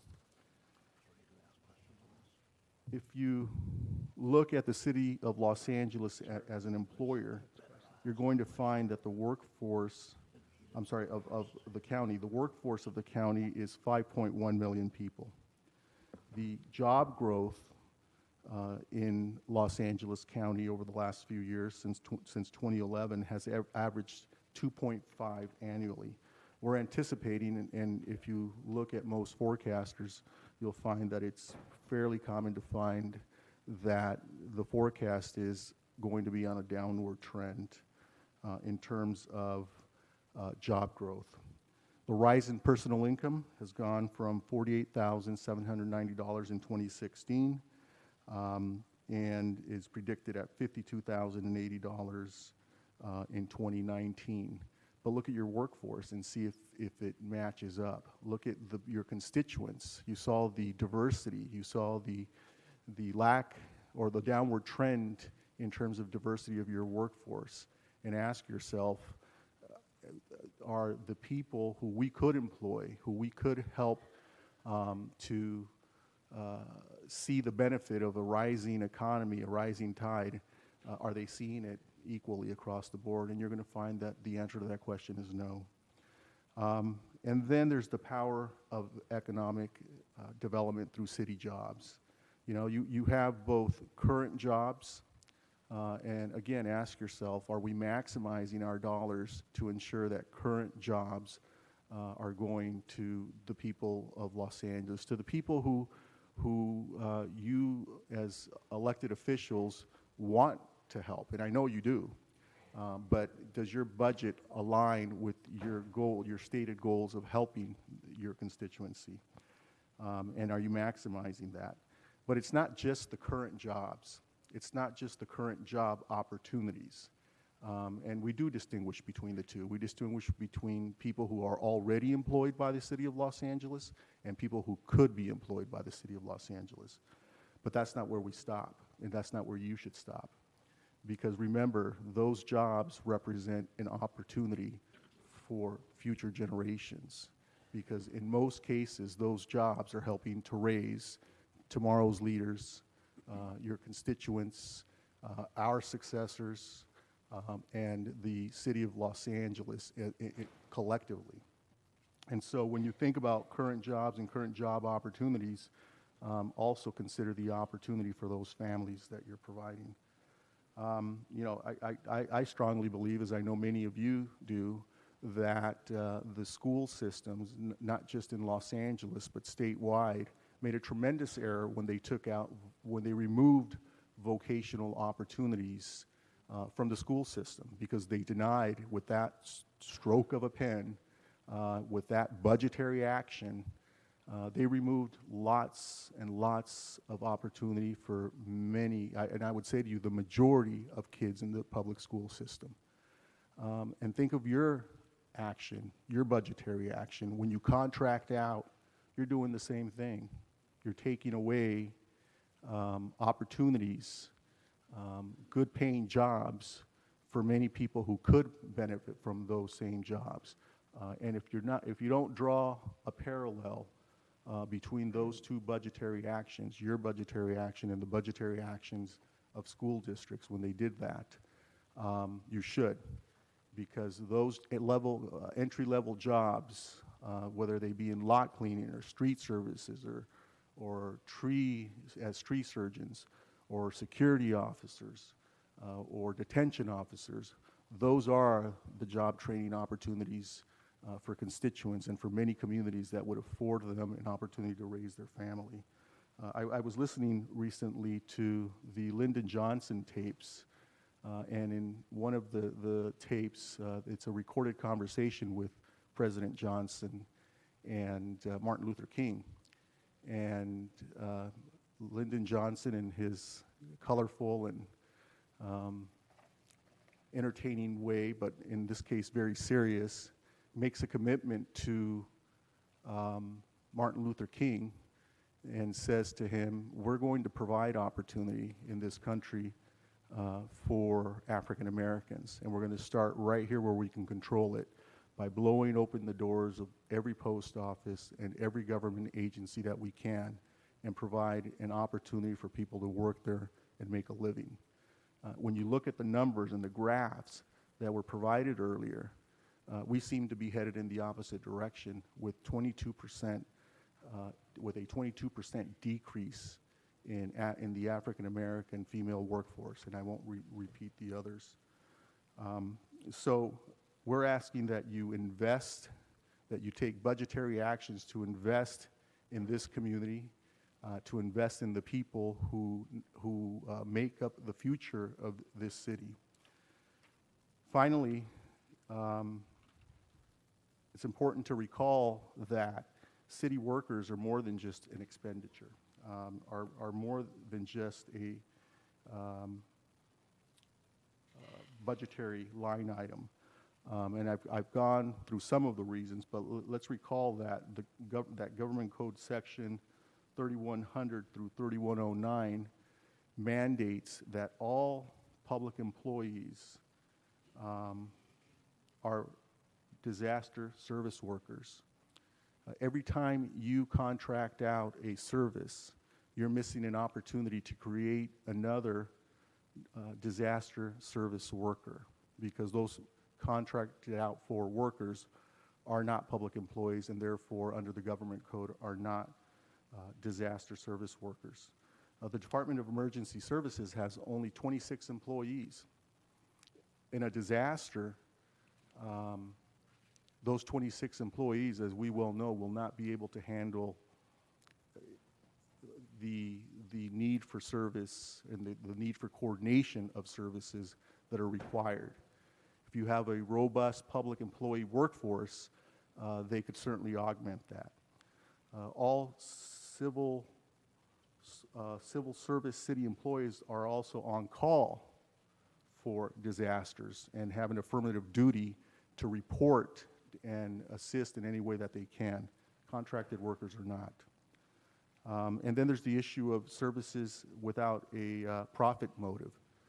Your public employees, your dedicated public employees, are dedicated to good services and quality services, not to someone's bottom line and profit.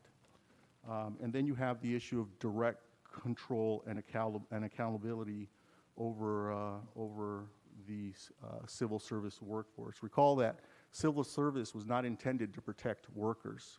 Civil service was intended to protect the people, the taxpayers, and local government, because you have dedicated civil servants who are ensuring that the people of Los Angeles are not victims of fraud, waste and abuse.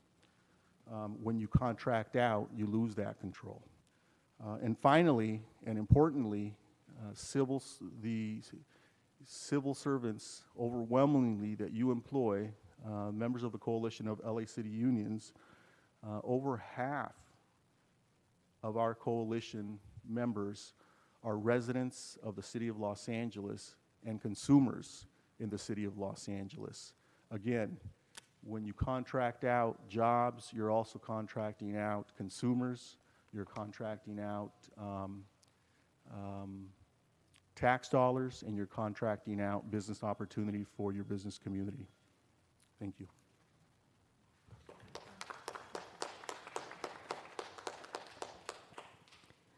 So I'm going to take us into the weeds, talk a little bit about the city cash flow, and also walk you through how we're trying to count the jobs, the job growth since the agreement set the 5,000 jobs.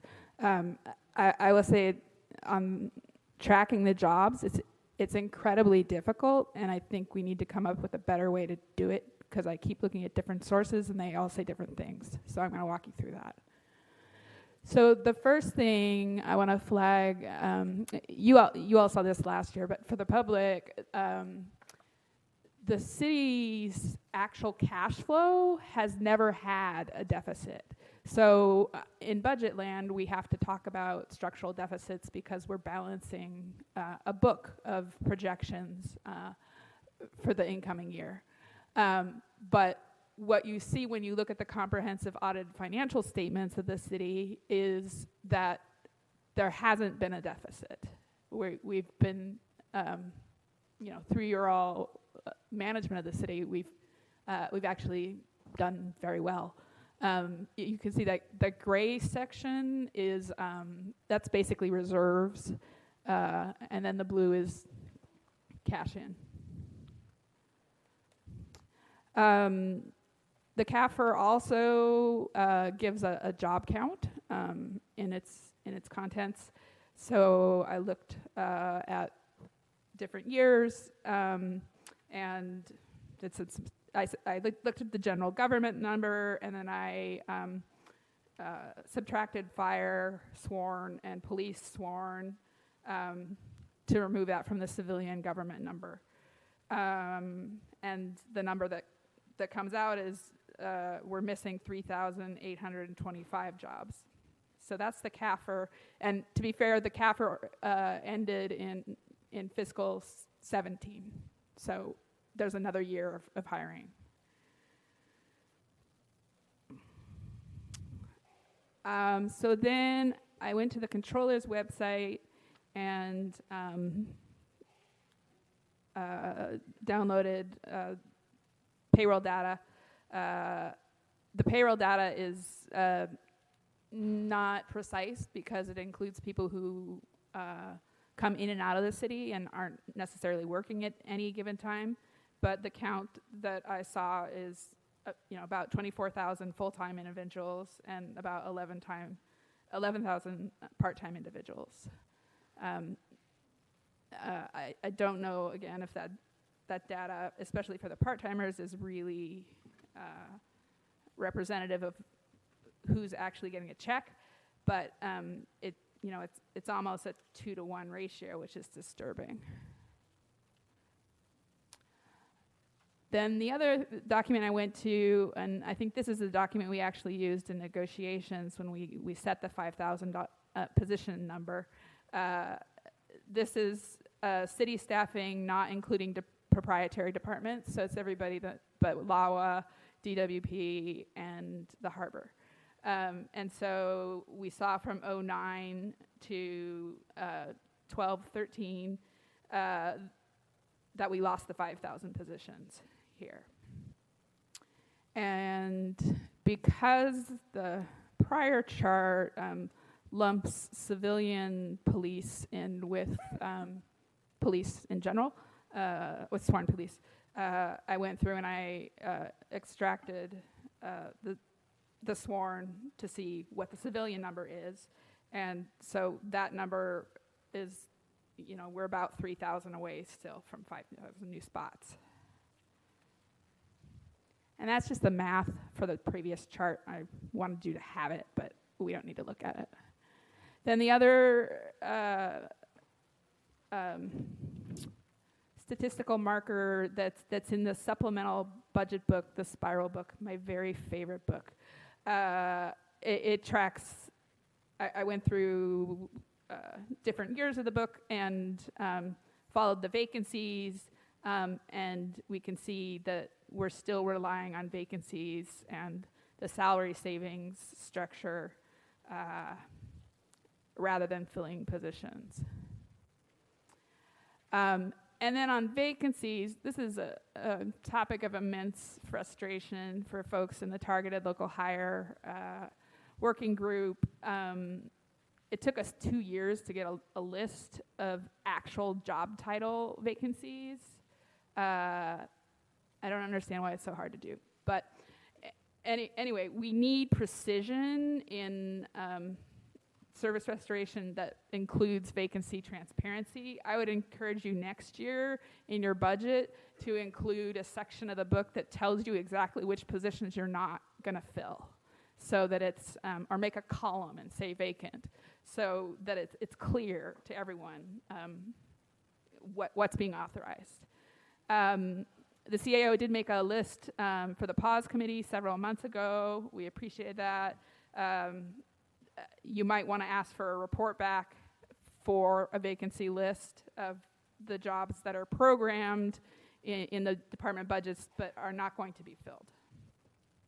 And lastly, I know there's been a lot of discussion about PACERS, which we really appreciate. And we urge that future payroll improvement has to include position control. The county does it, we should be able to do it as well. And that's it for weeds. Now,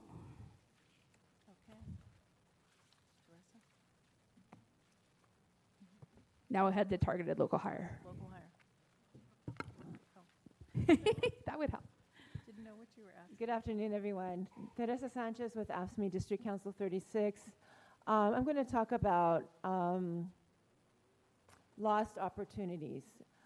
Since 2015, when we negotiated the letter of agreement with the city for service restoration and strategic workforce development, we had a goal of 5,000 entry-level civil service jobs that would be targeted to local city residents.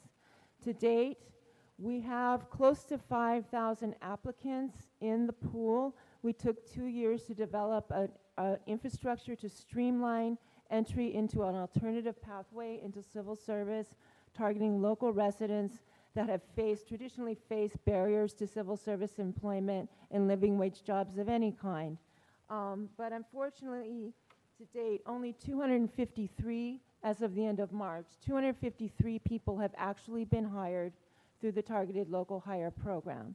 Now, I just came from a new employee orientation with the next 20 folks that have been hired in various city departments, and it was very exciting and very gratifying, and we've hired an outstanding group of individuals. But we have lost the opportunity to do more. Over the last 2 years, the remainder of those 5,000 jobs that Dr. Rhodes just spoke about have gone unfilled. And thus, the services that our community partners just spoke about have not been done. The sidewalks are not being fixed, the trees are not being trimmed, the parks are not being fully staffed. 311 is not being answered on time. And in fact, emergency calls are not being answered. So the opportunity has been lost, but we have hope because we know that we have enormous opportunities by actually overseeing contracting out, for example, custodians, street work, sanitation work, recreation and parks. By getting that work back in-house and targeting our local residents that are ready, willing, and able to do that work, we can fulfill the opportunity that we failed to reach in the last couple of years. We want to applaud the mayor and the city council for agreeing, to the concept of targeted local hire, but I really believe that general managers have not been held sufficiently accountable to the council's commitment and the mayor's executive directive 15, which instructed every city general manager to hire every entry-level job possible through targeted local hire, and it's not been done, and they have not been held accountable. So our ask to you, in considering this budget, to do the kind of review that's necessary and bring those general managers back. I know you've asked them, and they've responded to you with sort of vague platitudes about their commitment to the program, but we have not seen it in fact and in deed. We know that, for example, $5 million in custodial contracting is ready to go out the door. Why? That is an ideal entry-level position for folks to come into, and once, as you know, once you get a foot into civil service, literally the sky is the limit. I've lost count, literally over the past 20 years, of the number of general managers I've worked with who started out as a clerk typist, as a gardener, as a custodian, as a truck driver, as a maintenance laborer. And those folks have retired from the city, and there is no succession plan. The city doesn't have a strategy. We're working on it, but we need to accelerate the process and get the commitment from this council to make sure that next fiscal year we're going to begin to meet those goals and those commitments and fulfill the commitments that we've made to the residents of our city. Thank you.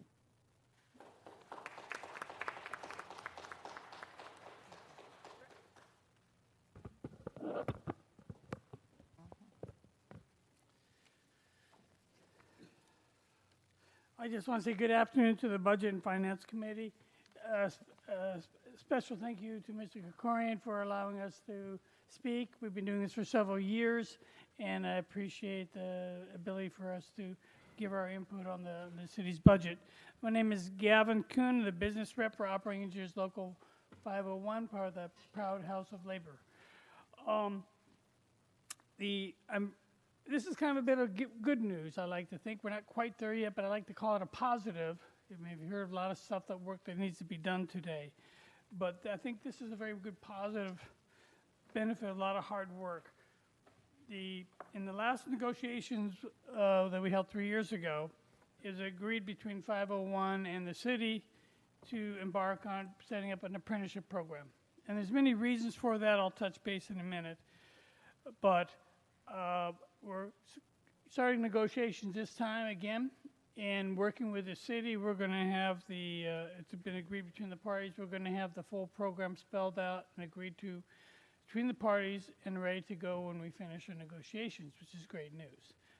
It's taken a long time to draft the language because there's a lot of moving parts and details and processes, but we're at the very end state, so we're going to be in a position when we're finished with the contract and have the language in place to be able to go forward and actually proceed with a real apprenticeship program at the city, which is thrilling.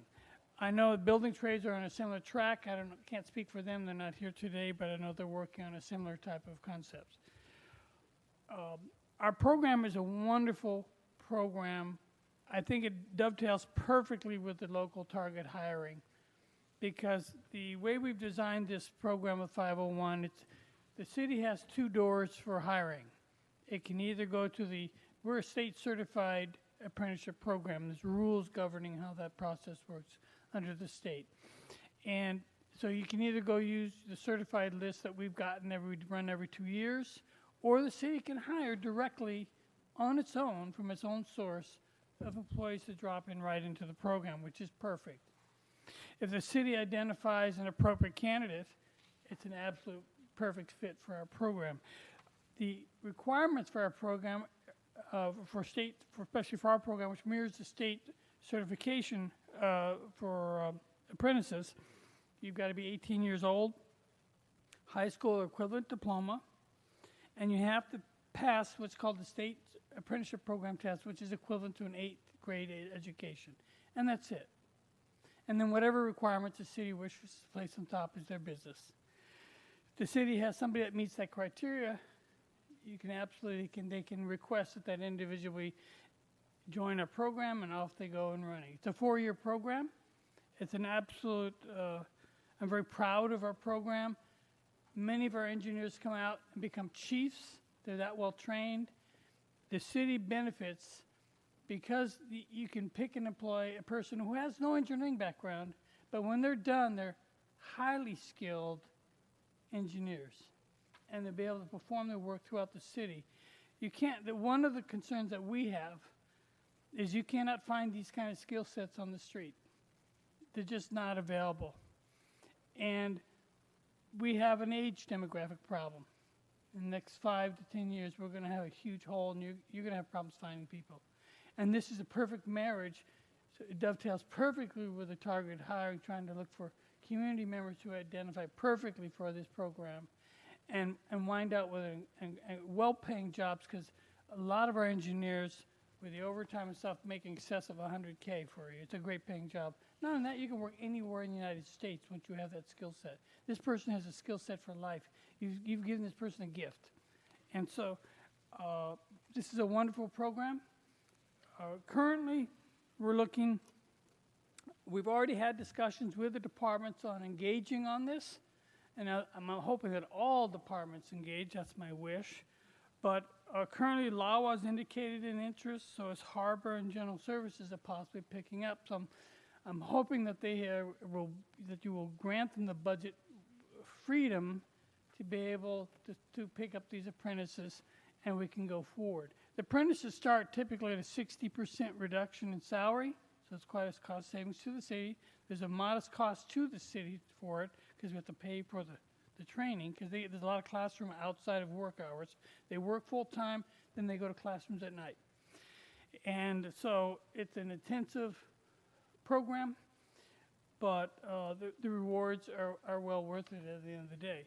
So we're hoping that there's a budgetary allowance or means for the city for these departments to pick them up when the program becomes live. We should be able to, once the negotiations are done, the language is agreed to between the parties, proceed. But I don't be ashamed to be handicapped if we don't have a budgetary means to pick these positions up and go forward. So I'm very proud to think that we're at the 11:59 fitting to the finish line. It's something that's going to be very positive for all parties involved. And thank you for letting me give my case today. Thank you. Thank you. David? Good afternoon. My name is David Sanders. I'm the Regional Director for SEIU Local 721.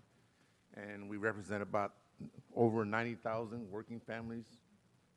And many of them here today. And what we want to talk about, what I like to talk about, and I know our president addressed some of you all yesterday, and for the sake of brevity, I don't want to repeat what he said, but I want to target some of the specific things that we'd like you all to support us and help us in resolving. I listened to the mayor's State of the City address a few weeks ago, and one of the pillars that he pushed for was no person left behind, or nobody left behind, however we phrase it. These people here are saying they've been left behind. And they were left behind at the promise of a targeted local hiring program that to date, again, a number of 253 people being hired with 5,000 people waiting in earnest for this local hiring program to take off. That's being left behind. Teresa said she's hopeful. I don't want to be hopeful anymore. I want to be congratulatory. I want us to move on to what's next. The other day, because the general manager and the department from General Service spoke about their custodial program, and they put in their budget, they had 197 custodial positions, and we know that the recession is about 400. They have resolved themselves to either not cleaning facilities at all, and the employees are on their own in terms of what that maintenance looks like, or even to the point where there have been remedial cleaning. They've reduced what they've cleaned. Some places they're in empty trash cans, some cases they won't. And so because they have not hired. And what they've said to us in no uncertain terms is that we cannot hire, there is no money, but the easy response to them, and this is a quote from one of the officers, is that it's easier just to contract it out. They create a hardship, and then they bring in a contractor, an inferior contractor, and we have written complaints from some of the departments which they service, and the end result is our members, our employees, our 721 members, there's a loss of job, there's a loss of service. The service restoration program fails, and the default position should not always be the easy one, which is to pay a contractor or a dollar amount, or whatever that may be, and get inferior work.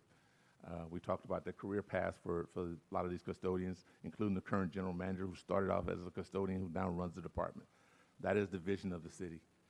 The mayor had another vision about eradicating homelessness. Inspirational, I think is great. I think, and he's put the money behind it. The budget reflects that. We like that same consideration moving forward. The General Service Department also proposed hiring a vocational part-timer custodian class. They've not spoken to us about this, and I don't know. We represent the classification of custodian. This is the first time we've heard it, and what they put in their budget is for 4 positions, when in fact, at a minimum, again, 197 is compared to 400 custodial positions, and millions of office space to be cleaned. It's not sufficient. We'd like help, and again, we think these positions will be, or they are, suitable for the targeted hiring program at a salary savings of 8.25%. That's a good deal all the way around. So, the second thing I want to talk about on this is, and it's not on your sheet, and I apologize for that, is the same thing with the security officer classification. We recently saw in the news where you actually had sworn officers in libraries, and where you didn't have sworn officers, you had contracted security officers who often refer to the librarians or defer to the librarians on what security protocols are. When in fact we had those positions staffed with civilian security officers, we think that should continue, and the sworn officers can continue to do the police officers' work out in the field. In addition to that, we also talked about in parking enforcement the other day. They talked about the dash bus and other assignments that do the other tasks and details that happen. I think at a minimum, the special event side of parking enforcement has tripled, but they're still working at 2009 levels. We had a commitment to create a Traffic Officer 3 classification in 2015. Still hasn't come on. It's not in this year's budget at all. Don't know where it's at. We'd like to follow up with that, or at least report back to respond to you all about the Traffic Officer 3. The authorities were given, positions not budgeted. Okay. And we also have a similar case at Lawwood Security. Law was expanding. I don't have to tell you all this. They have a retention and recruitment problem. Again, these are entry-level positions at best. Custodians, gardeners, and security officers at the Lawwood facility, vacant or contracted out. We proposed a better plan with the targeted hiring program. I don't know if you put the next sheet. Did you do? You're done with infrastructure? Yeah. Sidewalks? That's me? Yes. Okay. Yes, sir. I'm sorry, I Your apologize. members. Again, another project, sidewalk program, 30 years of work, and I think we've talked about this before. Those sidewalks will be there, entry level, suitable to the targeted local hiring, maintenance laborers positions, construction helpers, and DOT staffing, again, for parking, for painting curves and signage. In some of the contracts they put out, we don't know the actual number of real people. We'd like to know. Maybe you know. We don't know. And in terms of the work itself, we're asking that those funds be used to increase city employee hiring as opposed to contractors.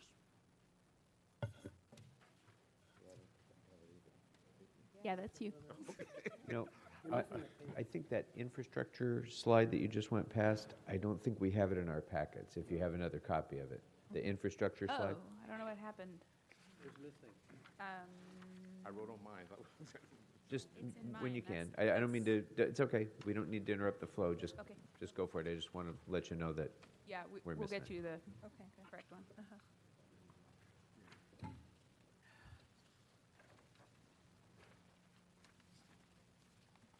So urban forestry, tree trimming, again, there's journeyman level tree trimmers. There's also the entry level position, target local hiring. There is a budget there.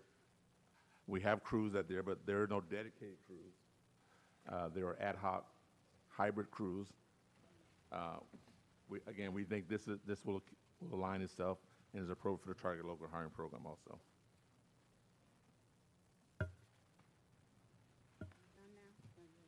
Carmen's. Thank you. Good afternoon.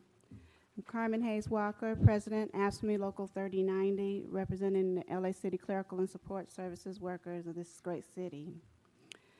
I'm here to talk to you about the phone calls. Any place in this city is my members more than likely an AFSCME member that is answering that phone.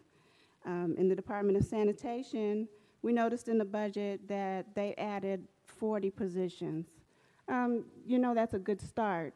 I've talked to you many times about the problem with hiring the contract workers and the exempt workers in that call center, and the way they haphazardly transfer them back and forth between those statuses, working alongside with civil service workers doing the same work. So the great need for those calls actually is 60 positions of full-time civil service workers to do that work. In 311, we noticed that there's only 11 positions that were added in the budget, but for only 6 months. Now that makes absolutely no sense whatsoever. These workers take calls and process service requests for every city department.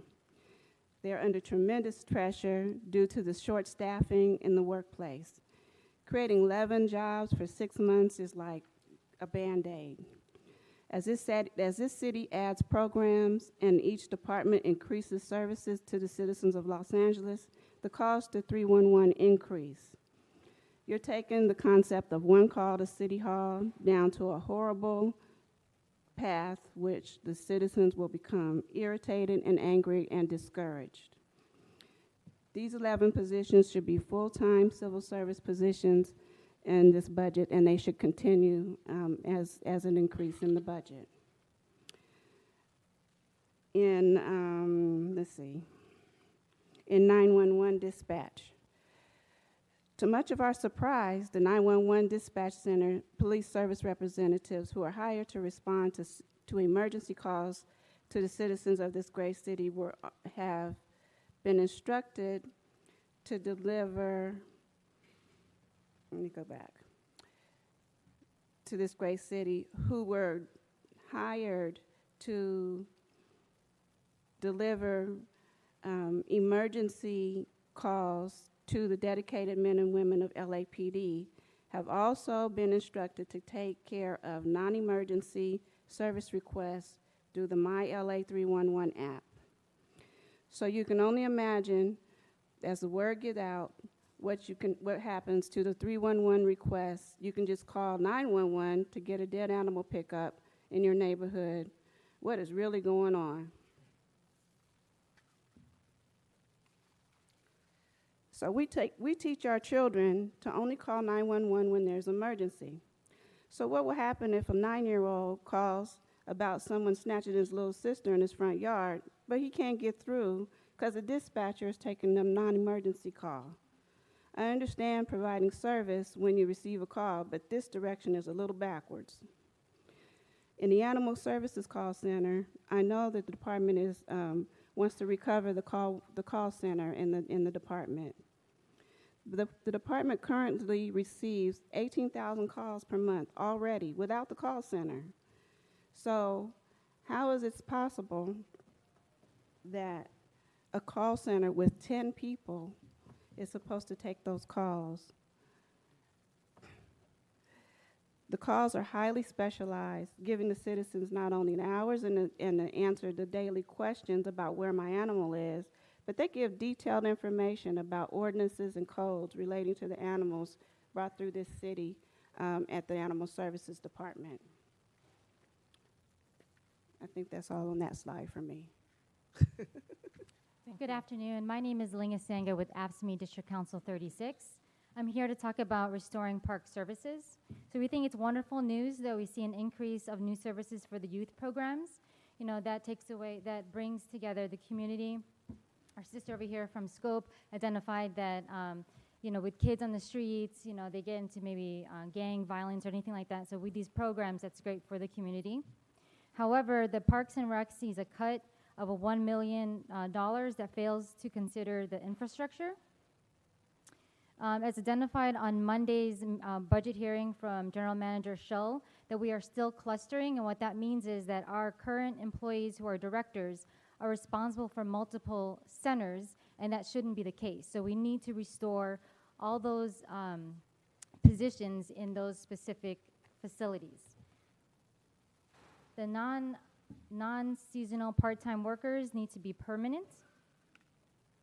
The 6% salary savings is in obstacles to clean our parks, as identified that with positions such as maintenance and custodial workers and gardener caretakers, that leaves what identified our sister here from Scope, that there's left of cigarettes, needles, what else is left there for the children to be exposed of.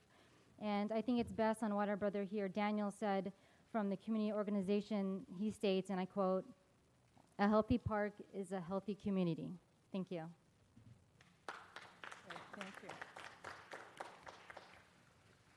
Carmen. So this part I spoke to you about actually the other day. As LAPD is moving officers off desk work into the field, the civilian work that they were performing is left behind. But there was no civilian workers added to the budget to do that work. So the request for more full-time civil service clerical administrative work must be increased in this budget for that work to be done. It's still much needed work, such as timekeeping. The keeping the time of police officers is quite a hard task to do and very hard to follow. And a dedicated civil service administrative clerk or accounting clerk should be doing that work. As those police officers are released back into the field, of course, the PSR's work increases as they are on patrol. The administrative staff and the sworn personnel duties go hand in hand in LAPD. And this city must invest in support staff for all services that you promised to the citizens of Los Angeles.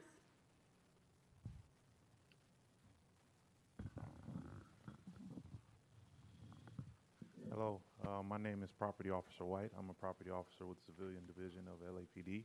And as you know and was discussed here Monday, there's a challenge obviously in maintaining civilian and getting the officers back out to the field.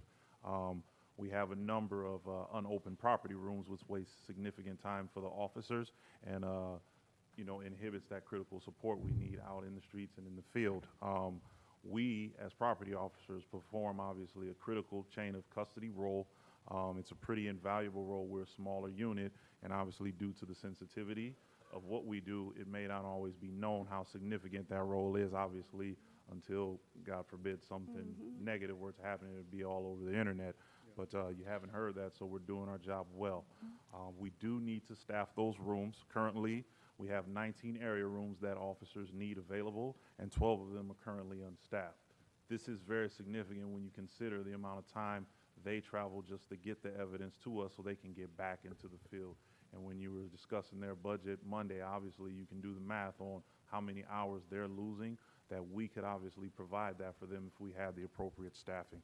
Our work conditions obviously comes with the job. We have very, very difficult work conditions. We can book a various number of things depending on what the officers bring.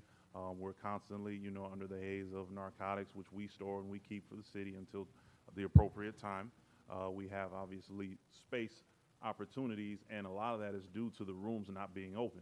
So if you have, 12 rooms that are unstaffed, all of that property is going to the rooms that are currently open, and obviously you're going to come up on a space crunch. And that's been visible and apparent to any of the officers who come, and you can also factor that into the time that we spend just managing the inventory that we receive, as opposed to having the appropriate space we need if all the rooms were currently open, because we're condensing them into the areas we have now. So that's a pretty significant benefit if we could get those rooms open to the officers and in savings in the city. Also, when you mentioned Councilman Englander, when you were talking to them about the issues with civilian staffing, I can give you an anecdote that applies specifically for property, but obviously you can project that out to other areas. When I started 2 years ago, I started with one other officer and we began training. At the same time we were training, 3 property officers who had been there less than a year were actually leaving property for other positions within the city that had a fraction of the clerical and just the heavy responsibilities, and obviously more compensation. So that's something that within the budget you might want to consider when it comes to matters of recruiting the caliber of people you need for this unique position, and then more importantly, the retention. Because if it's easy to go to, say, for example, a senior admin clerk gig and do less work, then obviously it's kind of a no-brainer for folks who have obviously these capabilities. So that's something that we would definitely like the committee to consider going forward. We perform obviously a nice critical role in the ecosystem, and we want to make sure we do a good job for the city. Thank you. Thank you. Thank you. I want to remind all of you and each of you of the times when the city was in economic crisis, and you called upon city workers to meet the challenge and to make sacrifices.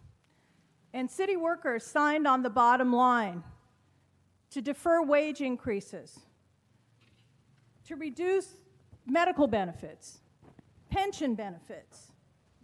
Last time in negotiations, we made an investment in restoring services to our community through the Targeted Local Hire Program, which reduced entry-level salaries by 8.25%. Great sacrifice has been made by city workers, great investment.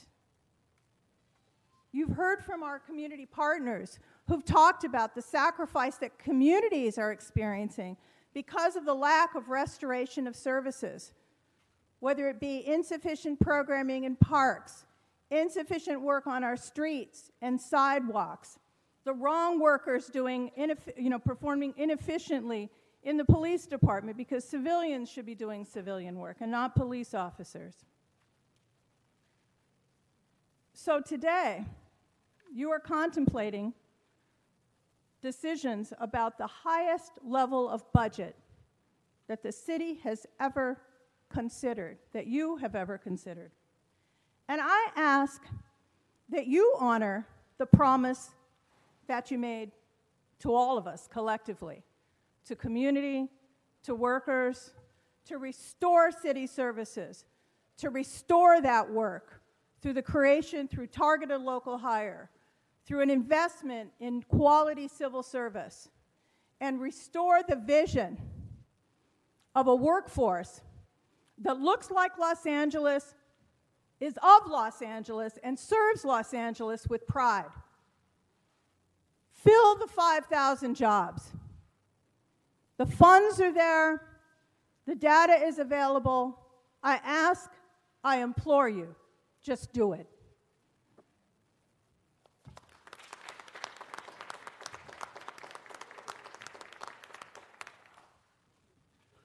All right. Thank you all very much. Is that That's everybody? That concludes our presentation All right. for today. Well, thank you all very much. I'm really glad that about 7 years ago, I think, we decided, 7 years ago, the Budget and Finance Committee made the decision to change its protocol and invite its labor partners up to participate fully as our departmental general managers do in this process. I appreciate it because it gives us an opportunity to have an unvarnished dialogue where we can hear directly from you, but much more important than that, I think, it's important for our constituents and members of the public to hear the stories about what our public employees do for them, because they don't get to hear about it often enough. And, you know, I think a lot of times some of our constituents are, not fully appreciative of the nature of the work that public employees do, that our civilian employees do, the sacrifice that our public employees have endured, as you just described, Ms. Parisi, over the darkest of times in Los Angeles after the collapse of 08, 09. I don't know that people really fully appreciate all that. And it also gives us an opportunity to talk about, some of the constraints and some of the reasons that the very legitimate issues that everyone raised about services not being fully restored yet and why that is. And it gives us an opportunity to talk about some of the actual numbers and some of the reality of the challenge of bringing those services back. So thank you all for giving us that opportunity.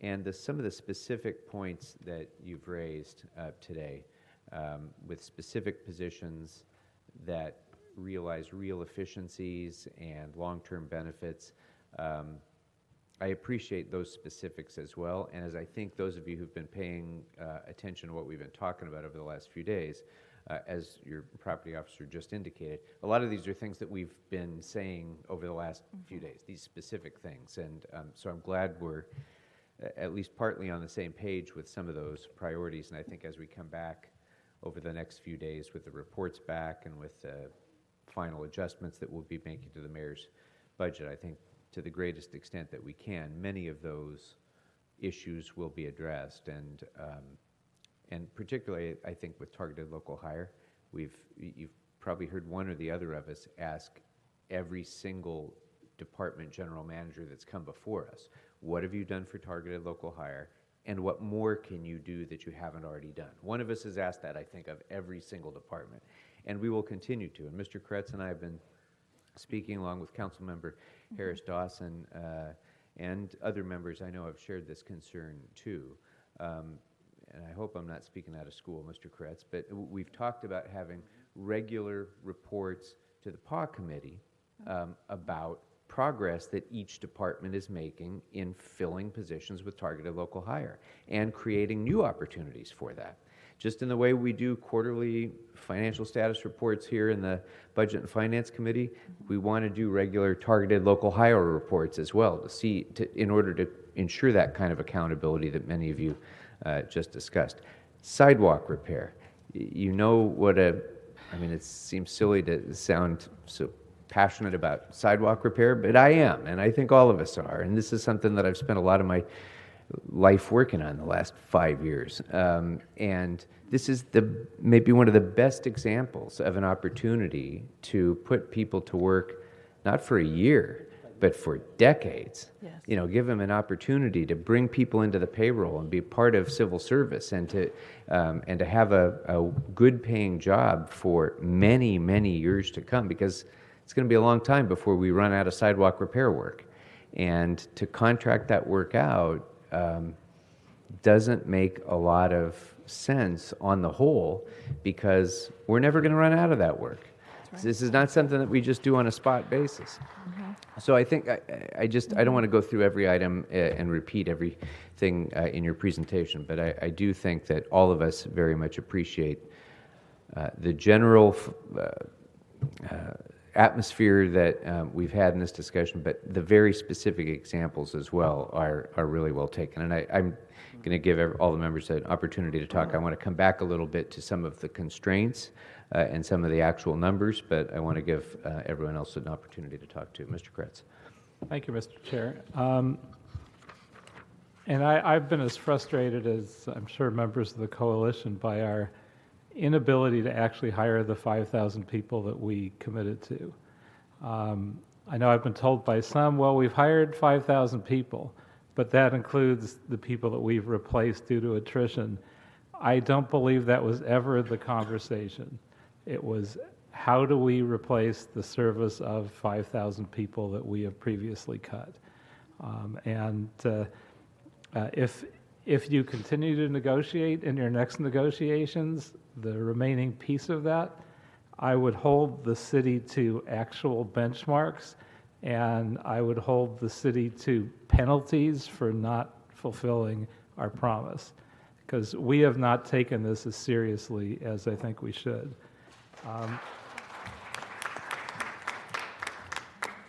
think in addition to wanting to make sure those services are provided, we want to provide them through the Targeted Local Hire Program. I think this is one of the best things we have attempted to do, and we have been incredibly successful in half of it, which is identifying the right people to put into the program.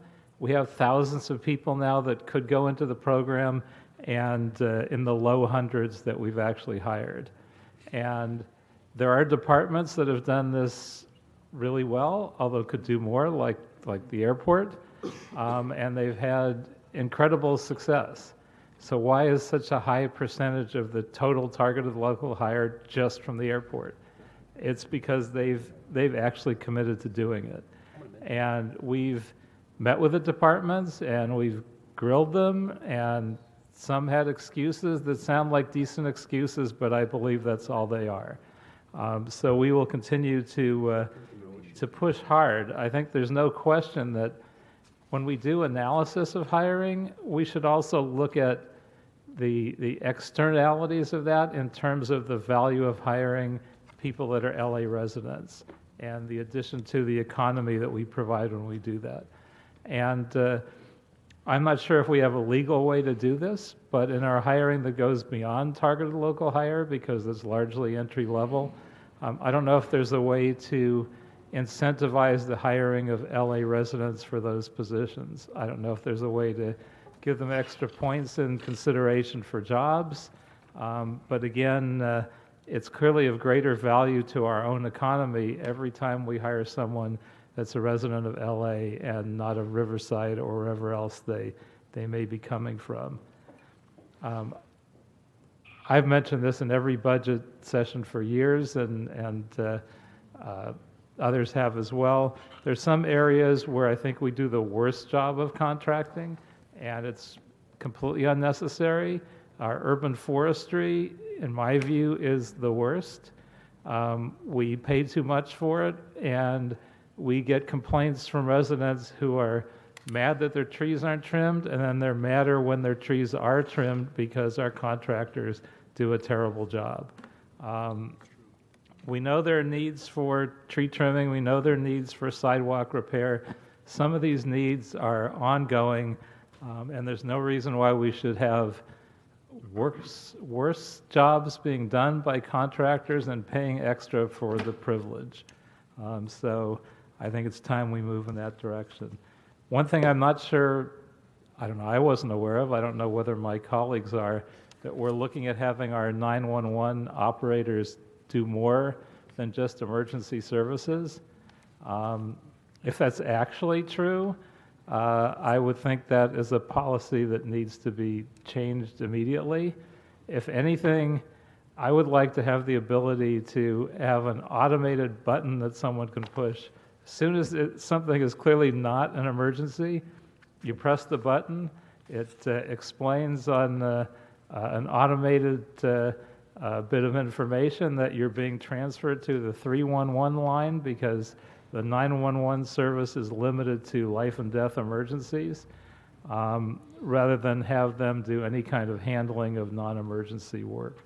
So if that's been contemplated, we definitely should have further policy discussion on that. Certainly janitorial work is nothing new. Well, that's something that's being done on an ongoing basis.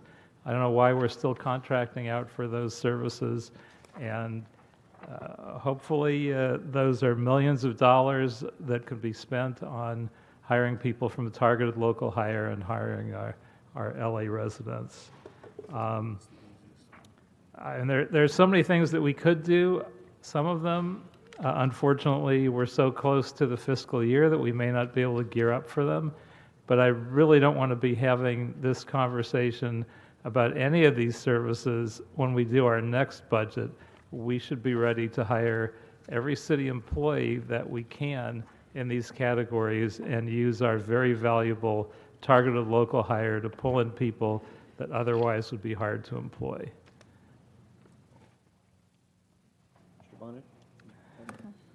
Thank you, Mr. Chairman, and thanks to everyone who testified today and for the work you put into the presentation. Thanks especially to Cheryl. I'm hoping that Mr. Krikorian was wrong and today won't be your last appearance at Budget and Finance. May not be at the table, but we always have public comment. And you're welcome back. Or maybe you'll be sitting on one of the sides of the U next year as a spokesperson for retired employees. Also want to thank Daisy for coming down from Power and for the great work that she and they have been doing in my district. I just want to sort of echo and everything Mr. Krikorian and Mr. Koretz have said.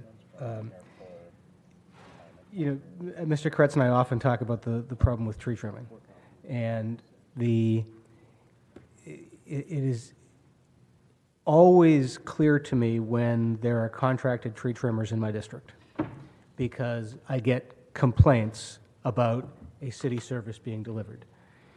Usually, when somebody is doing something from the city, people are grateful. When it is the contractors, the job is always subpar, and people are always upset. And I mean, I get dozens of calls from whatever neighborhood they're in. And it's something we've mentioned for a couple years running now. And it illustrates the big lie about privatization and about the so-called value, the false value of contracting out, because it doesn't save us anything. It gets us a lot of grief, and it gets us poor service. So I was frustrated by a number of things that you brought up. Mr. Krikorian talked about the targeted local hire, so did Mr. Koretz. I was glad to see LAWA sort of leading the pack there. And I'd like to find out more from them about what they've been doing that the other departments can replicate. They clearly have a greater sense of urgency, and that's been glad to see. But I was frustrated by the fact that still this far into the partnership that Cheryl talked about, having been made between the city and labor partners 7, 8 years ago, that there's still no clarity or common understanding of basic things as how many people have been hired or what the vacancies are.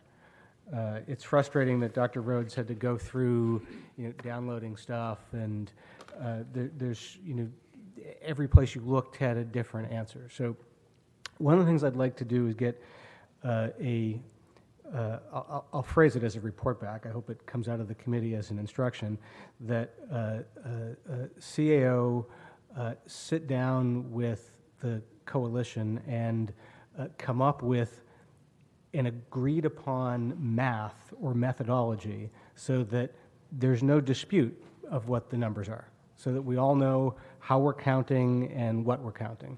And that, I don't think, is unreasonable. The second thing is I'd like a report back on the vacancy list, what it is broken down by department and job classification, and how we can have it regularly refreshed, whether it's monthly or quarterly or whatever, so that, again, everybody has a common understanding. Just the last thing I wanted to touch upon was what Daisy talked about the mixed families. Just to underscore that, what a mixed family is in this context is a family that is of mixed immigration status. And if you have 6 members of your family and you're living in public housing, and a single member of that 6-family unit is undocumented, your rent goes up dramatically. Now, the city doesn't set it, HACLA doesn't set it, it's the federal government rules, but it has had significant harmful effects upon families living in our public housing. Daisy spoke about Anna Cruz, who was a victim of a horrible set of circumstances, this being just the icing on the cake, frankly, who was evicted and partially because of this policy. And so what I'd like to do is ask for a report back, and this would be from HACLA, who's not here at the moment, on what they believe the number of mixed families are in our public housing, what percentage of our public housing that represents, what number and percentage of them have been evicted, and what the amount of money is cumulatively that is the difference between what those families were paying and then what they were expected to pay. And then there may be some discussions or path forwards from that, but I think that's a baseline of information that we should have so that we can and we're not going to get the federal government to be any better, not until at least November. But it gives us sort of a path forward for trying to figure out how we might address it locally or at the county or the state level or something like that. Thank you, Mr. Chairman. Thank you. Mr. Blumenfield? Thank you very much, Mr. Chair. And thank all of you. I really appreciated hearing the report and even more so the personal stories that really animated the importance of the report and that put a face on it. So I want to thank you. I mean, the good news, what I hope you're hearing is that we're all saying the same thing. We're all, and it's not different than the goals that you're espousing. So that's positive. The question is now, how do we take those goals and put them into action? That's where the rubber hits the road. But a lot of times you'll find that you don't even get to that place where the goals are aligning. But here, the goals are aligning. We're all saying, or I'll just speak for myself, I want to see that 5,000 employee mark. I want to see us stop contracting out everywhere we possibly can, and particularly the urban forestry, and bring that up to speed. We've talked about how we know that in-house is better than out-house when it comes to the quality of the work often. So these are themes, and you're hearing it not just with you saying it with you in front of us, but you'll hear us say this as these departments are coming forward. Department after department, we are repeating these messages because we want to get to that. We want our services to be improved. That's the basic function of our city. And how do you do that? You hire more people, you train them well.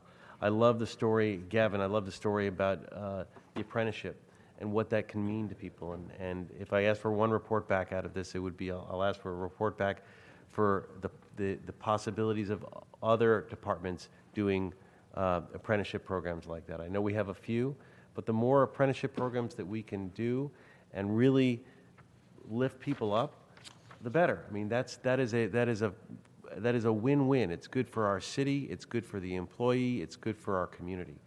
So it's a great story. And I'm sorry, Mr. Blumenfield, just to add on to that, if I may, sorry to interrupt, but Gavin also mentioned budgetary changes that could be made in order to maximize the ability to utilize the apprenticeship program, and I'd like to hear that as part of that report. Please, let's add that into the report back. And anything else we can think of that will help us bring focus and attention and more promise for these kinds of programs. We know that that it works. The targeted local hire, same kind of thing. We're talking about it in every department that comes up, we're bringing it up. That's how we get people from the community hired and how we really make this city the place that it needs to be. So the good news is we have those shared goals. The bad news is Cheryl is going to retire, and she has been such a great force. But she will still be with us working on all of these things. But I just wanted to say thank you. Thank you for the report. Know that I'm going to continue to work hard on all of these goals, as I have been, but to continue to do that with my colleagues and in partnership with all of you. And I like that it is a partnership. You are at the table, and we're going to do this together and improve our city. And making this budget a little bit better this time is step number one, but it's only step number one. We have a lot of other steps to take as well. So thank you. Thank you. Mr. Englander? It's not lost on me that you've got a majority of the Budget and Finance Committee who are also a majority of EERC, who are also a majority of personnel. I'm sure it's not lost on any of you. But I also think it sends a message to all of our labor partners of where the city's at today, of that there's a continuity of discussion and collaboration. And you see it carry through not only in negotiations and at the table, but in committees and conversations. And while you're here for the 7th year at the table, and those reports have been coming in many years before that, you're there every day with constant conversation and dialogue with our offices on every issue, sitting in on those committee meetings, and it's what your members may not see, that's what's there. But what's also there is a consistent message from you all. And I think the consistent promise from us, and I see it coming through. What I don't see, quite frankly, is something that Mike touched on, and that's transparency. You start looking at these numbers. If we were getting numbers like this in our budget, it wouldn't be worth the paper it's written on, because you guys are pulling numbers out of, it's just, you're not getting clear information because there is not one source. And you start doing math just based on formulas of, well, at the lowest number in 2012-13 fiscal year, we had 31,817 employees. And then if you look at the 18-19 budget, it's 33,717. That's an additional 1,900. But then if you account for the 2,266 new positions, we're actually a net new 4,166, getting pretty close to the 5,000. But it's not accurate because we don't really know. It changes every day.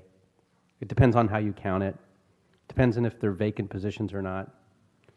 The same thing even when you get to sworn. In the 08-09 exhibit, to try to figure out how many civilians have in backing out sworn police, there was 10,467, according to the chart. But then if you go to your other chart, sworn police on, it says 9,948. Same thing with fire.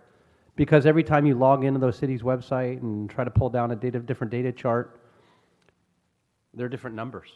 And so I like the idea of having some consistency and transparency, accuracy. I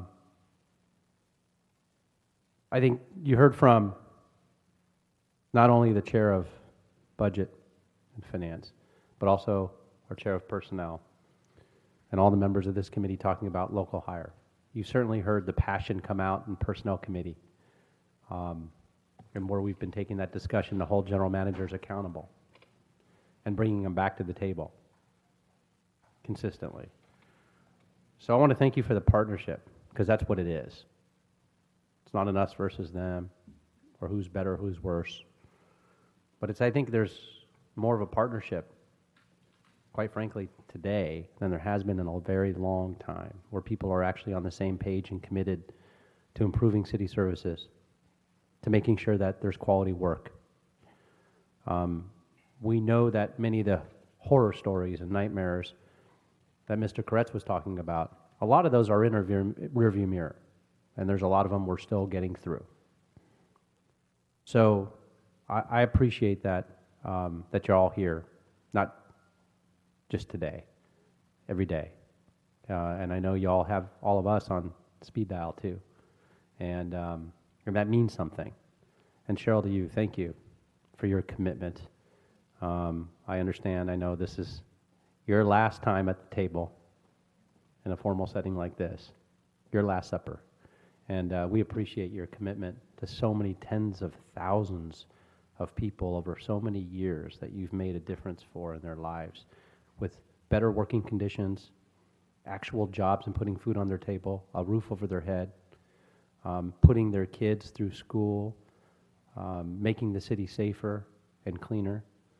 And that was because of you and working with your team. So I thank you for that.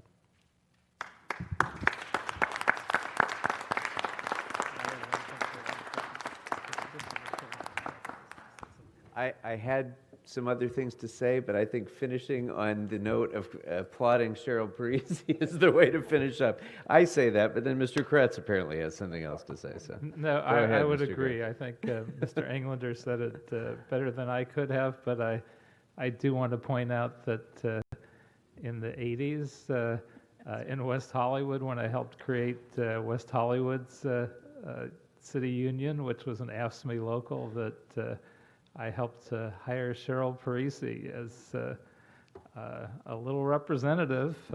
30 plus years later, you've had an amazing career, and it's been fun to watch. And as Mr. Englander said, you've helped so many people and accomplished so much. So I want to thank you for that, and hopefully we do see you sticking around and giving us a little pro bono advice now and then as well.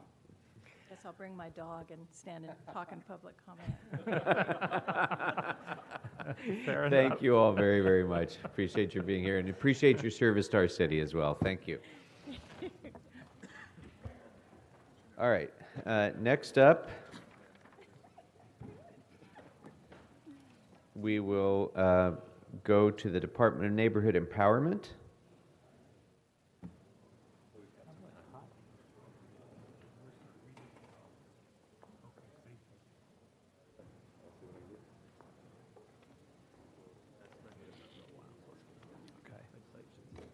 Yeah, I still want to look at it a little bit.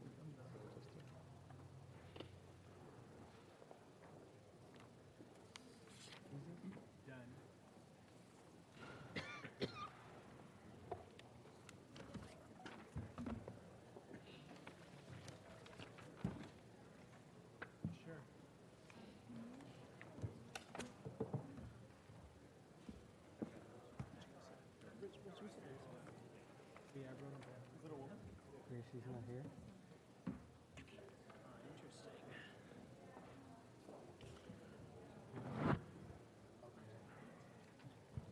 Good afternoon. Thank you for your patience and your flexibility with the adjustments. I appreciate it. Good afternoon, Honorable Chair and council members. Thank you for your time and for this opportunity to represent Empower LA, the Department of Neighborhood Empowerment. My name is Armando Ruiz, and I am the Director of Administrative Services for the department. I'd like to introduce Mike Fong, Director of Policy and Government Relations, Thomas Sung, Director of Outreach and Communications, and John Darnell, Neighborhood Council Advocate.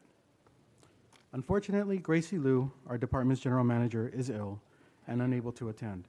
Therefore, I have prepared a brief statement on her behalf regarding the 2018-2019 budget request.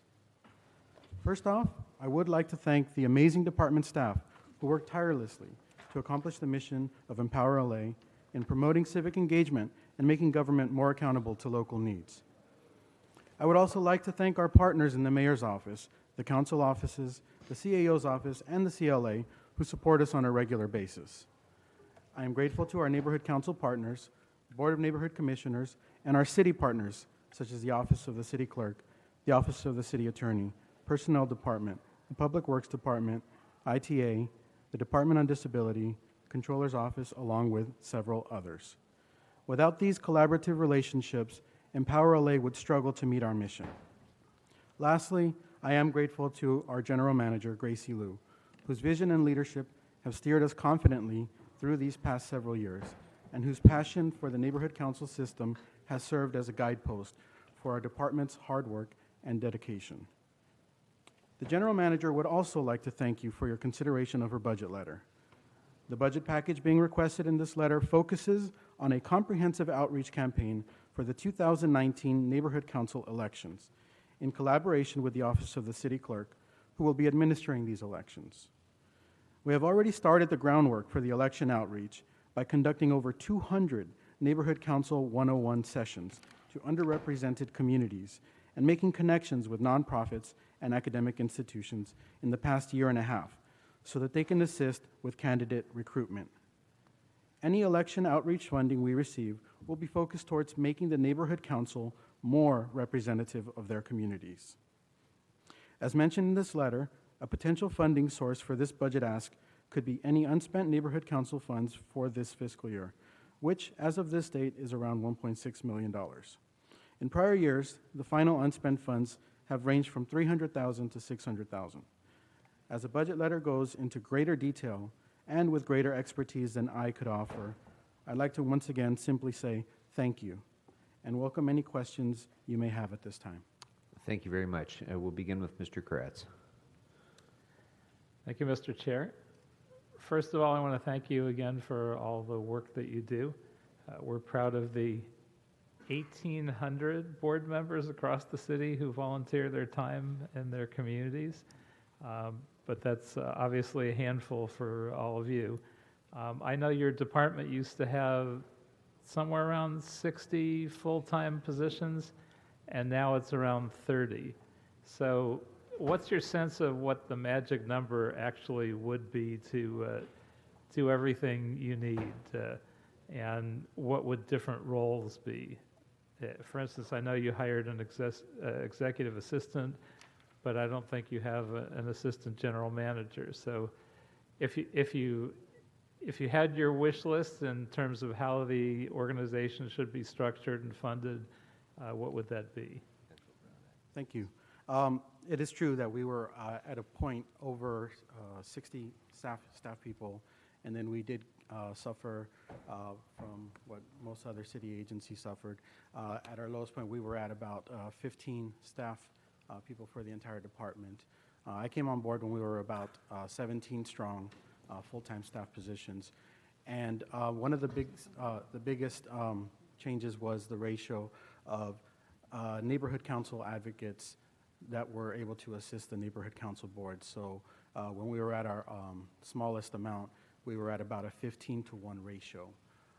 At our height, we were at about 5 or 6 to 1 ratio.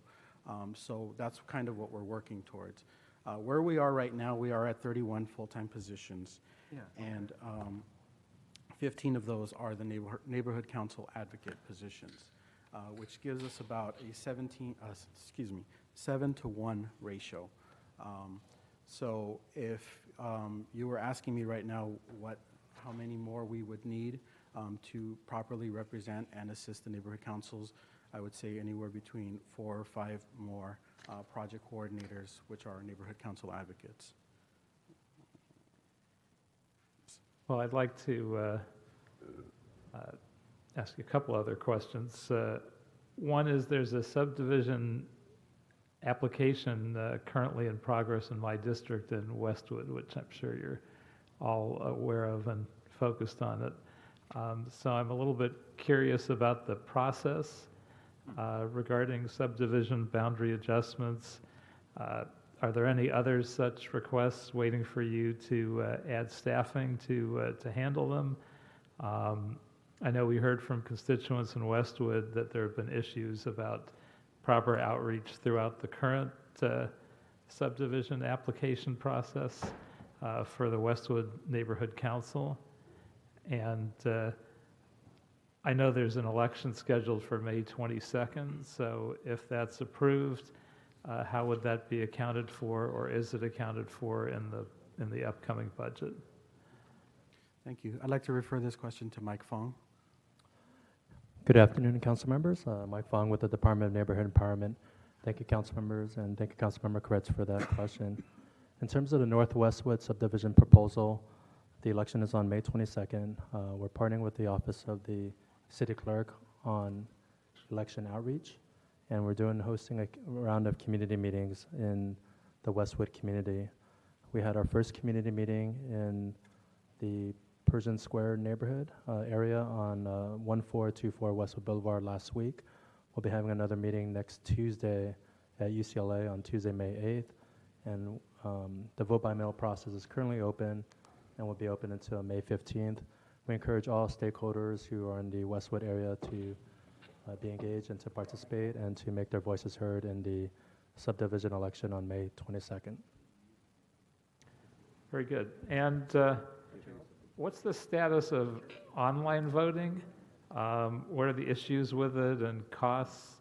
And have we looked at how it impacts the actual constituency? Because presumably online voting would encourage more participation among younger folks. Probably more participation among older folks would be through paper vote by mail. So have we considered that as well as we look towards more online voting? Thank you.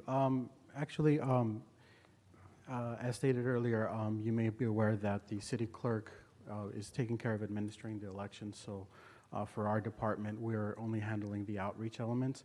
Our department does stand behind online voting as an effective way of encouraging additional people to register and vote for the neighborhood council communities. I'm aware that there have been some challenges in the past, and we work, we're working over the data and the information, and are eager to address some of those issues should we ever have online voting again in the future. And do you think we do adequate outreach to voters to increase turnout? Because I know there are some NCs that have very low numbers of voters. So you might have candidates getting 500 votes in one NC and 40 votes in another to win similar seats. How do we improve outreach, especially in the NCs that are not getting adequate voter turnout? So we are working on and have developed a 2019 outreach campaign plan, which does address a lot of those issues that you bring up. We've been looking at demographics, surveys, and other feedback that we've gotten from town halls, from the neighborhood councils themselves, looking at populations and other demographic data for each of the communities, and identifying where some neighborhood councils could work to recruit more candidates and voters that would be reflective of the population or the base of that community. To talk a little bit more about the outreach campaign, let me refer to Tom Soon. Good afternoon, council members. Tom Soon, Neighborhood Empowerment. Thank you for this opportunity. So what we're trying to do this year to get ready for the 2019 elections is that we realize we have to start now. And we're not talking just about outreach just for the 2019 elections. We're talking about outreach to engage the folks that's part of part of the neighborhood councils in terms of the stakeholders that's not currently on the boards, the stakeholders that don't know about neighborhood councils. So we're trying to do a three-pronged phase approach to doing a citywide outreach plan. And part of that approach is something that we as a department are trying to do is to get the word out there about what neighborhood councils are. So the first phase of what we're doing now for the next couple of months is what we call the awareness phase, in which we create a citywide campaign and just tell folks, before you join a neighborhood council system, what are neighborhood councils? And that's the first step. In conjunction with that plan, we're working with the outreach chairs of all the 97 neighborhood councils. This is the first time I've been with the department for many years, and this past Monday, this is the first time we've ever done this, but we had our first citywide outreach gathering of neighborhood council committee chairs, in which we brought everyone together, like over 80 plus chairs showed up, board members showed up, and we just talked about, and we gave them strategies on organizing, strategies on using data, strategies on social media. They could do office hours with our social media expert in our department to learn how to utilize social media to do outreach. So phase one of the plan is to get the word out there and to do outreach. In addition to training the board members, we on our own are creating more partnerships with different coalitions, because the heartbeat of the neighborhood council system is driven by relationships. We can do a big mass campaign in doing mass mailings to 4 million, to everyone in Los Angeles. We figured in order to maximize our outreach location, Armando mentioned to figure out the areas where there's lower representation of neighborhood council folk, people who don't know neighborhood councils. We have to utilize the existing coalitions and relationships that's out there. The speakers before us talked about in South LA, there's a lack of resources and representation. In addition to working with, being part of the outreach team, I help oversee the team that oversees the South LA and Harbor and area neighborhood councils. In those areas, we're partnering with, there's a coalition of nonprofits called the CD9 Coalition. We're working with them to get more folks involved and more engaged, because the reality is a lot of folks in that area do not know that you as a non-citizen can be part of the system. So there's a lot of good synergy and relationship in that area. We partnered with an organization called Global Shapers that's trying to outreach, that their main focus is how do we get millennials more civically engaged, involved with the system. So those are a couple of partnerships in addition to working with the neighborhood councils and helping them create a stronger, and educating them, giving them more of a resource guide and how to do outreach. we're also kind of partnering with our own other relationships to grow the system, because the system has to grow. It goes beyond the 1,800 board members. It covers the city of Los Angeles there. So that's phase one. Phase two, in the fall time, we're trying to have our timeline in conjunction with the city clerk timeline. Phase two will be, let's get the candidates out there. Now you kind of know about neighborhood councils.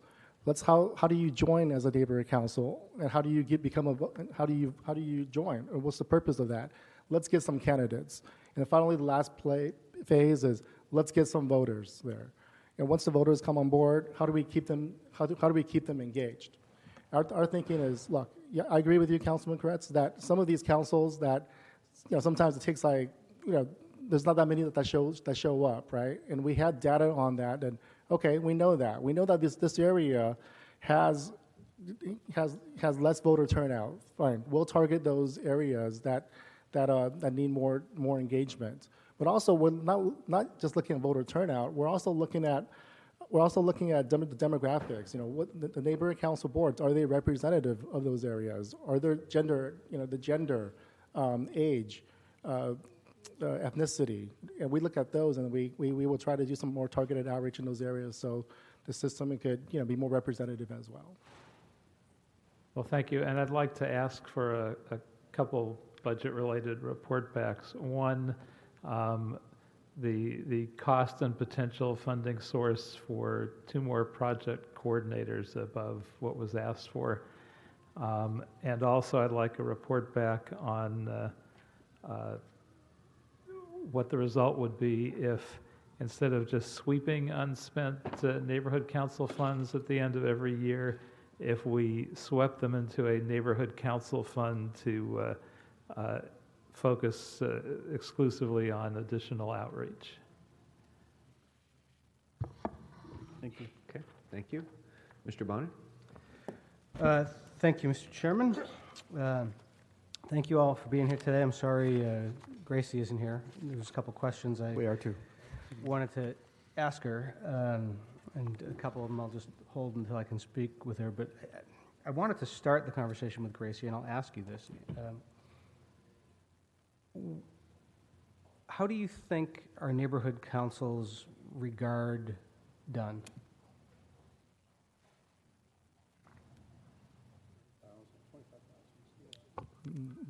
Depends on the day, maybe.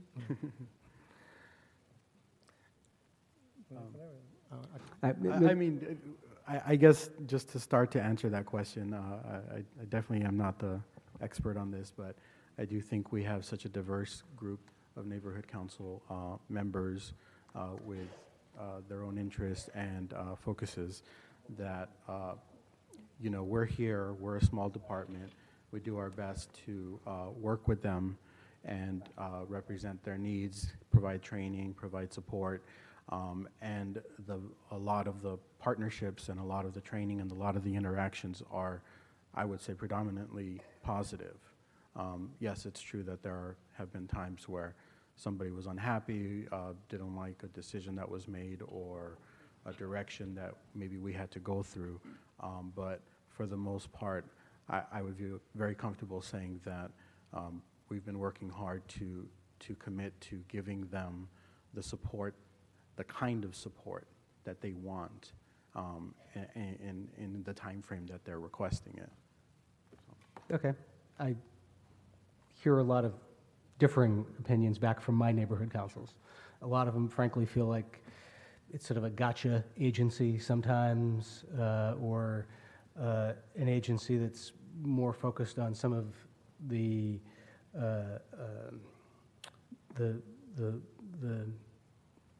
Brown Act micro rules, as opposed to how do you make them thrive and how do you actually help them with outreach.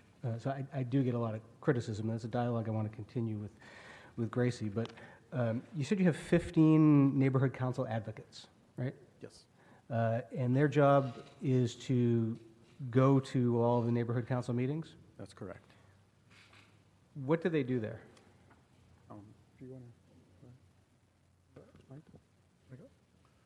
Good afternoon, council members. The role of a neighborhood empowerment advocate is really to assist, to empower, to help the neighborhood council with a lot of different issues, whether it's board dynamics, help them coordinate funding issues, help them with outreach, empower them to really do good work in their communities, whether it's through neighborhood purpose grants, whether it's through community cleanups, really to assist the neighborhood council in their goals and operations. And a lot of times our department will staff annual retreats, we'll go to their executive committee meeting. Our neighborhood empowerment analysts really keenly focus on working with each neighborhood council that they're assigned to really embrace their hopes and aspirations. Do they have a lot of outreach with the members before board meetings to discuss potential, the kind of issues you're talking about beforehand, or do they sort of observe and then talk about it later? We encourage our neighborhood empowerment analysts to work closely with their neighborhood councils, and a lot of times the neighborhood empowerment advocates will work closely with the presidents, the executive committee. Mary Kim now, who covers some of the neighborhood councils in the central and east area, she'll hold a coffee hour before her neighborhood council meeting. So there's different ways that folks reach out to their board members and the stakeholders to really make sure that they feel engaged, that they feel empowered, that they are being heard. So your department has a request to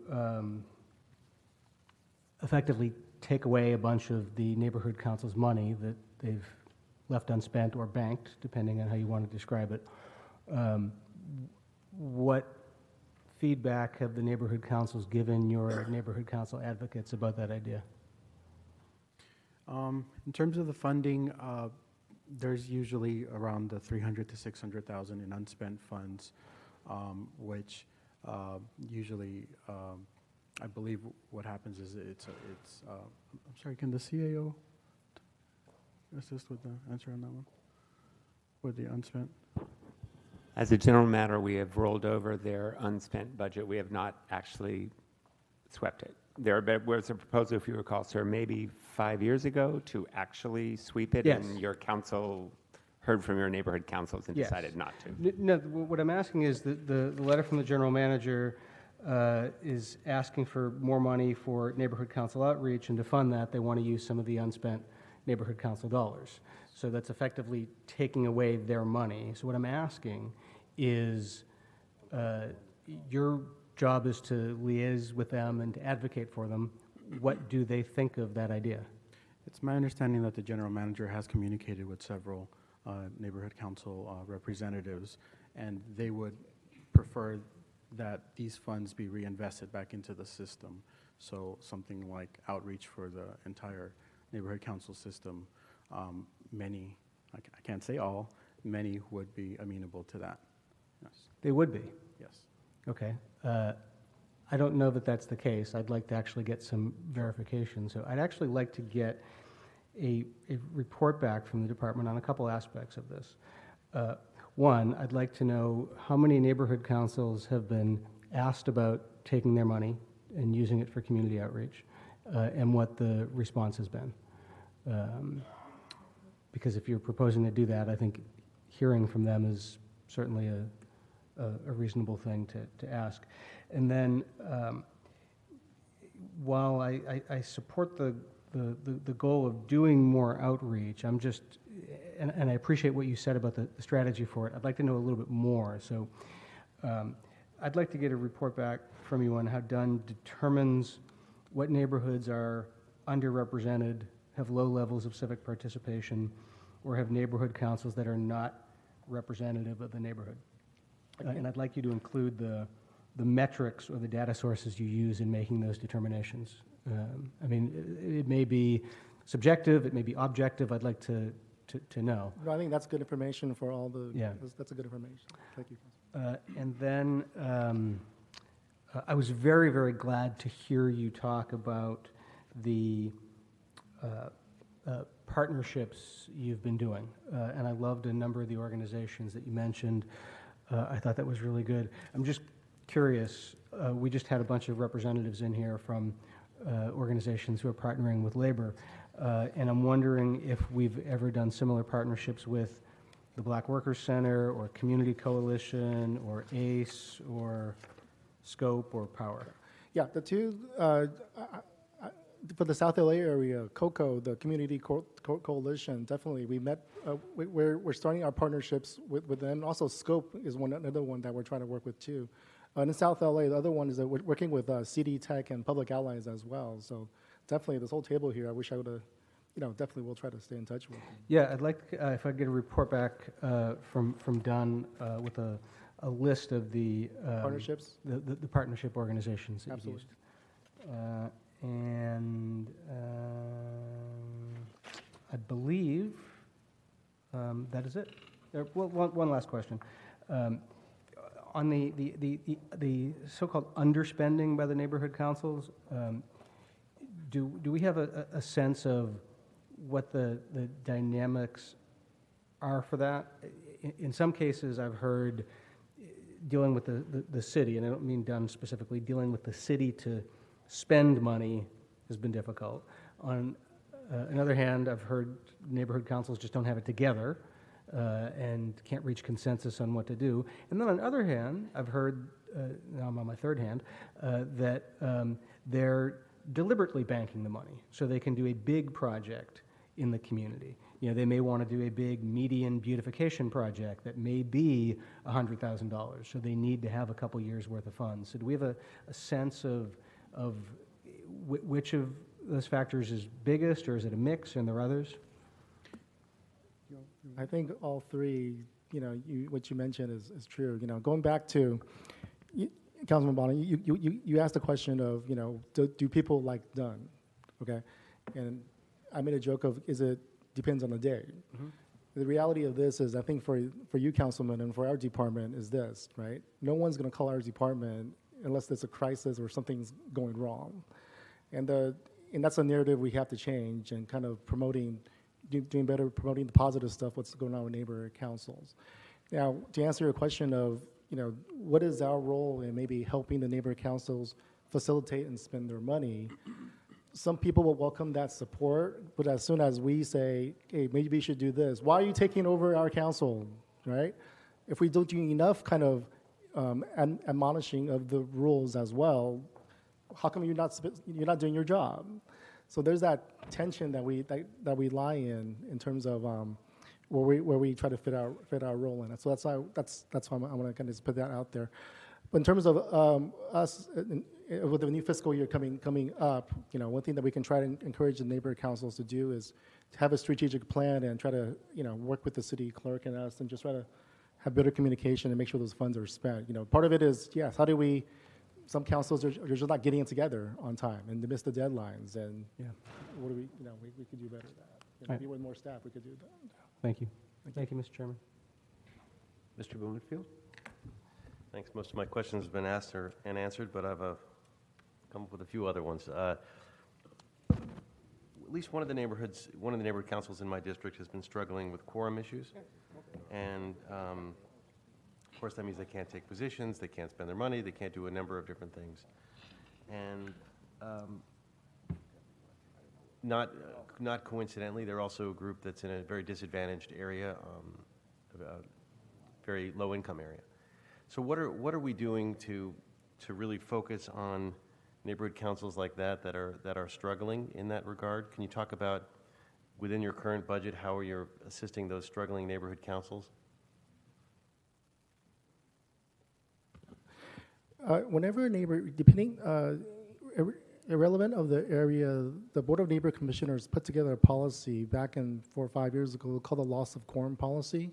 So when a council has missed, and pardon me, I don't have the policy in front of me, when a council has missed quorum or lacked quorum for at least 3 consecutive meetings, then we could implement what's called the loss of quorum policy, which will allow them to meet below the current quorum threshold to get board member to fill that vacancy, and once they achieve that quorum back to the original quorum, then that board can appoint new vacancies. One of our NEAs has been working very diligently with in the Valley area to have utilized that loss of quorum policy, and that worked out pretty well.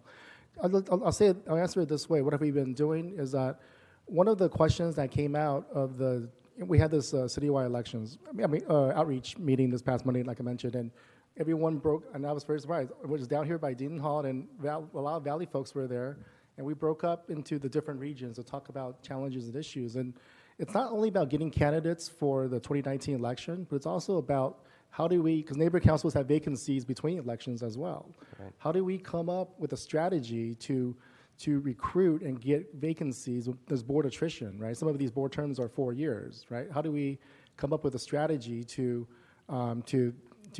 keep the board full, to take, that's why, maybe that's the reason why they can't spend their funds, because they don't have quorum.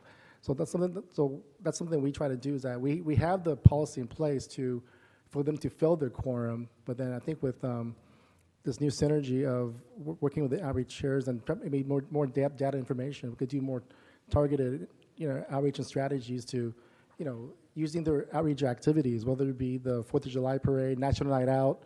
Hey, let's have a database of people that's ready to go and to join these boards, I think.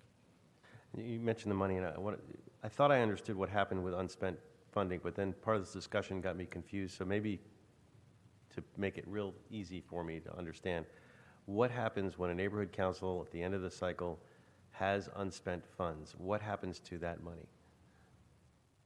Councilmember Terry Sauer, CAO staff. What happens to the money is it remains in the neighborhood council fund. Typically those funds, any unspent funds at the end of the year, are used toward the neighborhood council funding program for the subsequent fiscal year.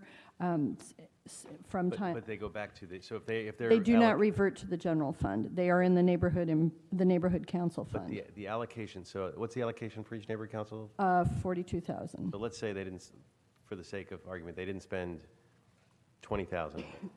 The end of the year rolls by. Does the next year they start with 42,000, or do they start with 62,000? They start with 42,000. Okay, so they lose it. Yes. There is, the rollover policy has been in suspension for several fiscal years. Right, that's how I understood. I was getting a little confused by some of the way the conversation was going. So that's why I'm walking very carefully through it. So the individual neighborhood council loses that money under our current policy. Technically, it rolls over and it funds their next one, but money's fungible, so it's basically, it's gone from their. It would be gone from the current fiscal year allocation. It would, for example, for 17-18, at the end of this fiscal year, if there's, say, 20,000 left over, in 18-19, in the 18-19 pot of money, they would only have 42,000, but whatever had been left over is used to, is redivided among the neighborhood councils to ensure that they all have the same level of funding. To ensure that they all get to the 42,000. Correct. But they end up with the 42,000 each year. If they don't spend it, they essentially lose it. Correct. And one of the things I hear from my neighborhood councils and I've got great relationships with my neighborhood council. I've got great community members, but it's very diverse, my neighborhood councils, just like probably all of ours. Some of them have a hard time spending the money. Sometimes they attribute it to the technical difficulty in spending it. But sometimes it's also about what people's perception is of the money. I don't know how that, my understanding of this money is that I see quizzical looks, and I'll try to explain, is that the money is there to enhance the community that they're in, and that could be city services. But sometimes folks say, well, we shouldn't spend our money on city services. This is our money as a neighborhood council. I don't want to spend it on tree trimming or this or that. Whereas other neighborhood councils see, yeah, this is our community. We can add extra money for tree trimming. That's what it's all about, which is my understanding of how that money should be seen. So I wanted to check with you all. How is that message being communicated? Because the views of what that money is about and what it is for are all over the map in individuals and in neighborhood councils. Some neighborhood councils would love to spend their money on tree trimming and street, and focused on the problem spots. And some neighborhood councils feel that they'd rather see that money go back, revert than actually see it spent on something that the city should be spending on it, even though we are the city. Sure. Thank you. So when the department handled the neighborhood council funding program, we did have training and guidelines, and our overall message was that these funds, because they are city funds, they are to be used for a public benefit. And so things such as operations, events, outreach, elections, community improvement projects, and nonprofit grants to their local community nonprofits or public schools were the focus of how the funds could be spent. Now, on the field advocacy side, they would work with them to help them develop their own plan, their own budget, strategic plan of what they wanted to focus on within that realm of information, within that category of things. So there is always going to be, I guess, some discussion and difference of opinion in what they should be focusing on, but in terms of the department and now the city clerk who administers that funding program, we just offer the guidelines in terms of how it should be used in terms of public benefit and the public purpose. Is there a, maybe I'll ask for a report on this. I'd love to see a breakdown of how all the neighborhood councils have spent their money. I'm sure this is easily available, but in Yes. terms of, categorically, like city services. Absolutely. Promotional materials, gifts to nonprofits, what category those nonprofits are, so we can get a sense of, in a bigger picture, how the allocations are being spent. If I may, council member, the city clerk's website has a funding portal and a dashboard that actually shows the activities of the neighborhood council spending and does break it down into the categories that you request. We'd be happy to provide that information to you. Great, thank you. Thank you. Mr. Englander? Thank you. And on that, Bob, also, so one of the things that was done years ago, it was actually done by my predecessor, by Greg Smith. He created for the neighborhood councils a menu of all the city services, and that they can buy those city services at a reduced rate just on the overtime costs, not cap costs, to have additional pothole crews, tree trimming, and a lot of them actually take advantage of it. I just wanted to go on the record because I cannot figure out for the life of me why all the neighborhood councils in my district happen to be better than every other neighborhood council in the entire city. I mean, I just don't know why that is. And I mean individually and collectively. And maybe the department can walk us through this. They just seem to be more active and engaged and Inverse relationship with the in council, tune though. with all the issues. My guess would be is that No, I wasn't looking for interruption on this. It was, or no input from my colleagues. probably It's have just to a work matter that of much fact. harder Filling to the void deal of with their leadership council. at the higher level? I'm not, yeah, thank you. So, in fact, I have a couple sitting right here, and they're here every day. They just, and in fact, if you look at all the community impact statements, I think there were about 300 filed this year. The vast majority probably from my district because they just weigh in on so many issues. So I appreciate that. So I just wanted to go on the record and note that superior neighborhood councils in CD12. Let's take a note on that, yes. That was all. And note its objection. Noted. All right. Thank you very much. Mr. Chair? Yes. If I Mr. could, Bond. I misunderstood something. I thank Mr. Blumenfield for clarifying it. I thought that if they had 20 grand left over this year, they could bank it and then do a bigger project through sort of the menu that Mr. Smith had provided. So I don't know that there's a collective Council will. member, the only way that could happen actually is if they had arranged like a contract or were Has to be developing that. encumbered. Yeah, it could be encumbered and held over to the next fiscal year under those circumstances, but there's not too many instances where that occurs. How long would they be able to do it? What if they needed like 3 years funding to do something?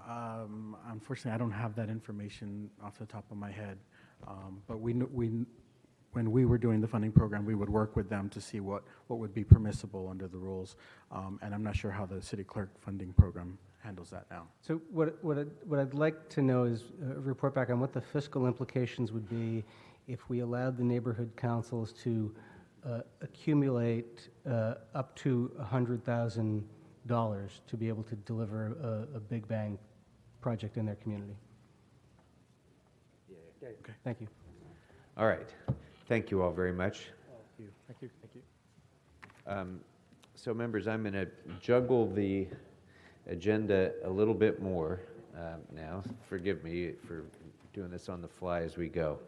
But as we won't be hearing today from the Neighborhood Council Budget Advocates at their request, we'll go ahead and take up next LACERS, and then Fire and Police Pensions, and then we'll go back to the CAO and the special categories within the CAO's office.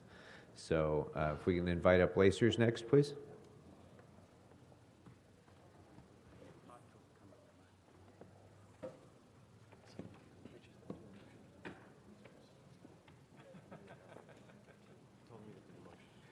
What's this? So I have the language right. It was to take all of Bob's discretionary funds left and divide it amongst all the rest of the Valley Council.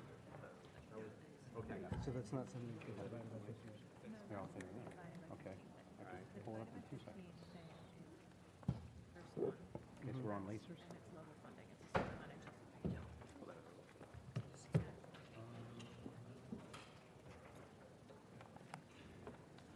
Fire. Where's LACERS? Oh, here it is. You're my representative. I'm closer to you. No.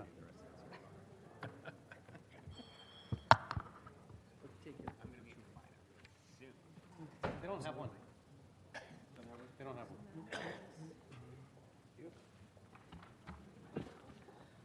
There's a link there. Yeah, that's okay.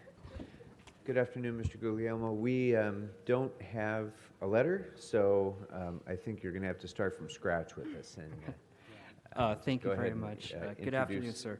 Good afternoon, members of the committee. No letter, but we do have a PowerPoint. We do have a So, you know, PowerPoint, that's, yes. that's better than the letter any day. We were very satisfied with our budget, so we didn't really have any complaints or concerns to raise in our budget letter. But we do have a PowerPoint. I just wanted to start off by thanking the committee for giving us the opportunity to come and present to you today.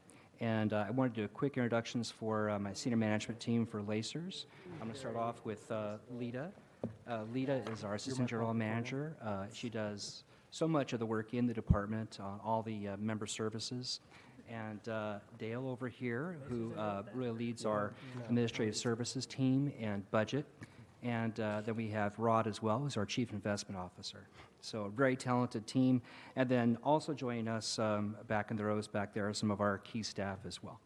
So with that, I'd like to quickly thank as well our LACERS Board of Commissioners. Their diligence and their dedication is inspirational for us, and we appreciate all the guidance they give us. The great staff at LACERS, and then city attorney support. They do great support for us as well, and their pension systems. So with that, we have just a few accomplishments we're going to highlight for the committee, then we'll jump into the presentation. I'll turn it over to Lita.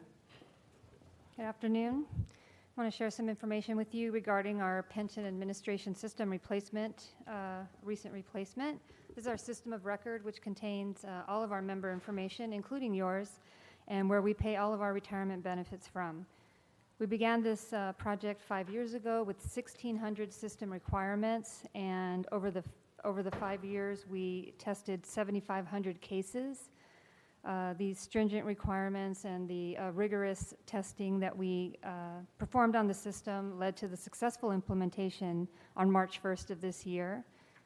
We've realized many efficiencies from the system, and we continue to realize more efficiencies as we align our staffing and processes with the new system.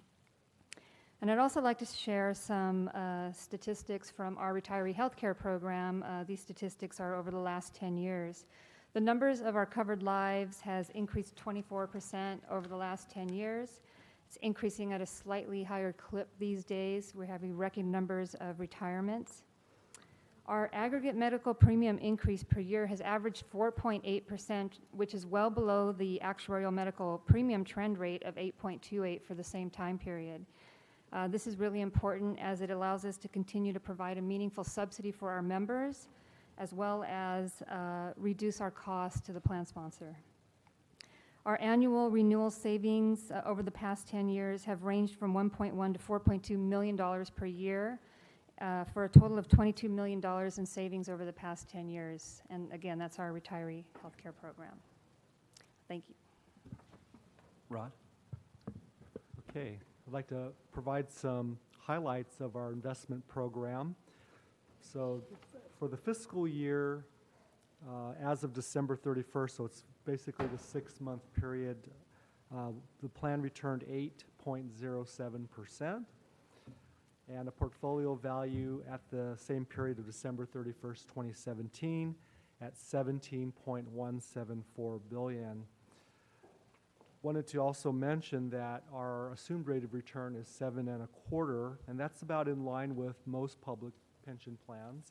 A very small number, actually less 12 out of 129 plans that were sampled by NASRA, which is the National Association of State Retirement Administrators. Only 12 of the 129 plans are below 7%. So the 7.25% assumed target is right in line. 12 out of how many? 12 out of 129 plans. Are under 7%. Under 7. Okay. As far as our costs, we try to control those as the best we can. And in a recent survey that we participated in called the CEM Benchmarking Survey, LACER's investment costs came in at 46.5 basis points versus the peer median of 56.9 basis points. And that's roughly 12% less than our peer group. And that peer group is a total of about 19 U.S. public pension plans that are between $7.2 billion in size and $25.1 billion in size. So we're doing a pretty good job at keeping our costs in line and below our peer median. And then Dale has some information to share on our targeted local hiring efforts as well as our budget. Yes, so I'm pleased to report about the Targeting Local Hires program. Out of our small department of 147 people, we have 7 employees that we've hired from the Targeted Local Hire program. One of those hires is already a full-time admin clerk. We have 2 that are expected to be full-time admin clerks next month. And then we have 3 that will be transitioning to the full-time admin clerk. If they pass probation, that'll be in November. So we're pleased to participate in that program. I'd also like to highlight our emergency readiness. It is a priority for LACERS, and our primary mission essential functions is of course, ensuring that retirees and beneficiaries are paid their benefit despite a disruptive event. So each year, we participate in a mock retiree payroll exercise, and we've done really well with that. Secondly, our department budget, we have some good news. Our department budget is a 7% decrease from the figure we submitted to the city budget book, and it's also a 7% decrease from last year.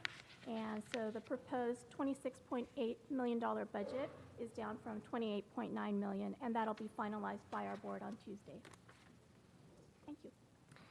So with that, we're going to go ahead and jump into a real quick presentation for you, the overview, and we'll take questions throughout the presentation or at the end based on your direction. So up here at the presentation, you'll see just our mission, our vision. And these are actual pictures of our LACER staff and serving our members. So we thought those were very pertinent pictures to use. Not sure where I need to point the clicker members, to. I think what we'll do is approach this a little differently. If you have questions about particular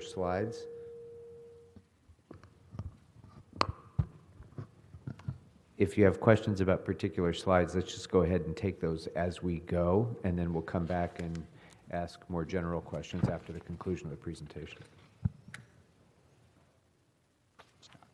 Yeah, I'm clickerless right now. It seems to, this way? I can do interpretive dance for our presentation. No, you're like too late. Holly mentioned. You're too late. The clerk already took you out. Oh, there we He's go. ahead of you on that. Maybe? There we go. That's not ours. That's not yours. Okay,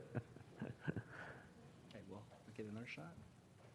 Is there somebody who can manually Maybe this. change it? Because there's probably a battery issue on the remote there. That's a different department. Calling ITA. Okay, well, yeah, I think hopefully you all have handouts as well. We do. We can do it the old-fashioned way if the presentations not cooperate. Essentially, the next slide is our budget receipt slide. And so there you'll see that city contributions make up just under half of the total amount of our receipts for the plan. Then you have about 31%, almost a third, which is our investment earnings. And then employee contributions make up roughly 21%. So that would be for the 18-19 fiscal year. The amounts to the right over there as well.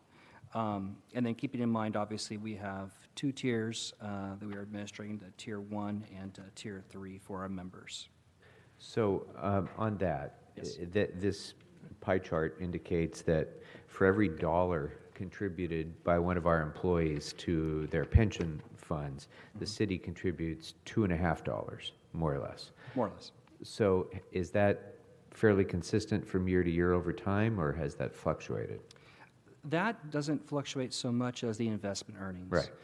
So as the investment earnings increase, then correspondingly you'll see a reduction in the C contribution level. And then as the investment earnings are reduced, the increase in the C contribution. The employee contributions remain roughly consistent unless there's negotiated changes. Okay. Thank you. Okay, so let's see if I can get it to, maybe not. Yes, okay.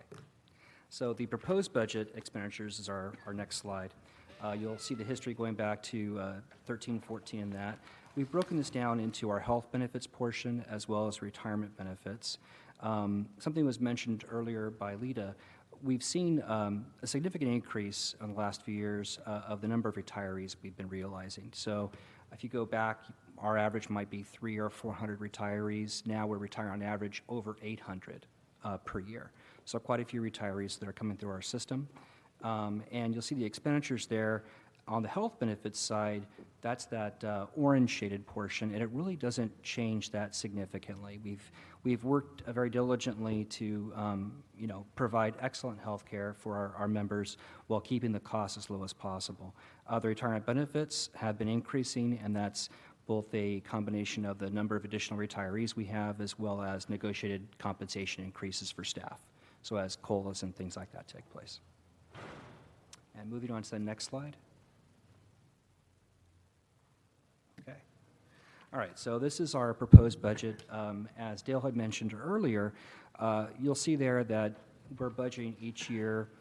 This past year was over 28, almost 29 million, and we typically will realize less in terms of our actual expenditures. This is our administrative budget. Looking at the past expenditure trends, we were able to bring down the budget for the coming fiscal year, which should have no impact on our services to our members, just kind of right sizes the budget based on the actual expenditures we can realize each year. And with that comes some additional investments, frankly, in the areas of cybersecurity, always an issue we want to take very seriously, as well as business continuity, and then really a focus on our Lacers Well program, very similar to the city's wellness program as well, which we collaborate with. The city contributions. So what you'll see in this chart is the amount of the contributions each year and kind of that trend rate. You'll see the Tier 1 contribution rate, which is the green line, and the Tier 2, and then as it was changed to Tier 3 contribution rate, which is below that, that line as well. The percentages have increased slightly from 2018 to 2019. That Tier 1 contribution rate's now at 28.31, and the Tier 3 is at 25.88%. So before you move on from this, I think the historical context here is important, and it's important for members of the public who often speak about this to understand. So there was a dramatic spike in the city's contribution prior to 2007. It quadrupled over the course of 5 years, more than quadrupled in actual dollars contributed to Lacers. And since 2007, or since the crash even in 2008, the increase in the city's contribution in real dollars has been about 50% over the course of a decade. So I guess I would ask, first of all, what accounted for the dramatic spike between 2003 and 2007 during one of the great bull markets in our nation's history? Why was the city's contribution escalated that much? So we look at the actual reports for the contributions that are required from the plan sponsor, in this case, the city. The change that we've seen has come from a number of factors. We did realize some good investment returns over the years. We've also had some years, which will feature in a later slide, that will show those actual decreases below the target level in terms of the assumed rate of return. It's a subsequent slide, but you'll see there in a big dip in, of course, 2008 and 2009. We did have a decrease below zero. We had actually negative returns, though, in 2003, 2004. 2005 was below the target level. Sorry, I don't think I was clear. I'll get to that in a minute. Okay. I'm not talking so much about investment returns. Mhm. The city's contribution just blew up between 2003 and 2007, and that was at a time when the market was going up. So what was, if it wasn't a market factor, what was the factor that caused our contribution to more than quadruple during that time period? So we did have an increase in staffing prior. So what's happened is staffing has come down, obviously, since 2007. We were kind of at a high of a little over 30,000. But we were building up staffing prior to that time period. So when you have the downturns in the markets, we have a smoothing. The smoothing had been a 5-year smoothing period. It was extended to a 7-year smoothing period. And so even when you have those really good years, you're still smoothing out those really negative years as well. So part of it is in the investments. Part of it is when you increase compensation through negotiated salaries, when the city staffing is increasing as well at that time. Those are all going to have impacts as well on the contribution. So it's really a combination of factors. Yeah. So the collective bargaining agreements that were being negotiated during that time included significant pay increases, and especially the one that went into effect in 2008. And the actuaries based the long-term pension projections on the higher salaries. That's correct. Okay. And we calculate the contribution, it's based on covered payroll. So as the payroll increases, so does the contribution. Right. So since then, as I say, the increase in real dollars has been about 50% over the course of a decade, which is consistent probably with inflation, I imagine, or more or less. Correct. And the actual rate of contribution for Tier 1 has fluctuated since 2011, since the beginning of the recovery, at around between 24.5 and 28.75, a fairly narrow margin of the percentage. So this isn't a situation, as some have described it, where the percentage of contribution has been increasing geometrically over the course of this time. The rate of contribution has remained fairly consistent over the bulk of the last decade. That is correct. Okay. And we do project out, we work with the actuaries, and you'll see is that, depending upon, of course, investment returns and such, that it's expected that contribution rate will actually start to decrease. Right. Now, that's just Tier 1. Tier 2, of course, is... It's already below. Tier 2, 3 is, represents a significant savings over what would have been the case had we not negotiated that with the labor partners. That is exactly okay. true. I just want to make sure I understood that historical context. Go right ahead. No problem. So we'll move on to the next slide, which is our funded ratio. There we go. Okay, so our funded ratio has been a slow reduction since about 2007 in terms of the pension side. On the retiree health care side, though, we have definitely realized some gains. You'll see there that change from 2010 to 2011. We had a fairly significant increase in the funded ratio for our other post-employment benefits, which includes retiree health. And where we stand at now, actually, as of 2017, the completed fiscal year for our actuarial study was 81% for our retiree health care funded level, which is very significant when compared to our peers. One thing that the city did in advance, which was just excellent foresight, and I think a lot of that was recommendations from the CAO and the CLA, was to pre-fund those retiree health care costs. A lot of our peer pension systems have a pay-as-you-go approach. So they are substantially less funded in their retiree healthcare costs than we are.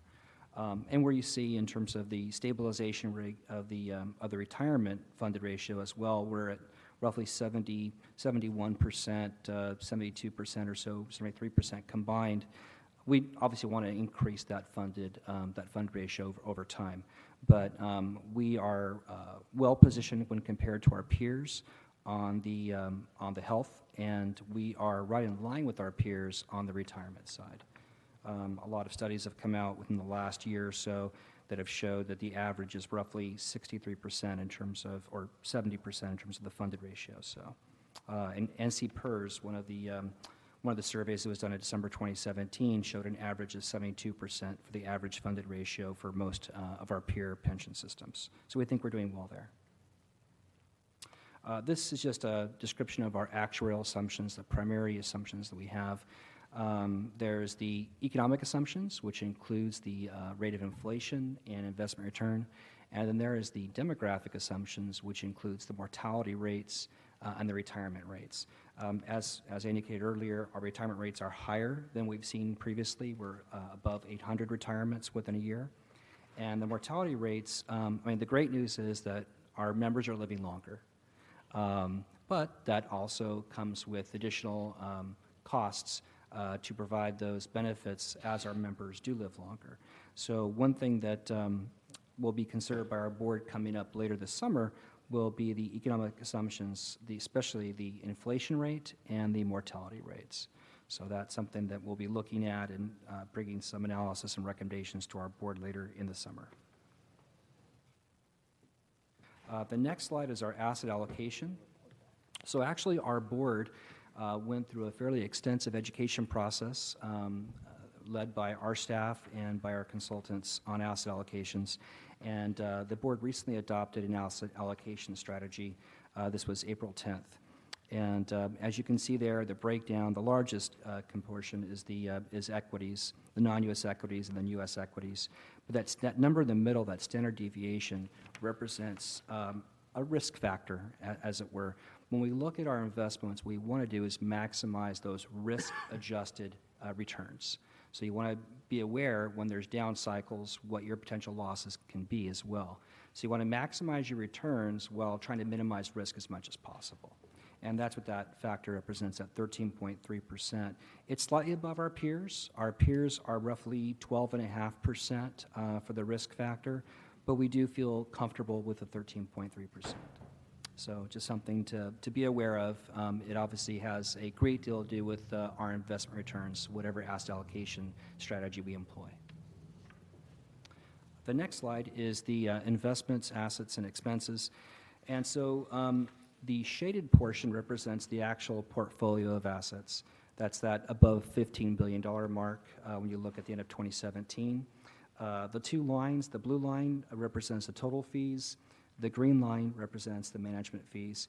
And then you can see a breakdown based on the shading for which portions that represent the fees, well, not the fees, I should say the assets as it regards to private equity, real estate, equity managers, and fixed income. So we have a diversified investment portfolio. That's what's important to know. And that, as was mentioned earlier, our fees are below our peers. So when we compare how much we pay on our fees, while the fees are going up, the fees are largely based on the size of our portfolio. So as our portfolio increases, the fees will go up a little bit as well. So just something that we wanted to point out. The next slide is our rate of return history. So what you can take away from this slide, if you can see the numbers, because there's quite a few and it's difficult to read even for me, going back over 30 years, going back to 1987, you'll see the yellow line represents our targeted rate of return, which has changed over the years. From roughly 8% was our assumption for many years, down to the 7.25% assumption that we have based on the actions of our board last calendar year.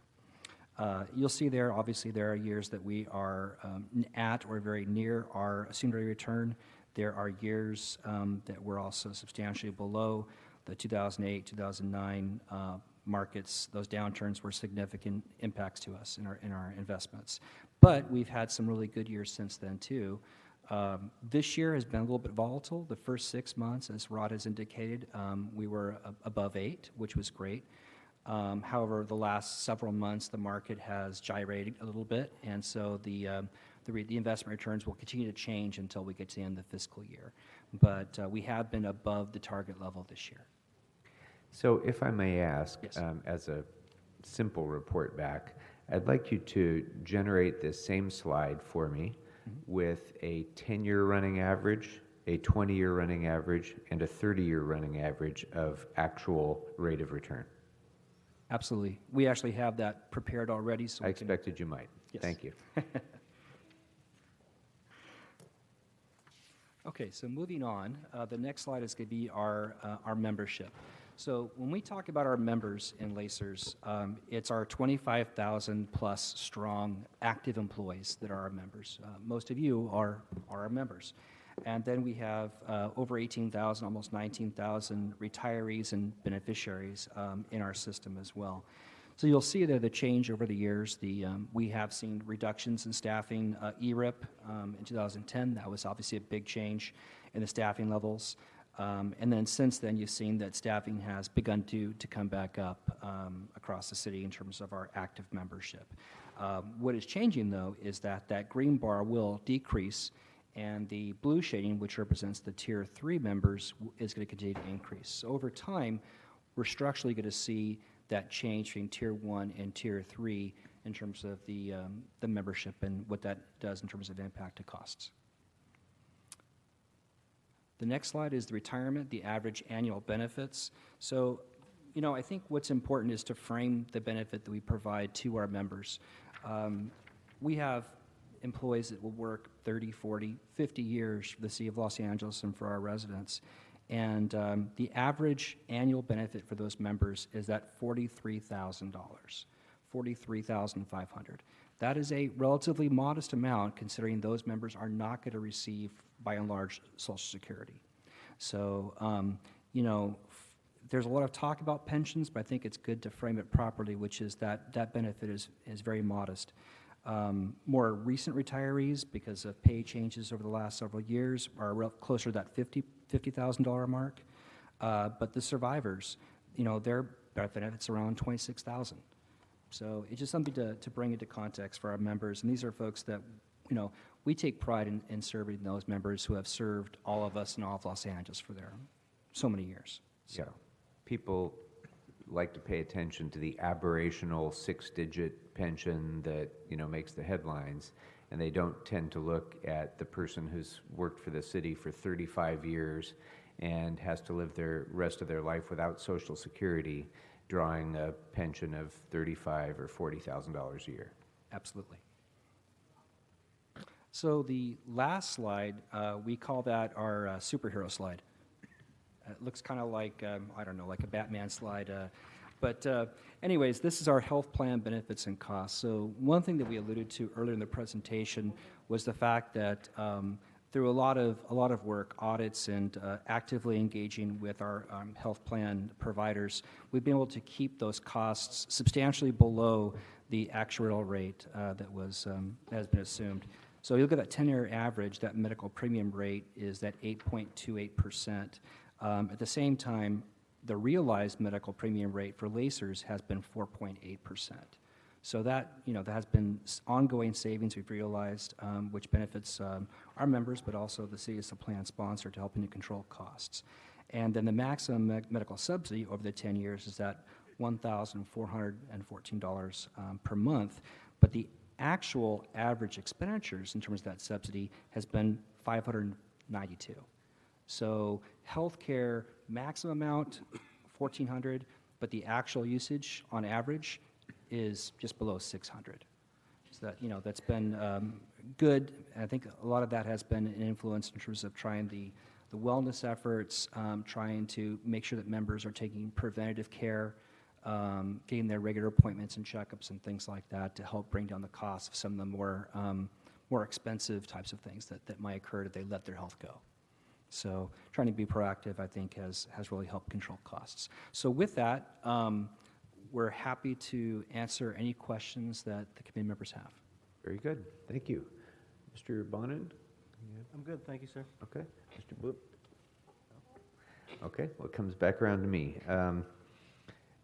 So we recently lowered well, let me rephrase it. You recently lowered the assumed rate of return to 7.25.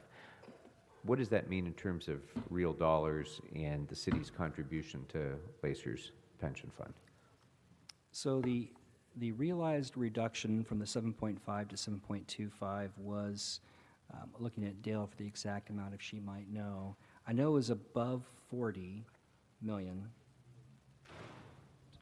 50? It's about $50 million annual impact. And then what we wanted to do was, in talking to the CAO's office, to look at if there were to be any further reductions, say another 0.25% reduction at some point in the assumed rate of return from 7.25 to 7, what that would do based on the covered payroll that we're looking at right now for 18-19 fiscal year, the impact would be about $65 to $66 million. Okay. Is the board currently anticipating making such a change? Well, we do have the economic and non-economic assumptions for the actuarial analysis coming back to the board this summer. So in the summer, they're going to be looking at the inflation rate, and they're going to be looking at the mortality tables. So in terms of mortality changes, what the actuaries have shared with us is that our members are living longer, and that as those members live longer, we have to take that into account in terms of what those costs will be to, to provide the benefit to those members as they live longer. So that cost will go up to serve them when the mortality assumption improves for our members. In terms of the inflation, that is an area we're looking at too. We had cited a couple of studies that we've looked at recently. One of those studies was showing an average inflation rate for our peer pension systems of roughly 2.9%. And we are at 3% currently. Okay. So I think we're fairly close to what the average is across the country, but we will be looking at that and getting more information from the actuaries. So what we'll do is we'll get the information from the actuary, the staff will be analyzing that, and then we'll provide the analysis that we have to our board, which will be probably sometime in July. Okay.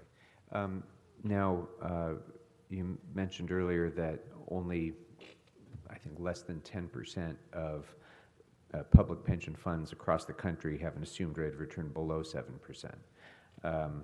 Do you happen to know what the average over that number is of the 129 or so? So from one of the studies we looked at, the average was 7.5% for pensions. Although many of those same pension systems indicated they were looking at reducing their assumed rate of return in the near term to 7.25. So where we positioned ourselves was kind of right where I think the median's going to be. The average is going to be right where we're at. Okay. Now, there are those out there who say that we should follow a private pension rule of thumb of 4% assumed rate of return. Why are public pensions fundamentally different than private sector pensions that only have a much lower rate of return? So that's a great question. Public pensions are structured differently, are governed differently than many of the private pensions out there. But one of the fundamental differences is that the public pension is intended to be there long term. This is not a short-term benefit for our members. And there's a commitment from the members themselves to contribute towards their pension, as well as the plan sponsor. And there's of course, the very critical investment returns as well, which complements that. And so we are structured in such a way that this is not something that we're going to give up for, shareholders or something of that nature. It is a critical aspect of the compensation for those who are coming into public service. One of the conventional trade-offs has been discussed for many years has been that when you go into public service, you do so with an understanding that your direct compensation may be less, but that you will have other benefits that will make up for that somewhat, and that includes your pension, your health care. And so that is a difference when we look at our private sector counterparts. Well, but that goes to what the benefits are. And what I'm asking is about the assumed rate of return. So we have in fact, not just we, pension funds, every pension fund across the country has a much higher assumption about its long-term returns than private sector pensions have, right? So isn't the reason for that because private sector pensions have the risk of losing their revenue source. If Lehman Brothers locks its doors, its workers are out of luck if those pension funds are not funded at a much higher rate than public pensions. Whereas even if a municipality were to file for bankruptcy, it continues to operate, continues to collect revenues, never stops. So the risk element is significantly less for a public pension fund than it is for a private pension fund. Again, Fair? because we're going to be around, yes, that's very fair, because we're going to be around for the long term. Okay.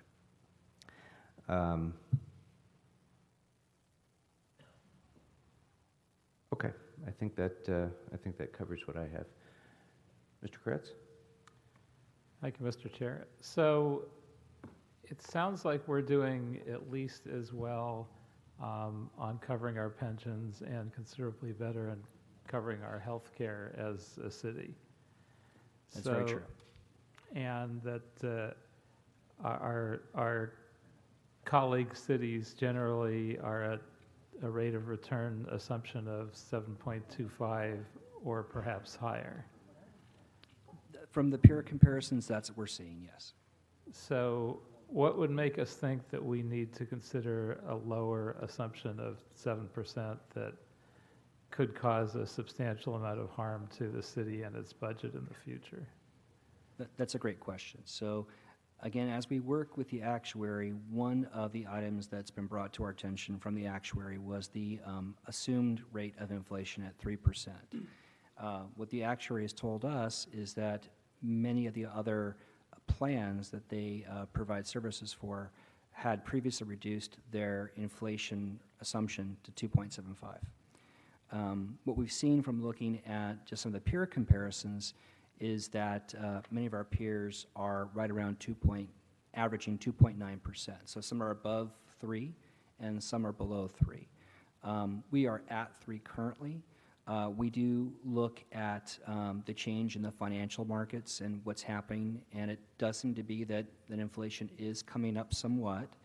And that's one of the factors we just have to consider and report to our commission on, was whether or not that inflation rate should change or if it should stay the same for now and then to continue to observe it.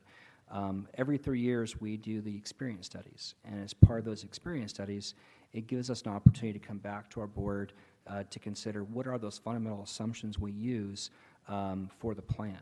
So this is that time when we are to gather the data and look at that to see whether or not we would recommend a change in the inflation rate. On the mortality, it seems very clear to us that the members are living longer, which is great news, and that we want to make sure that the benefit is provided for those members as they live longer, that financial benefit. And so there's looking at the experience studies, it is kind of on a routine basis to look at changes in the mortality tables. There has been a move, I would say a best practice in the pension plans to move towards what's called generational mortality tables. So that's another area we're looking at with the actuary. We do want to make sure, though, that we are taking into account the fact that our members are fortunately living longer, and we want to make sure that we've captured that and we've put that into the mix. We consider how much funding will be required for those members going forward. So at this point in time, I can't tell you whether or not there will be any changes from what our current assumptions are, just that we will be going back to the board and that we'll be gathering data from the actuary, and we have been looking at the peer comparisons too to kind of see where the other peers are and where they happen to be going. So again, I would say on the inflation rate side, we're at 3. The average seems to be roughly 2.9. Some of the pension systems in California are 2.75. And then when it comes to mortality, there does seem to be a trend to move towards more of the generational mortality tables. So whether that change was made or the inflation rate change would be made, it would have an impact in terms of the city plan sponsor contribution in the future. The inflation will come with both a cost, though, and a savings. right? So when we look at the COLAs and such, if you reduce your inflation assumptions, it brings down your cost element as well as increase on the expense side. So there's somewhat of an offset if the inflation rate does get changed.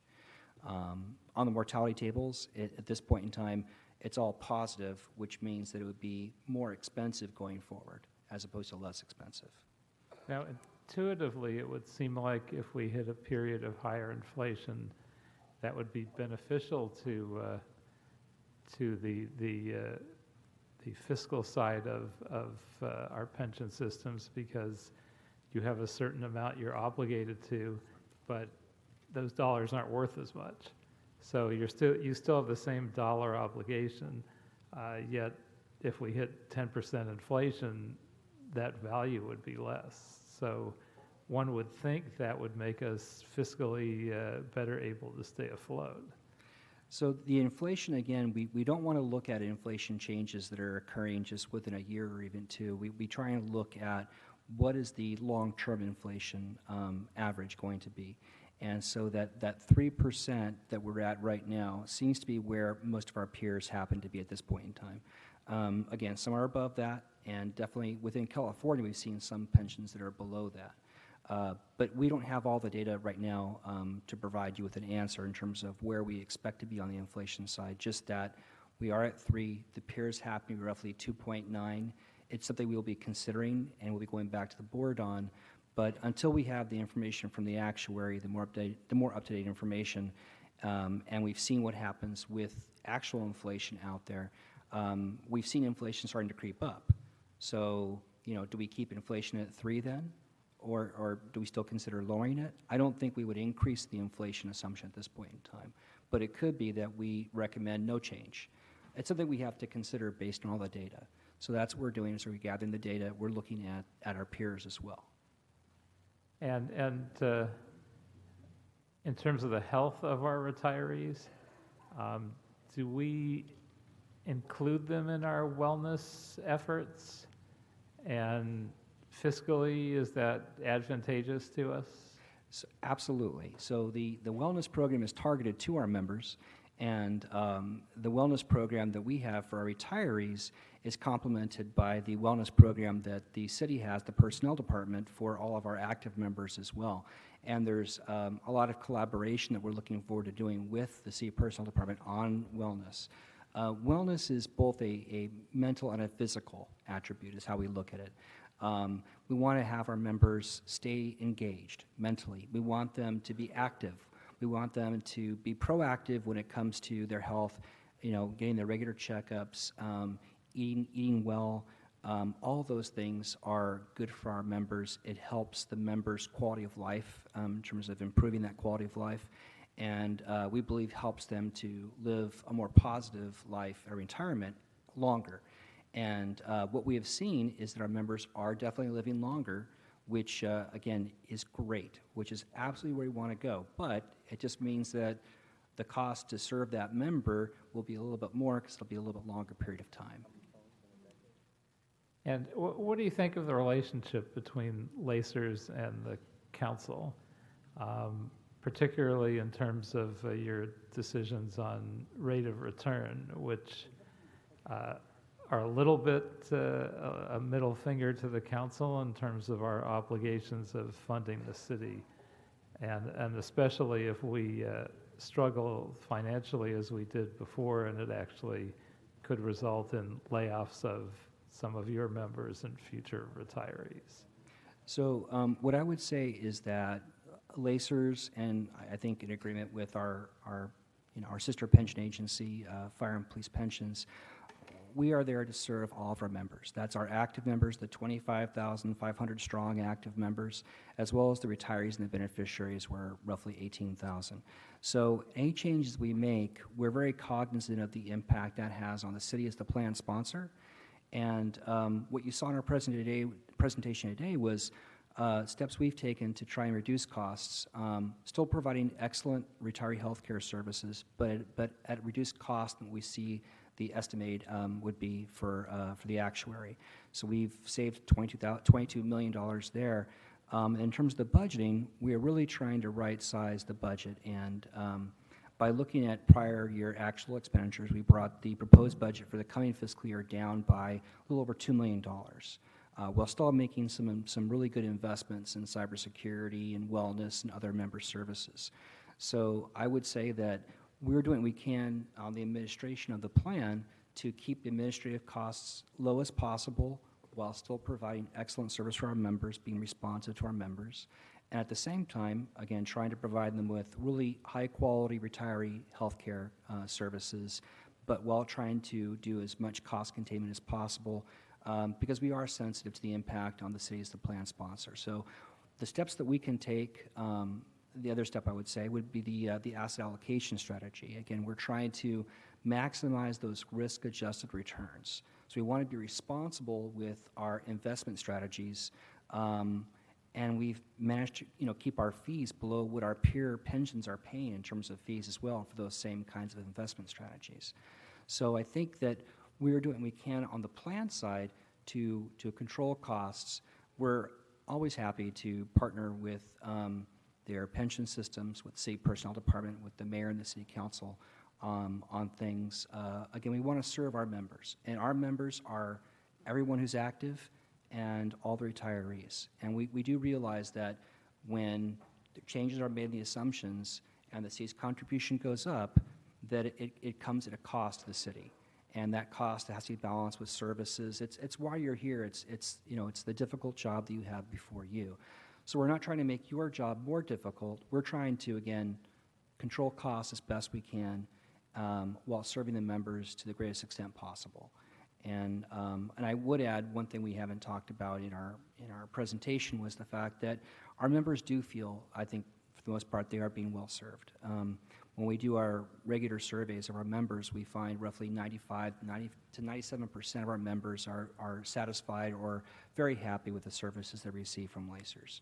And so, that's really, something I commend the staff of Lacers for doing such a great job of serving all those members. But we are sensitive to the impacts, and we are trying to control costs as best we can. Appreciate that. And one last question. So why do we pre-fund healthcare? And how much extra does it cost us to do that? And is it worth it when the city's budget has to be the place where that is funded? So that is also a very good question. It was something that when I was working on the city budget, I looked at Lacers, and I had that same conversation with Lee C., who's one of our AGMs who has retired recently.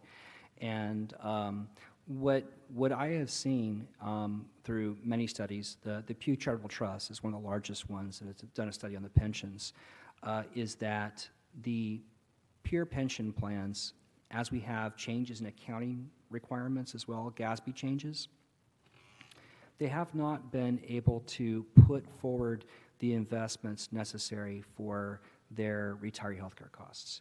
LUSD has a huge unfunded liability for the retiree healthcare of their teachers and their administrative staff.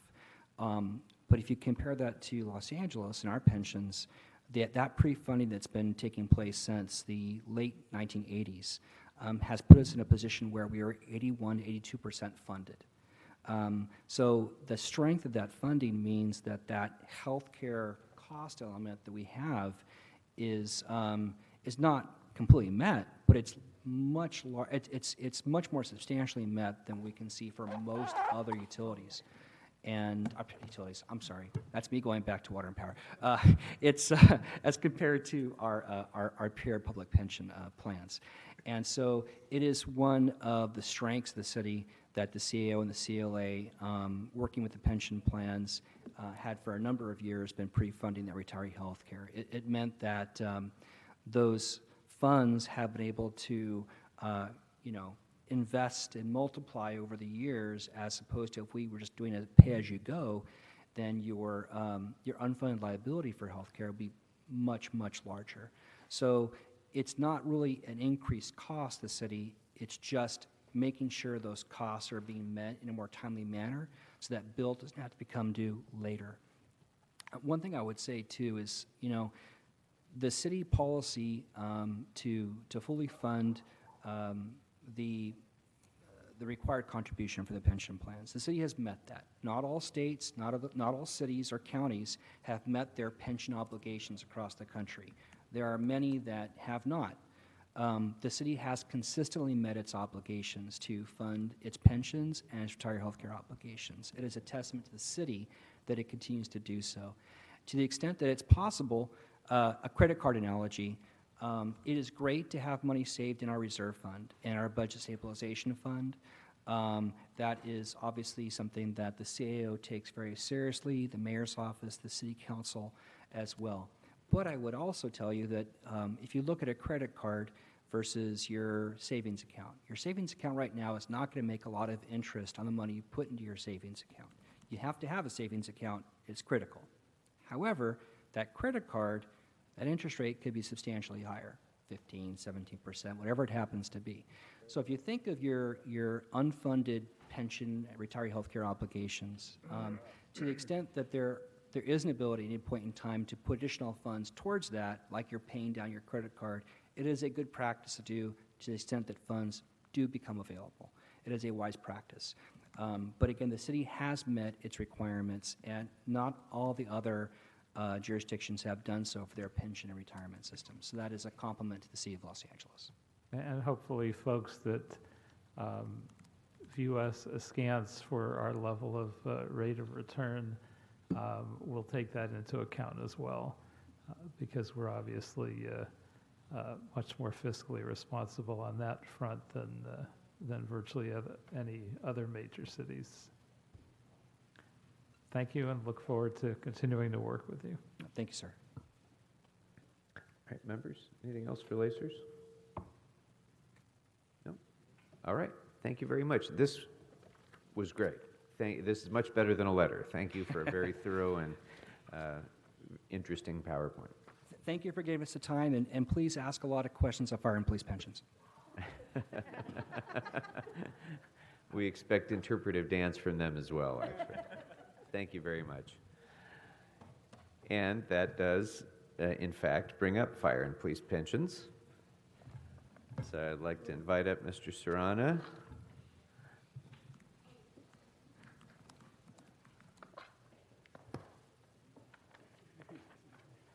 And not to be outdone, Mr. Serrana has pie charts and stuff in his letter, in fact. So we've got That's right.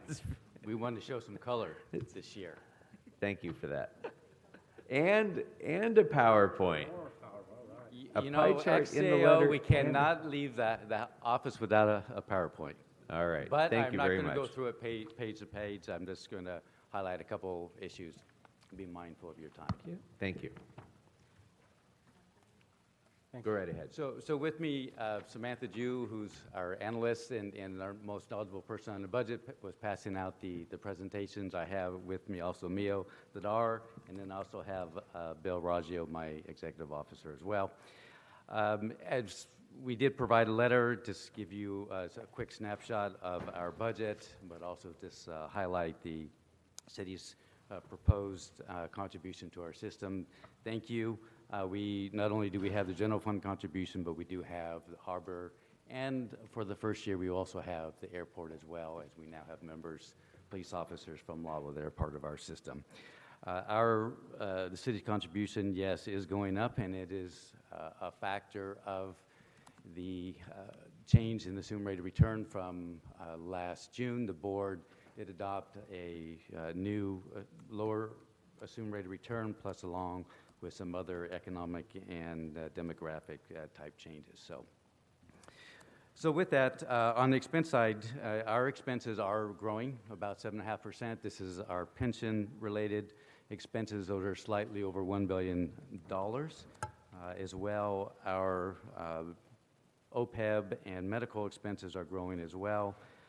I know our budget pages state $139 million. My board today did adopt an increase in the non-Medicare subsidy, so our health budget will actually increase in total to a little bit over $141 million. Likewise, our investment expenses are increasing about 6% to roughly $106 million. This is due to the increase in the portfolio size. Like Lacers, we've had some great returns last year, and through through March, we're roughly at about $22 billion. On our administrative budget, those expenses are growing as well. They're a little over $24 million. You might ask why they're increasing so much from the current year. One of the things that I have spoken to the committee and personnel committee as well is we are also in the process of replacing our pension administration system, and we hope to go live at the first of the next fiscal year. But with a couple-month delay, we are seeing a shift in current year expenditures that we shifted to next year. So, just as far as memberships are concerned, we serve approximately 26,000, and as it stands now, it's about 13,000 active and about 13,000 in service pensioners, survivors, and disability folks as well. So, I think what I'd like to do is, in the presentation, if I could just ask you to turn to perhaps, if you wanted to have any questions on slide 8. I know Lacers copied our chart from last year. You know, our slides are not numbered, so. It's this one where it starts high and it goes low. And then goes back up. Contributions? Because I think you had a question about why the city has seen some significant increases in contribution rates and dollars.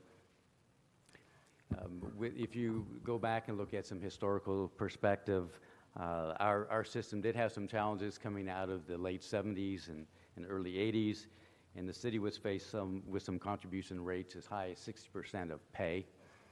The dollar amounts were quite high through the 90s, and then with the dot-com, sort of the market boom, we had some great consistent returns, and so then it brought down the percent of pay down quite a bit, perhaps, in fact, lower than the normal cost rate, and likewise, the dollar amounts dropped as well. And we have seen increases since then because in the early 2000, there were 2 consecutive years of down markets that certainly affected the portfolio.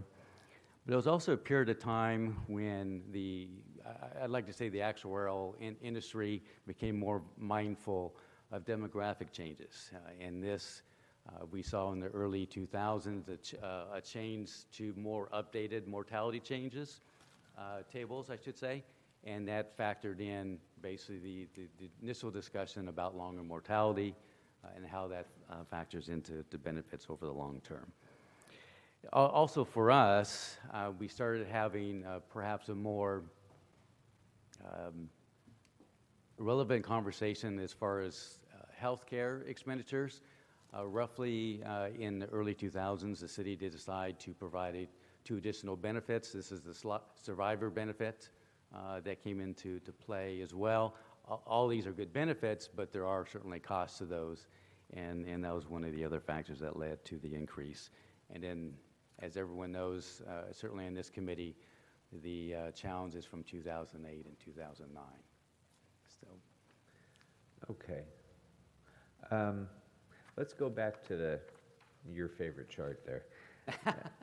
So as I'm looking at this, in real dollars, since the crash, well, since the high point before the crash, the city's contribution to police and fire pensions has essentially doubled in real dollars, from around $350 million to $700 million. That is correct. And as we just saw, our contribution to Lacers has increased by about 50% over that same period. Why is that? So 2 things. Actually, we could go back 1 slide. One of the things that we've discussed before is the contributions that the city makes are a percent of pay. And certainly as your active member payroll increases, there's a dollar, associated dollar with that. So example, if you have $100 in your payroll and you're paying 46%, you're looking at 46 cents on the dollar. If you go to $200 in payroll, then that number would double. So as your payroll goes up, your actual dollars will also go up as well as you bring more members, pay members more, and you bring them into city service. But then that's not just payroll, that would be anything that's pension-based benefit. That is correct. That is another factor, as you bring up a very good point. We also saw the introduction of Tier 5 in 2000, and Tier 5 was a much more generous pension benefit than Tier 4 that was in place at the time, yes. Yeah, but I'm just looking at the increase since 2008, say, and, you know, size of sworn has remained, it has grown significantly less than the size of our civilian workforce. So I'm still not quite following why the contribution has increased at a much more rapid rate. Well, we had some significant losses in 2008 and 2009. We had 2 consecutive years of down markets. One year was a little over 4%. The other one was 20%. And unfortunately, when you have a loss of that size, it creates a bigger hole for you to climb out of. So along with those negative returns in those years, those really parlayed into increased contribution rates. And later in the years, certainly a couple of years later in 2013, we did lower the assumed rate of return from 7 3/4 to 7.5. Okay. So all of So those factor into sort of the equation. Yeah, that may be a part of it. Sort of, I guess, somewhat related to that is, we go back to the beginning, at least now, we had this discussion with Lacers that about for every dollar contributed to the plan by an employee, the city contributes about $2.50. And your pie chart shows that for every dollar submitted, contributed by an employee, there's about $5 contributed by the city. So has that been, is that aberrational this year? Is that pie chart fairly consistent over years? And again, why the significant difference? It's fairly consistent. Now, the bump that you see from last year to this year is primarily due to the experience study, the recommendations that were adopted by the board. But if you're to step back, yes, the benefits that are provided to sworn members are much richer than those that are provided to the civilian population of the city. This goes back to the Tier 5, Tier 6, where you have 90% at 33 years of service. Okay. If I ask you, the next chart, the nice rate of return chart, I know you did ask Lacers. They once again copied from my chart from last year. In that chart, I do provide you with a 20-year, updated 20-year and 10-year rolling returns, and you can see where those numbers are. Which I appreciate, and lo and behold, to my shock and astonishment, it seems that the assumed rate of return pretty much tracks the rolling 20-year return. Yes, it does. Imagine, and I would have thought that it should be lowered to 4% to be consistent with private sector funds. Nope, we are. Just like you have stated, we are not the private sector. We can go bankrupt. We can't go away. We can't bought out. We are here to stay. Okay, members, questions for pensions? Kretz? Just one, just because I think I asked all my questions of Lacers and you were listening, so I don't think I need to ask them again. The difference between the employee contributions, I'm curious what benefits make up a lot of that cost, and whether the DROP program is a significant piece of that. For DROP, I would say as studied in the last study with Siegel, looking at all of the assumptions that are part of the plan, it was deemed to be cost neutral to the plan. So in essence, it's a wash. You know, when you look at sort of, take Tier 6, which is 11% a pay for a member, and we do have the rich benefit that is provided for that. There were some differences between Tier 5 and Tier 6. Tier 5 is a 9% a pay. There were some enhancements actually in Tier 6 a little bit on the health side of things.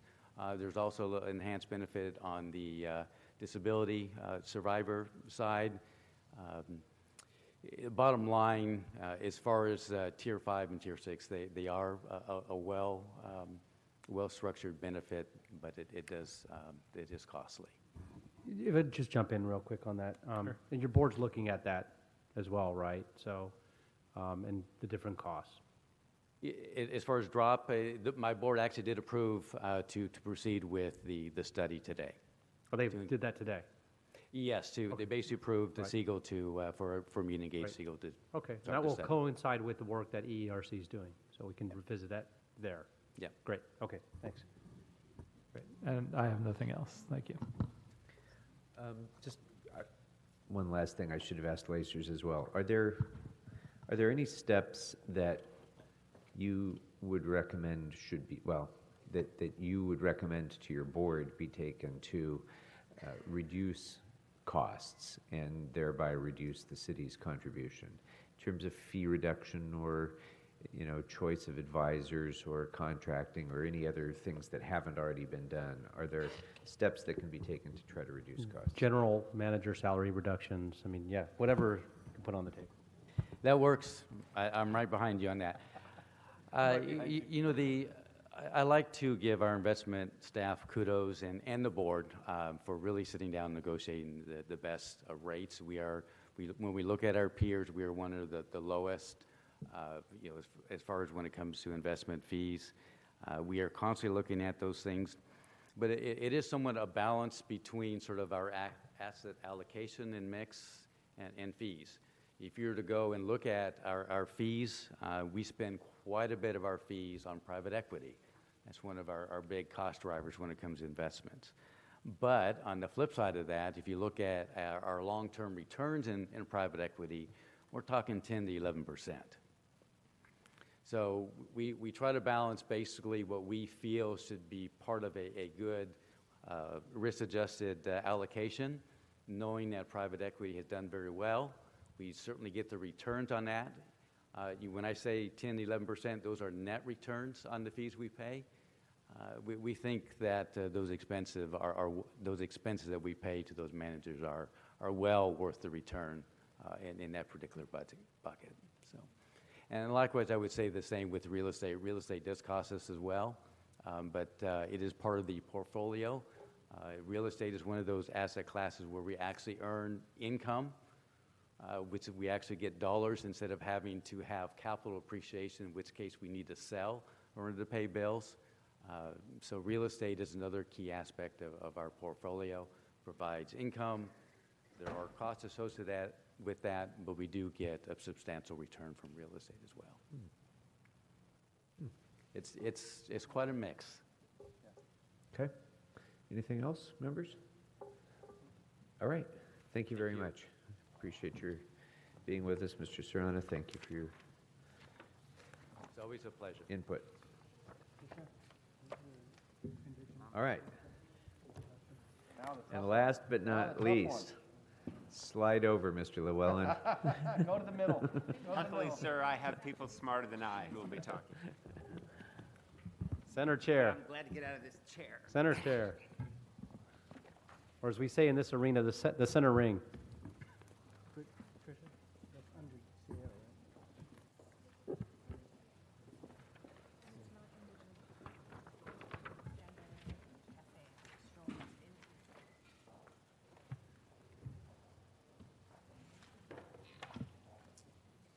Oh, I thought it was indigenous people.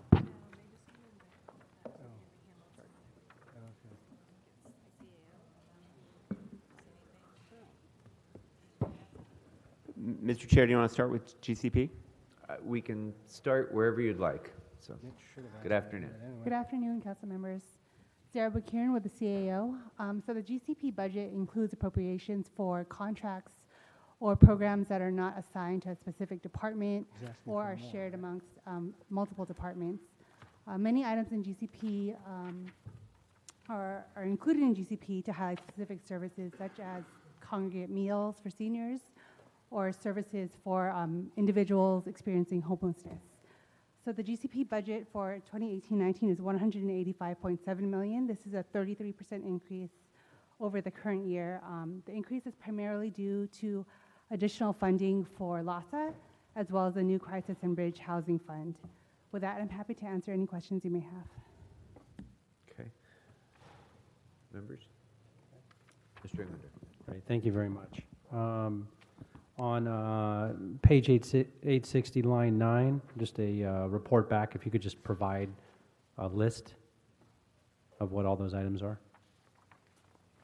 Great, thank you.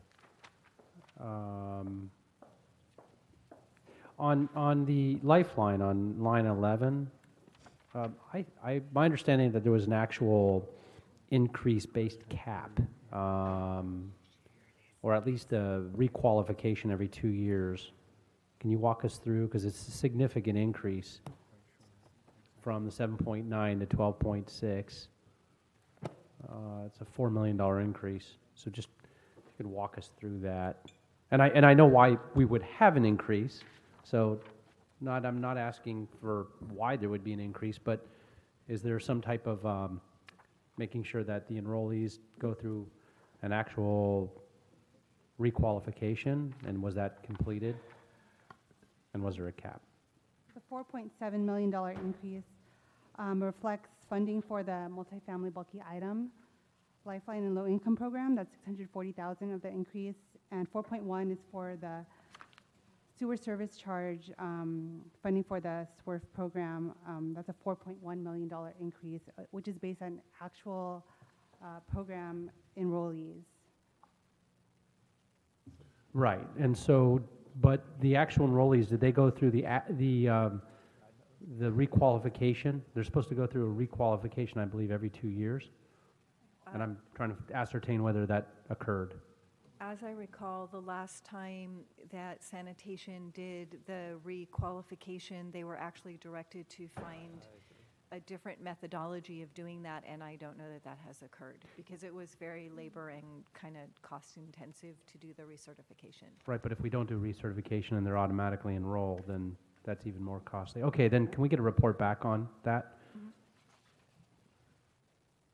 And it's obviously money we can't put in the UB or anything else, but we need to figure out moving forward, if they didn't do a requalification, what would the process be like? What would it look like? What can we do to ensure that those who are enrolled should still be enrolled? Okay, I think that's important.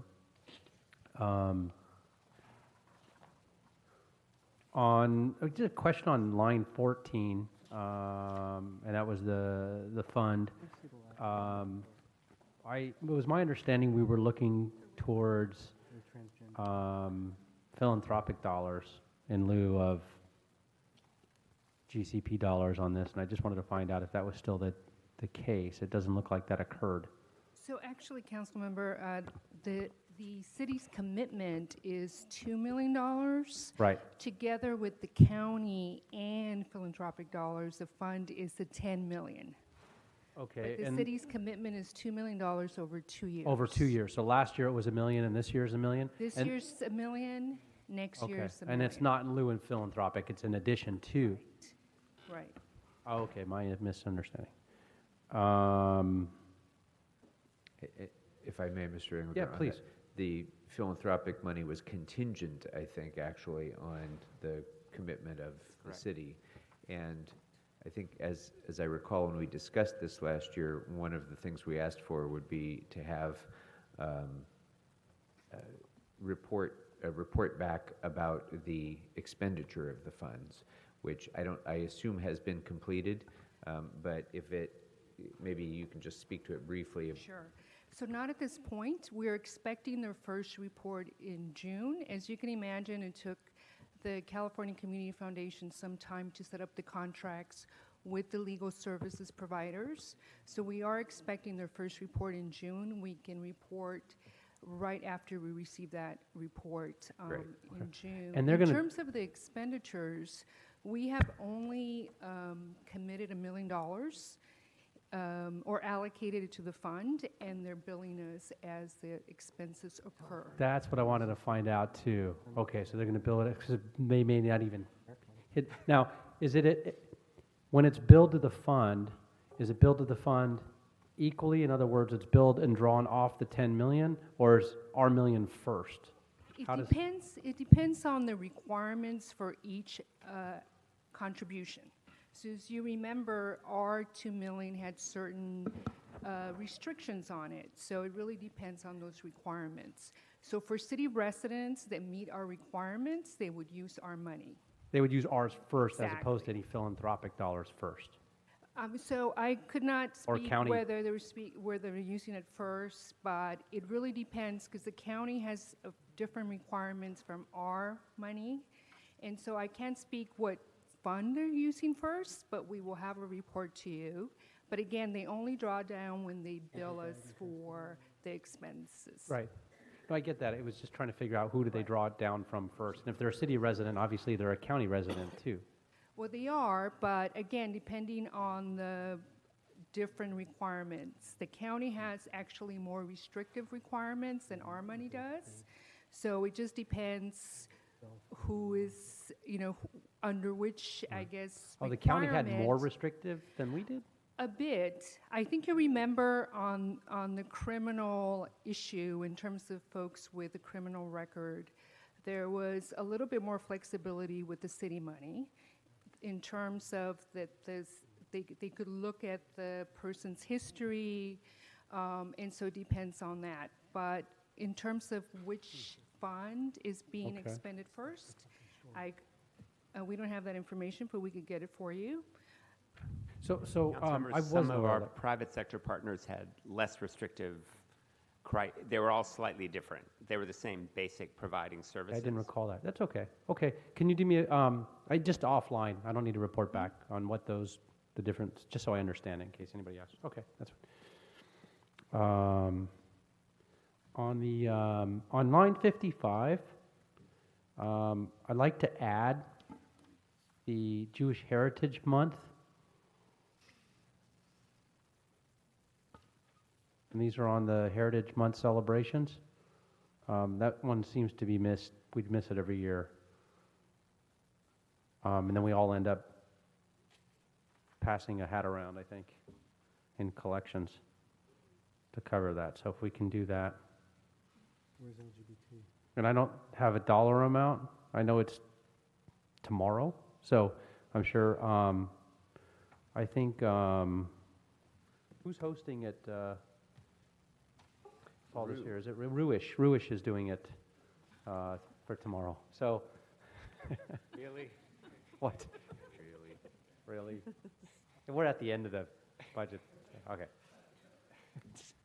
No one heard that, sir. All right. That's his own name, by the way, that he created himself. I have to say. Okay. So we should add that and get a dollar amount for that, so we can cover it next year. It's every year. I had a question on 57 on the recruitment funding for LAPD and LAFD, and then there's another 99,000 on line item 58 for PD specifically. When it says diversity hiring or recruitment, so we've gone back and forth over the years on advertising, and we certainly don't have any issues with PD on. Or particularly on fire, I should say. They're really coming in the door in big volume numbers, and I know we've really gone out of our way for women recruitment, particularly, and doing better than ever. But I know it's not targeted specifically for that. I don't know if we have a breakdown of the dollars and how we're doing it, but I know in years past we've said, okay, we could repurpose some of those funds, particularly on the fire side, where we do have such high volume in applicants that it just isn't as necessary. And I don't think those numbers are really changing. So if we could, I'd like to see a report back on a breakdown of where those dollars are. It's about 500 grand are targeted towards.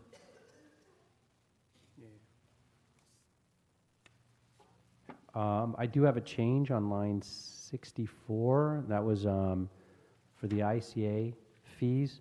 We need to, there was an increase, the first increase in about 10 years on that membership, and it's gone from $5,250 to $7,500. So it's a $2,250 increase in the membership. So we need to add that. Is the incremental difference. And then also we need to add a footnote to that,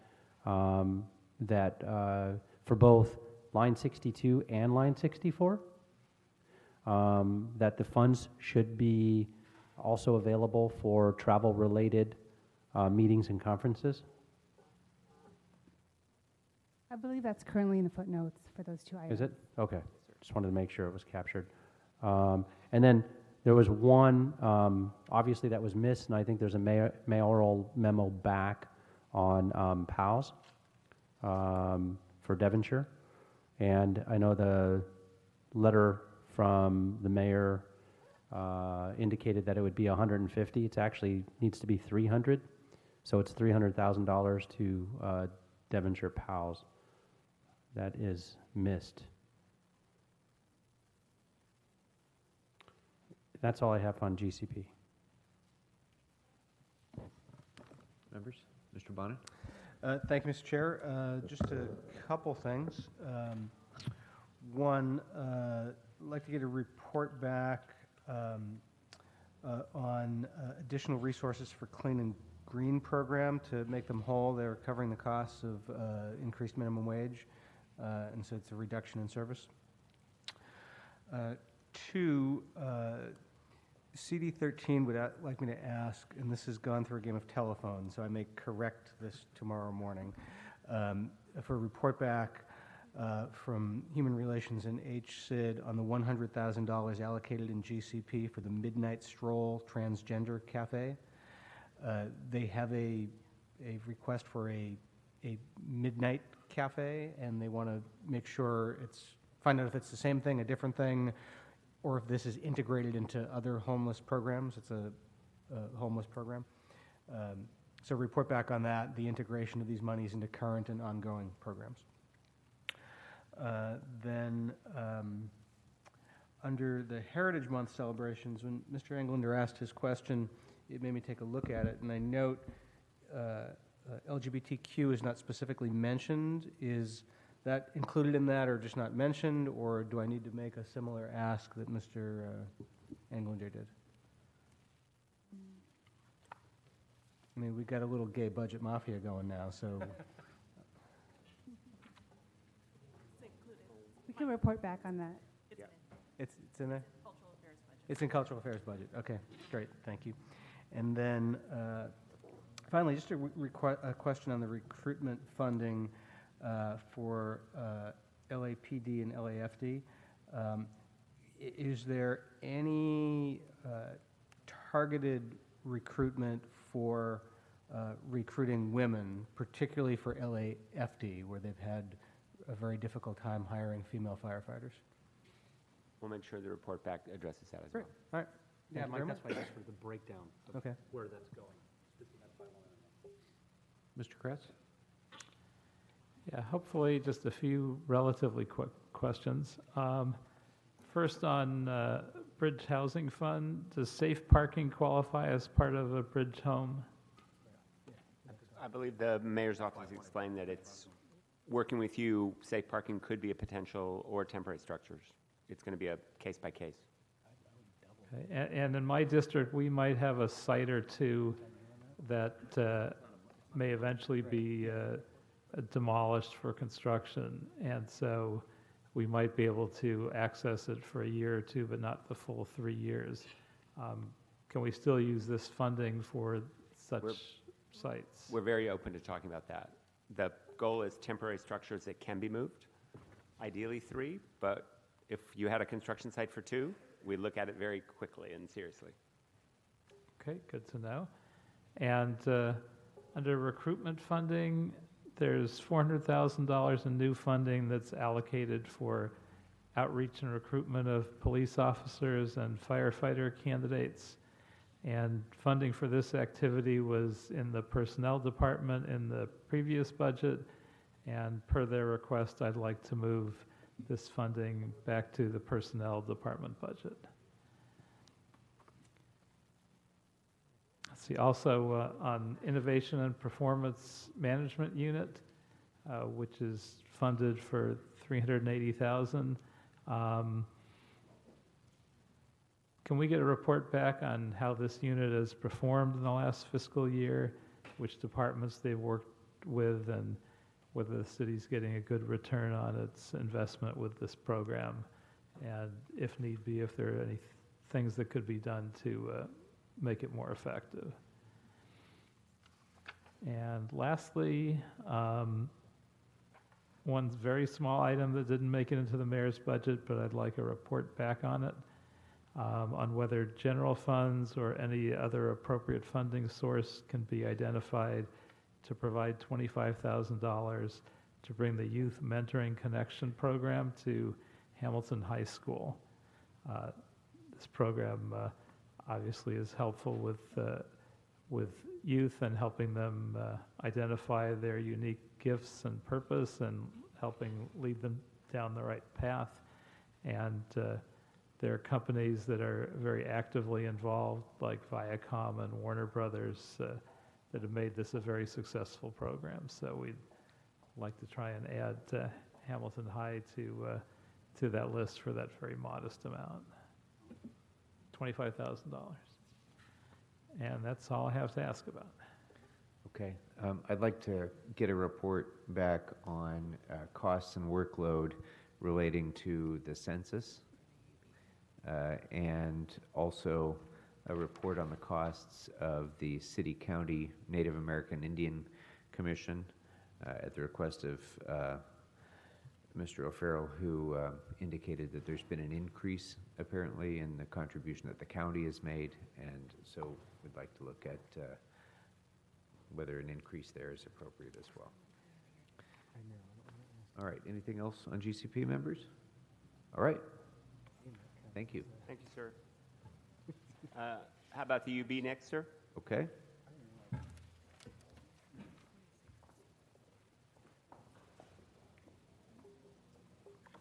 Saving the best for last.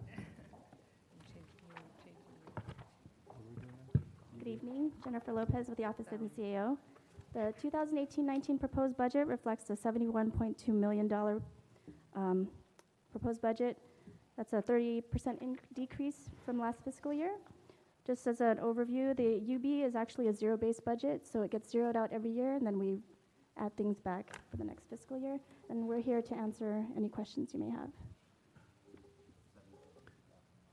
Members?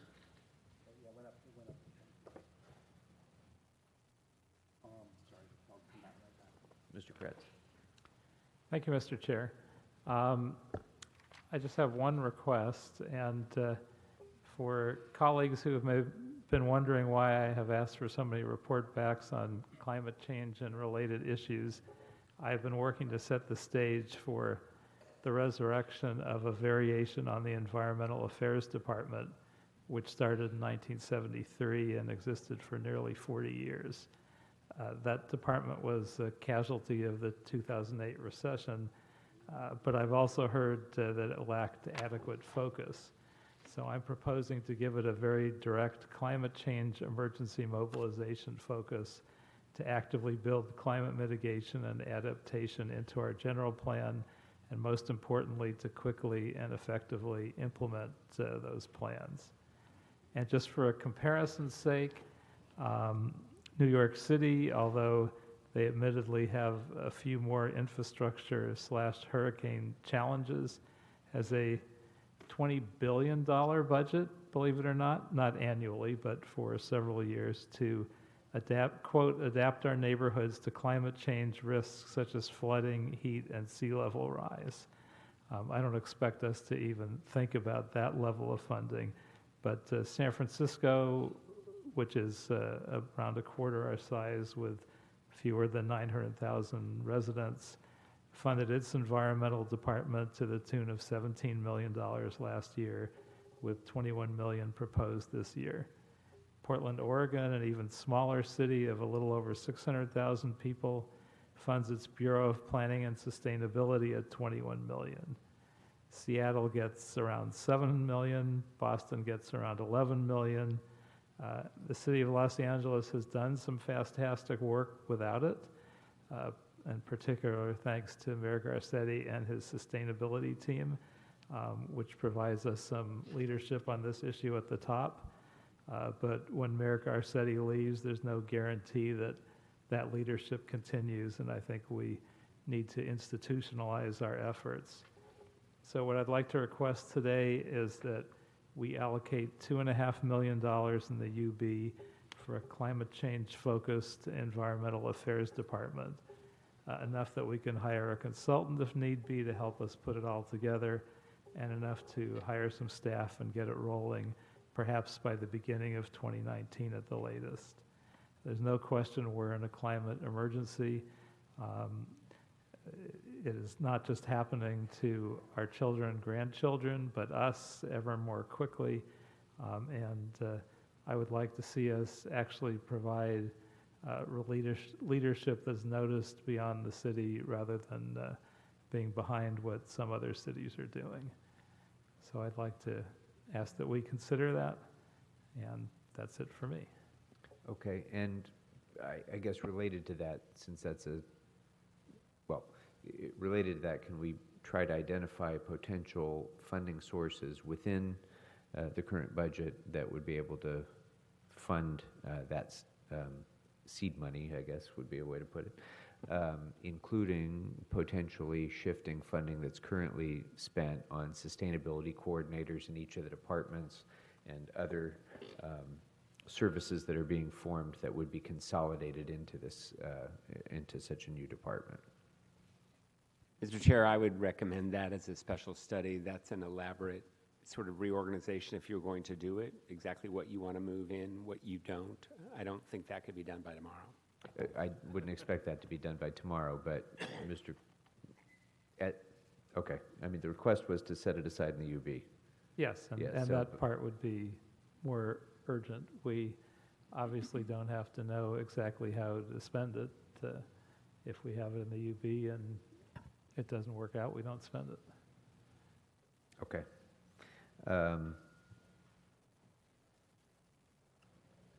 So a few things on the UB. First, the Accessible Housing Program retrofit contracts is increasing by $3 million. So what's the difference in how that's anticipated to be used this year compared to last year? And what's the additional funding for? So actually, my understanding, Mr. Chairman, that the contracts have not been started yet. And so the money that was allocated last year, we just rolled into this year and provided the department with additional funds because now that they've hired their architect and accessibility expert, oh, here's the department, so they can respond. Oh, so now that they hired their accessibility expert, they'll be able to start the retrofit program. But I'll turn it over to the department. Laura Guglielmo with the Housing and Community Investment Department, and I oversee the Accessible Housing Program and implementation of that program as a result of the settlement agreement with various plaintiffs. In the UB in the current fiscal year, those funds were identified not just for retrofitting of the units, but sort of the program as a whole. In this year's UB, in the fiscal year 18-19 UB, the CAO and the mayor included $5 million for the retrofit of the units. We have not begun actually retrofitting existing units. We've been building new to the new standards, but we needed our architect, which is a neutral expert that the plaintiffs had to agree to come on board. That contract is imminent, and that once the lead expert is on board, they will conduct a survey of all of the units involved. It's over 4,000 units, and the properties, the 700 properties, more than 700 properties impacted, and identify where the gaps are between, what needs to be done. So this funding would allow us to fund the retrofits that would be necessary to address those gaps. Okay, but I'm not quite following why the increase, though. So it was 2 million Because last year, currently it's 5 million this year.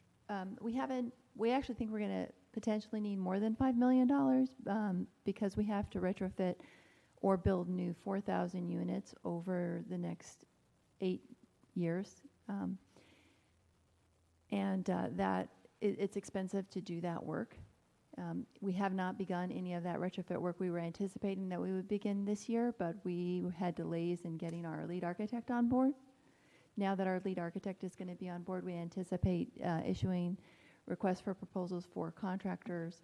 So the city controls the retrofit process and the construction process and getting those units actually retrofitted. So we did not spend the money in the current year. Okay. We're expecting to spend it at a much higher rate next year. Okay, so I'd like to get a report back, special study report back on the timeline for the program, the estimate of the overall cost of the program with benchmarks along the way of how we're going to pay for that as we go. Next, the Bureau of Engineering supplemental funding. There's an appropriation of $1 million. What will that funding be used for? It's supposed to be used for any design or project that BOE is supposed to be working on that could come interim during the year that they don't get front funding for. So in the event that they need the funding to do any new projects, particularly related to homelessness, for example, that's not eligible for HHH funding, we would use this money for that. Okay. And the HOPE team, 1.3 million, when do we anticipate that will actually be utilized? When will that team be established? Well, the And funding when- that's provided in the UB is 6 months, so it's estimated January of next year. It was actually inadvertently omitted from the Bureau's budget to correspond with the HETs that were provided for LASA. So at the last minute, we had to put it into the UB instead of the department, that's why it's I see. there. Okay. All right. So as needed, we can appropriate it out of the UB. So, okay. The human resource and payroll system replacement, what's the timeline for phase one, and what does phase one consist of? Phase one is basically just a startup cost. We don't know exactly where they are in the process. They still have to do an RFP. Okay. We don't know what the results will be until we get that. Okay, so again, I'd like a special study on that, indicating the, length of the program, what the total cost of the program will be, and the anticipated budgetary contributions that'll be necessary over the course of the program to pay for it.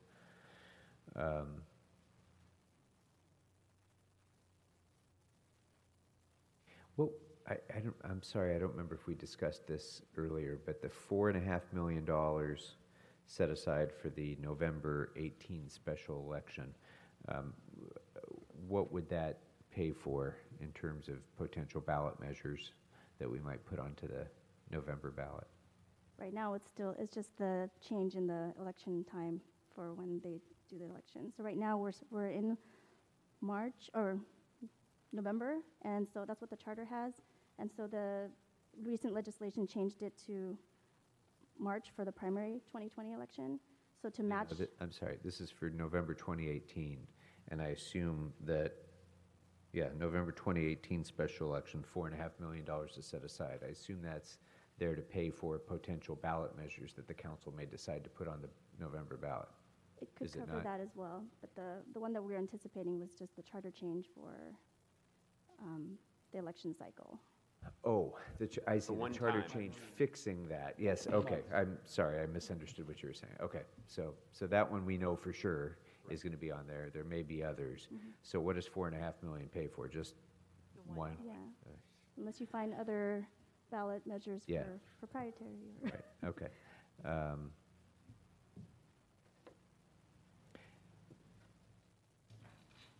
The repayment of the community development block grant projects of $2 million, has that been approved by HUD?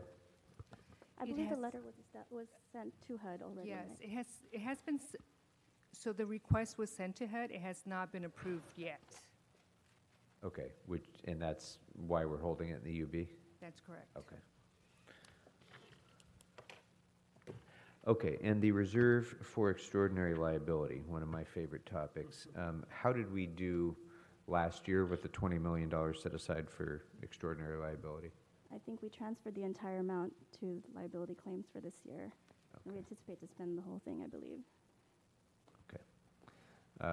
Do we assume Although that? Surfer changed, this year we were not dramatically over with the reserve. So we did better this year, but we took the entire reserve. Okay. Anything else, members, for the UB? All right. Thank you very much. What's next, Mr. Llewellyn? How about the reserve fund, sir? Okay. Jennifer Lopez again. We with should have Office actually saved that for last. But Well, we can certainly No, do that. sir, we're saving our own budget for last, so there's Yeah, all no right, questions okay. left. Okay. So the 2018-19 reserve fund balance, on July 1, 2018, the estimated reserve fund balance after technical adjustments is projected to be at $343 million, which represents 5.56% of the general fund budget of approximately $6.2 billion. And I'm here to answer questions on any of my assumptions. This does reflect the $21 million that was recently approved for the Complan cash flow, CDBG cash flow. Members, anything on the reserve fund? Okay. Thank you. Thank you. Cap finance in Mikla, sir?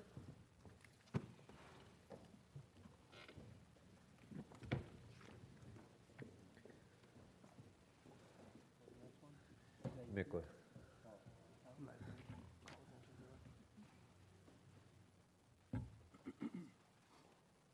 Good afternoon, Mr. Chairman and members of the Budget and Finance Committee. Good Jose afternoon. Gutierrez with the Office of the CAO. The proposed budget for the Capital Finance Administration Fund is for $252.2 million, which is a $10.5 million increase from the previous fiscal year. And the budgeted amounts are primarily for mandatory lease payments to MICLA, as is required by the indentures and the lease agreements. One of the factors driving the increase from last year is MICLA 2018 bonds. The 2018A and 2018B bonds were used to refinance commercial paper notes into long-term debt, while the 2018C bonds were used to refund MICLA certificates of participation. And those resulted in a $5.4 million net present value savings to the city. A second factor is a $64.5 million police and fire radios lease financing, which was executed in November of last year. And this was to purchase handheld radios and also vehicle radios for police and fire department. Also reflected in the budget is a $21.1 million police vehicle financing, which was used to purchase emergency vehicles for the police department. And these were for vehicles that didn't meet the MICLA policy 6-year threshold. So this was done through a lease financing through, I believe, JP Morgan.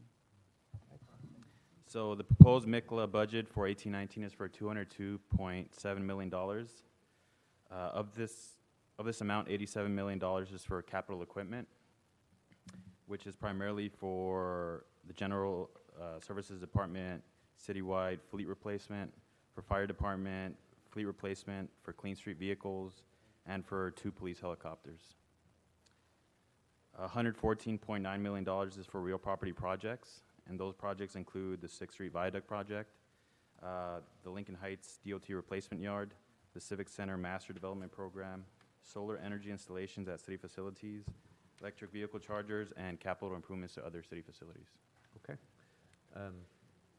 So just, yeah, just a couple questions. On these, on, let's see, page 817, it was line 1 for the BOS Clean Street vehicles at $9.6 million for 63 vehicles. Those are $168,000 each. What kind of vehicles are those? Ferrari, what is it? Do we know? The analyst is coming. For Clean Street vehicles. What kind of vehicles? I already asked for it under Per vehicle. What vehicles are per vehicle. I would just have to get back to that. We'll come back to that. Oh, what kind of vehicles they are? Yes. What kind of vehicles? So there's a variety of vehicles such as rear loaders for the Clean Street teams as well as some hazmat vehicles for the Hope teams. Well, the hazmat vehicles are trucks, right? They drive trucks. They're not actually. Well, there's some Suburbans that are retrofitted, and they allow them to take samples and transport those samples that they collect, the Hope teams. There are a lot of some Kubotas, the small skip loaders that kind of the larger encampment issues where they have to go in there and haul away a lot of debris. There's some satellite trucks in there as well. There's some, like I said, rear loaders and front loaders. Okay, do you have a list of those? Just what all the yeah, we have a vehicles list are? of that. There's about, I think, 70 pieces of equipment in there. Yeah, 63. That brings it to about $168,000 each. So just curious, it seems. Oh, definitely the heavy-duty equipment's much more. I think a lot of the rear loaders and front loaders are about 300,000 each. The satellite trucks are probably about 100,000. The Kubotas probably, I think there's also some street sweepers in there as well as there's some tow vehicles for the Kubotas as well. So. Because it seems like we're adding more vehicles than we are people. I mean, we have a lot of that already. Are some of these replacement vehicles? No, these are brand new vehicles. But I mean, are they replacing and taking out of commission older vehicles? I just wasn't sure. No, the Bureau's currently using vehicles that were purchased with SWRF. So, so we're buying them their own vehicles now so they don't have to continue reimbursing the special funds. Mm-hmm. Okay. But they also rent a lot of vehicles if there's none available. Right. And I think there might be some backup vehicles in there as well in case something is in the shop or breaks down or something. So I think it's very few backup vehicles. Okay. Thank you. I'm satisfied with the answer. I appreciate it. On 817, line 7, the police vehicle replacement, these were for the non-patrol vehicles. I'd actually like to ask for a report back on those. And actually, let's, in fact, just, if we could, just, rather than do that, put it in the UB and send it to, well, I can always pull it into public safety from there and we can look at it. I think it just merits a further discussion, which we've had in the past. On the line 16, the electrical vehicle chargers, there's another $2 million for LAPD. Do we know what we've spent to date? And is this the last tranche of those? I know we have a lot of EV chargers throughout the budget, different locations. This is another one for LAPD. Do we know what's left for that infrastructure to put in? Do we have? So I'm going to ask that go into the UB also, and then we can deal with it in committee. Figure out what we need left on those. Especially if it'll give a good opportunity if we end up utilizing some of the EV vehicles from PD if we can, and I know there's a report back coming to see if we could utilize those for some other departments. And if we can, then we can get into that discussion. And the last thing is on line 24 on page 818, and that was on the solar installation for Topanga Mission. Two questions on that. One, it looks like Devonshire, I'm not sure if that came previously somewhere else, if that's included in this. And I want to make sure it says solar energy installation.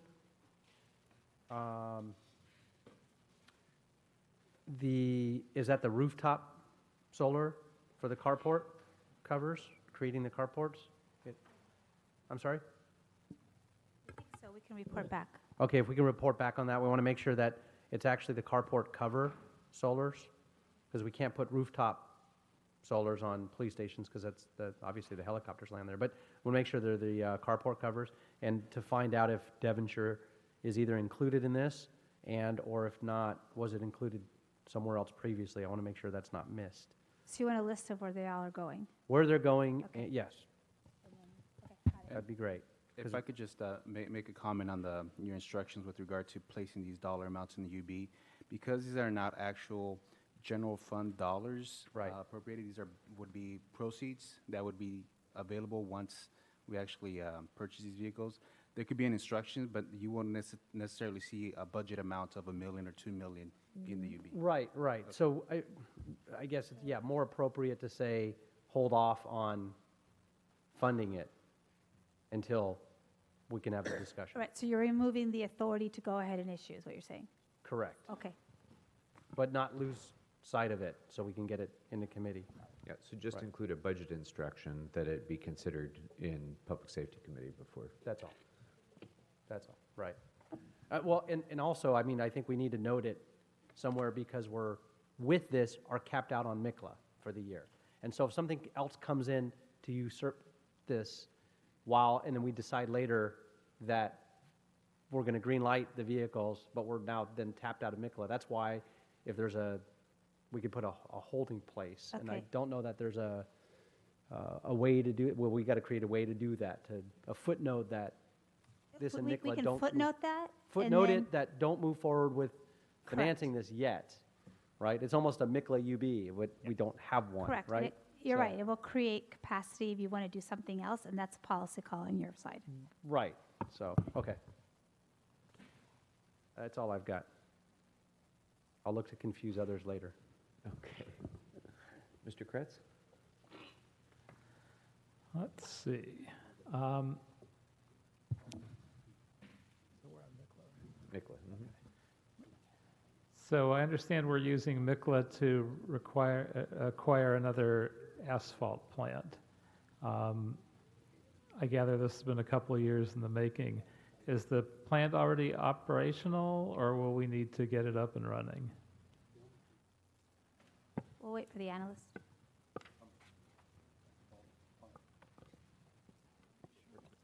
And also, do we know what the amortization period will be in terms of savings on asphalt purchases versus operating the plant? David Harano with the Office of CAO. The plant is operational, and it currently exists. We do not yet have an amortization schedule ready for you. We are in the process of preparing a report back based upon a prior report you asked for when you had the Bureau of Street Services up here. So when we have that, it'll come back to you. Great. And I'm happy to see we have $10 million earmarked for installation of solar at city facilities. Where can we expect to see those installations? I think you asked for a report back on where they're going to be. So Oh, when we- somebody already asked for that? All right. And also, we have $3.5 million invested in electric vehicle infrastructure.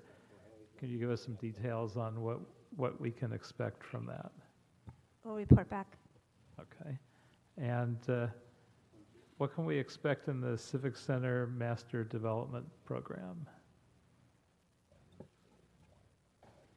So, you know, sir, this year you've authorized to actually tear the building down, which is the old Parker Center. And then the next phase, which will come to your council probably next month, is deciding a procurement method for building the new building, which has been considered once by the Municipal Facilities Committee. Whichever procurement method you choose, whether it's P3 or traditional, next year you will be spending consulting costs getting it together. You'll either be hiring architects, hiring designers to hopefully put the project out for bid the following year, or if you do a P3 process, you'll be spending money on consultants down the P3 road. So both of those are the next two phases. In addition, on the general Civic Center master plan, the next phase to do other buildings is to do an environmental report on the rest of the campus, whether you want to do City Hall South, whether you want to do the City Hall East eventually, whether you want to do the mall. So the next phase of the whole campus is an environmental report. And do we plan on including renovating the mall underneath Parker Center at some point? At some point, I believe that's phase 3. Yes, sir. The current phasing, you've adopted a broad master plan. You have not done an environmental for it. Was the Parker Center replacement first, City Hall South second, I think the mall's third. And eventually, the goal is to cap the freeway, make a plaza where City Hall East is currently, and make a very successful civic center, activated civic center. Well, that all sounds good. And I have one last question that I should have asked under reserve fund, but if it's not too late,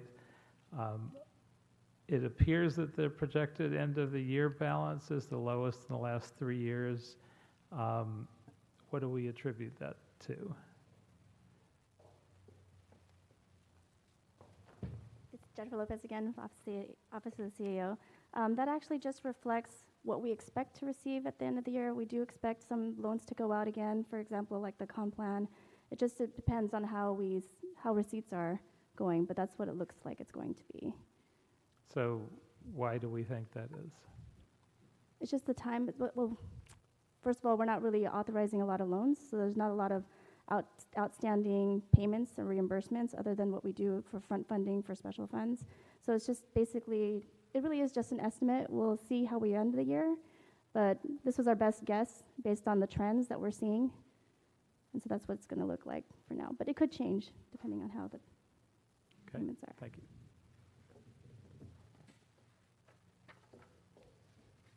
Mr. Bonin, anything on MECWA? No, just to say thank you and thumbs up that I see that we have money in there to prevent the Venice Pier from collapsing into the ocean. Thank you. And sir, your staff has already contacted us about actually starting that project before today's hearing. You started it before today's hearing? No, sir. Your staff has planned it to actually the construction to start today. I don't know how they planned that. Well, she was up until 1 a.m. That's what she was doing. So coming back to the Civic Center master plan, the $10 million will fund what? Completion of what? It actually Will demolition be completed this year? Yes, it completes demolition In this fiscal year? in this fiscal year. Okay. Okay. Is that anticipated to be enough to complete demolition? Yes. Mr. Chair, with the money that is currently in MICLO and this money, it should be enough, although you will get a full report on it, again, probably next month through the Municipal Facilities Committee. Okay, very good. All right, thank you. You want to do CIEP next? How about TRAN? Okay.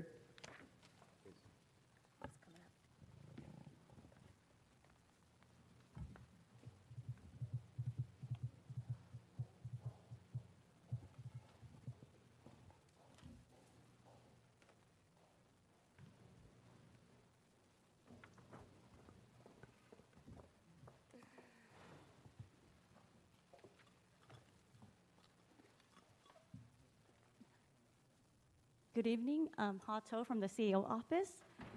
This debt service fund is to repay the principal and interest of the tax and revenue anticipation notes, which is a one-year note. Issuing the short-term note is to prepay our pension contribution requirement, which remains advantageous to the city as we receive a prepayment discount from both LACERS and Fire and Police.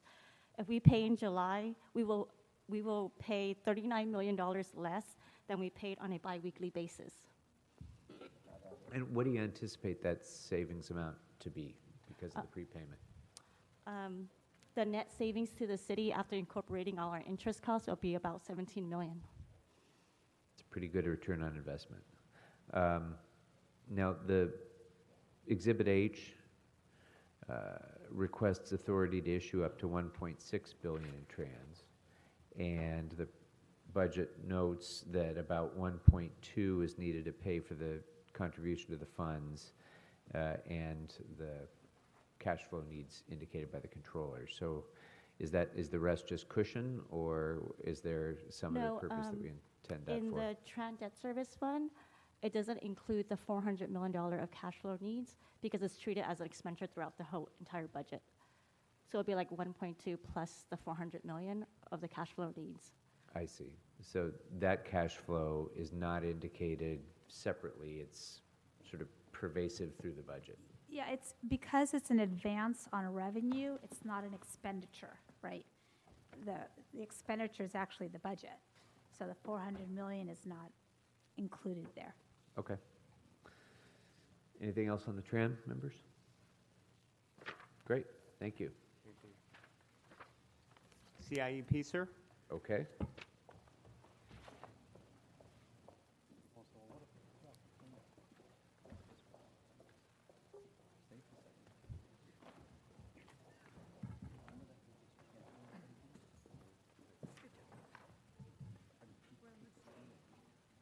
That's where I thought we were. So Good afternoon. Roy Cervantes with the Office of the CAO. Afternoon. I'm accompanied by Kay Ha from our office as well. We're representing municipal facilities. What you have before you is the 2018-19 budget for the Capital Improvement Expenditure Program, or the CIEP. The proposed budget for 2018-19 totals $400.7 million. This is an increase of $29.1 million, or 7.9% from last year's budget. This consists of $36.1 million in general fund and $364.6 million in various special funds. The CIEP is divided into three parts: municipal facilities, physical plant, and the clean water program. For municipal facilities, the 18-19 budget totals $23.9 million. This is an increase of $1.5 million, or 6.7% compared to last year. The physical plant budget totals $46.9 million. This is an increase of $20.8 million, or 79.7% compared to last year. And that increase is due mostly to the continuation of stormwater projects that were funded in previous years as part of the city's enhanced watershed management program. And it's also due to the projected increase in revenues from both the gas tax fund and SB1 funds in 18-19. Finally, the clean water program totals $330 million. That's an increase of $6.9 million, or 2.1% compared to last year. Per the city financial policies, there's a recommendation to program 1% of general fund revenues to fund capital or infrastructure improvements each year. So in addition to the $36.1 million in CIEP for municipal facilities and physical plant, the other general fund commitments for 2018-19 include $24.3 million for sidewalk repairs as part of the sidewalk repair program, $31.1 million as part of the pavement preservation program, and $8.7 million for various capital improvements that are included in the general city purposes budget. This altogether is a total of $100.1 million, which gives us 1.62% in general fund for capital infrastructure improvements in 2018-19. So this will exceed our 1% policy. I'll pause there for any questions. Yeah, I have a question on Prop O on page 841. There's in the final paragraph, there's an indication that approximately 50 million may be spent on Prop O in 18-19. There's been a lot of projects sort of in the queue waiting for available funding in Prop O. Are those the projects that will be eligible for that funding, or is this initiating a new review process? No, it's the continuation of projects that were already in existence. Okay. There have been discussions about other projects in the queue, but it's primarily focused on the existing projects. Okay, so this is currently budgeted active projects that this 50 million will be spent on, and then if we determine that some of those projects are not advancing or come in under budget, that savings will then be reappropriated to the projects that are in the queue, not starting the process over again, right? Correct. Okay. Well, people keep proposing new projects too. So each time once we determine there's actual more money to spend, there's a Propo Citizens Committee. It goes and ultimately goes to council to decide we're gonna add this project to the actual active list off the wish list. So Okay. people are still adding projects as recently as 2 months ago. I think we added a couple on the wish list. They have not Okay. been funded. So the fact that we were in line 4 years ago doesn't get us any still on the extra list. credit? Okay. All right. Okay. Members? Anything else on CIEP? Oh, I was going to actually mention, some of the items I actually already went through, I think, on under MICLA were just relisted as the capital projects, so I think we're covered on those. I did have one correction, and it was it was just a typo on page 203 under the CIEP street projects, the Sanborn Avenue reconstruction. I want to make sure you find it. It's near the bottom of the page. Yes. Yeah, you see it? It says it's listed in CD 12. It's actually just a typo. It's CD 11. So that needs to be changed. So if I can ask that be corrected.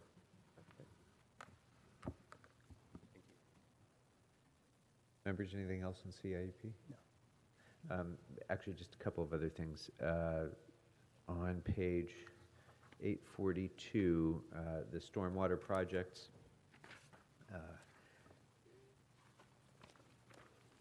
Is the Stormwater Pollution Abatement Fund no longer an available source of funds for those?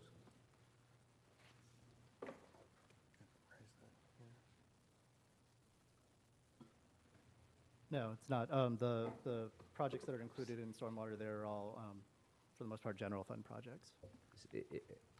Why is it that we're not able to tap into Stormwater Pollution Abatement Fund? Councilmember David Hirano from the Office of CAO. The Stormwater Pollution Abatement Fund is insufficient to support all the activities of the stormwater program.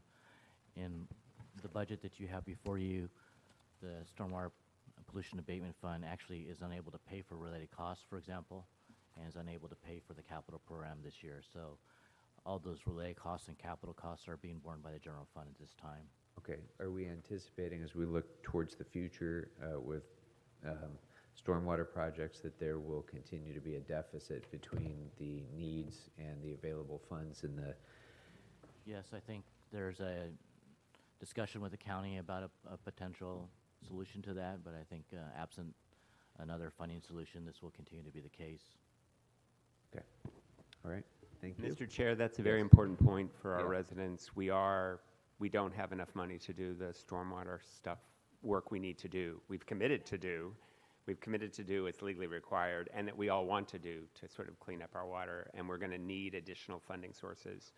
Probably our residents will have to contribute through some mechanism. We need more state and federal money for that. When's the last time the SPAC was raised, this stormwater pollution abatement charge? Is it like the 90s? Probably. The rate has not been adjusted since 92, 93. And the potential ballot measure the county's discussing would raise that, or is it a separate funding source? Separate. Separate, okay. Thank you. Okay, thank you. Anything else, members? Exhibit H, sir. Does anybody want to get in depth in Exhibit H? I want to just ask that we have our usual instruction to the CLA to review all of the instructions in Exhibit H, to reconcile those instructions with any actions currently pending before the council, and provide recommendations for matters that require further refinement in one or more council policy committees. Mr. Englander? I just had one quick Sure, question. go ahead. A quick question on line 2. It says creates general fund revenue from the intellectual property fund to the, what is that? That's a new one for me. I wasn't sure.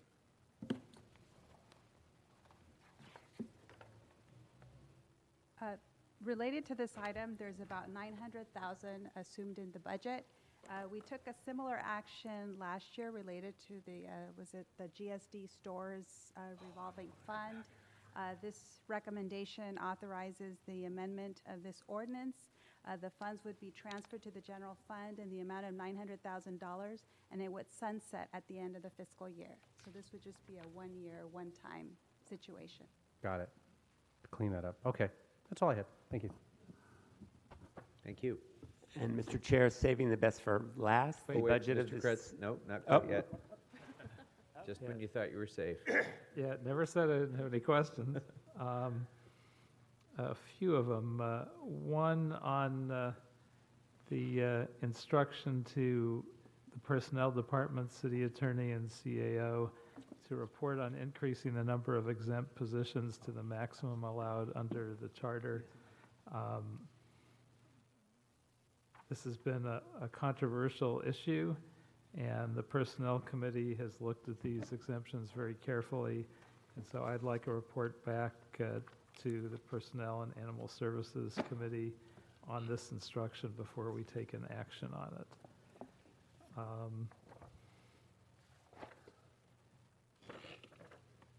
Let's see.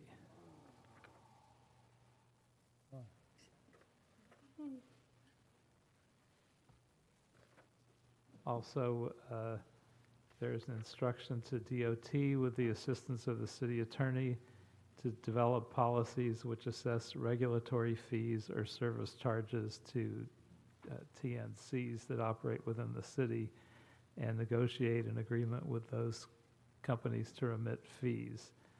So I'm just curious if in this regulatory climate, we actually have the ability to regulate TNCs and whether we're able to assess fees and service charges. So I'm not sure whether that instruction is legal and whether we should get a report back on that, or whether you're able to answer that question here.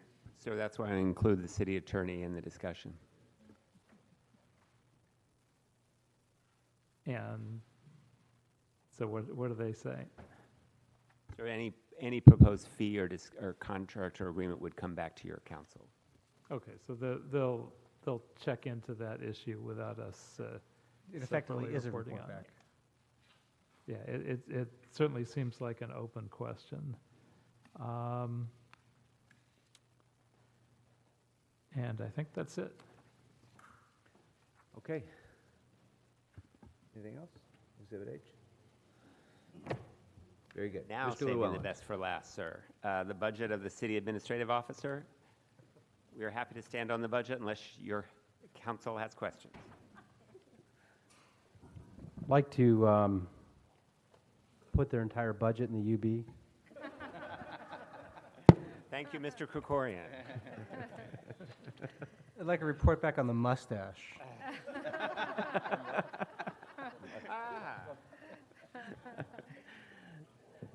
That would presumably be a special study. Yeah. Actually, I think we should just transfer the budget into the CLA's office. All right. Really, members? No questions for the CAO? Come on. No? All right. No. Thank you, sir. Well, let me just see. I can't let you get away that easy, Rich. Oh, Heather, get ready.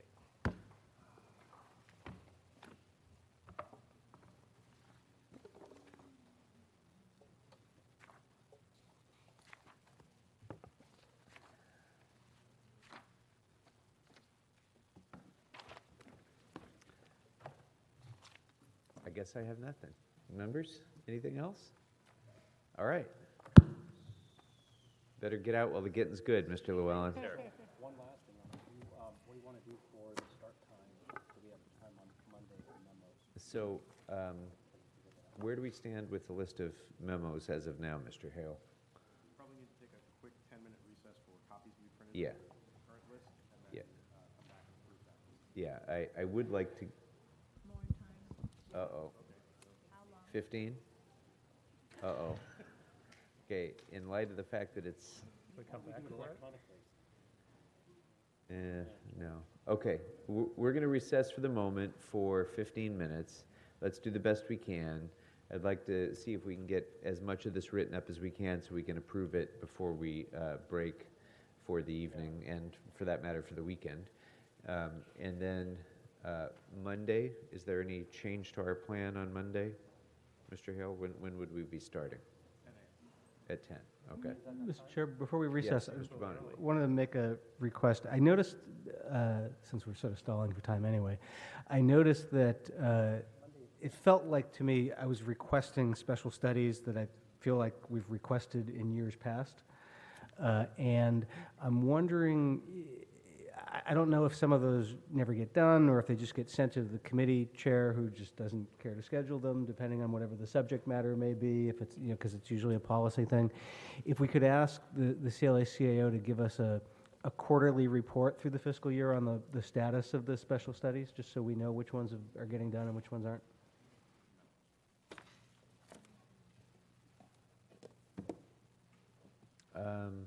Yeah, I think that makes sense, just to sort of track progress of when they've been scheduled.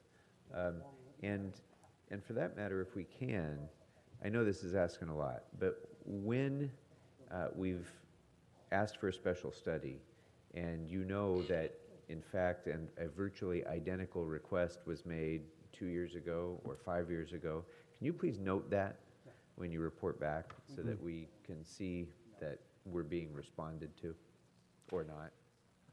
Thank you. All right, so let's take 15 minutes, members, and we'll come back and hopefully have something to look at at the end of that time. So until then, let's take a 15-minute recess.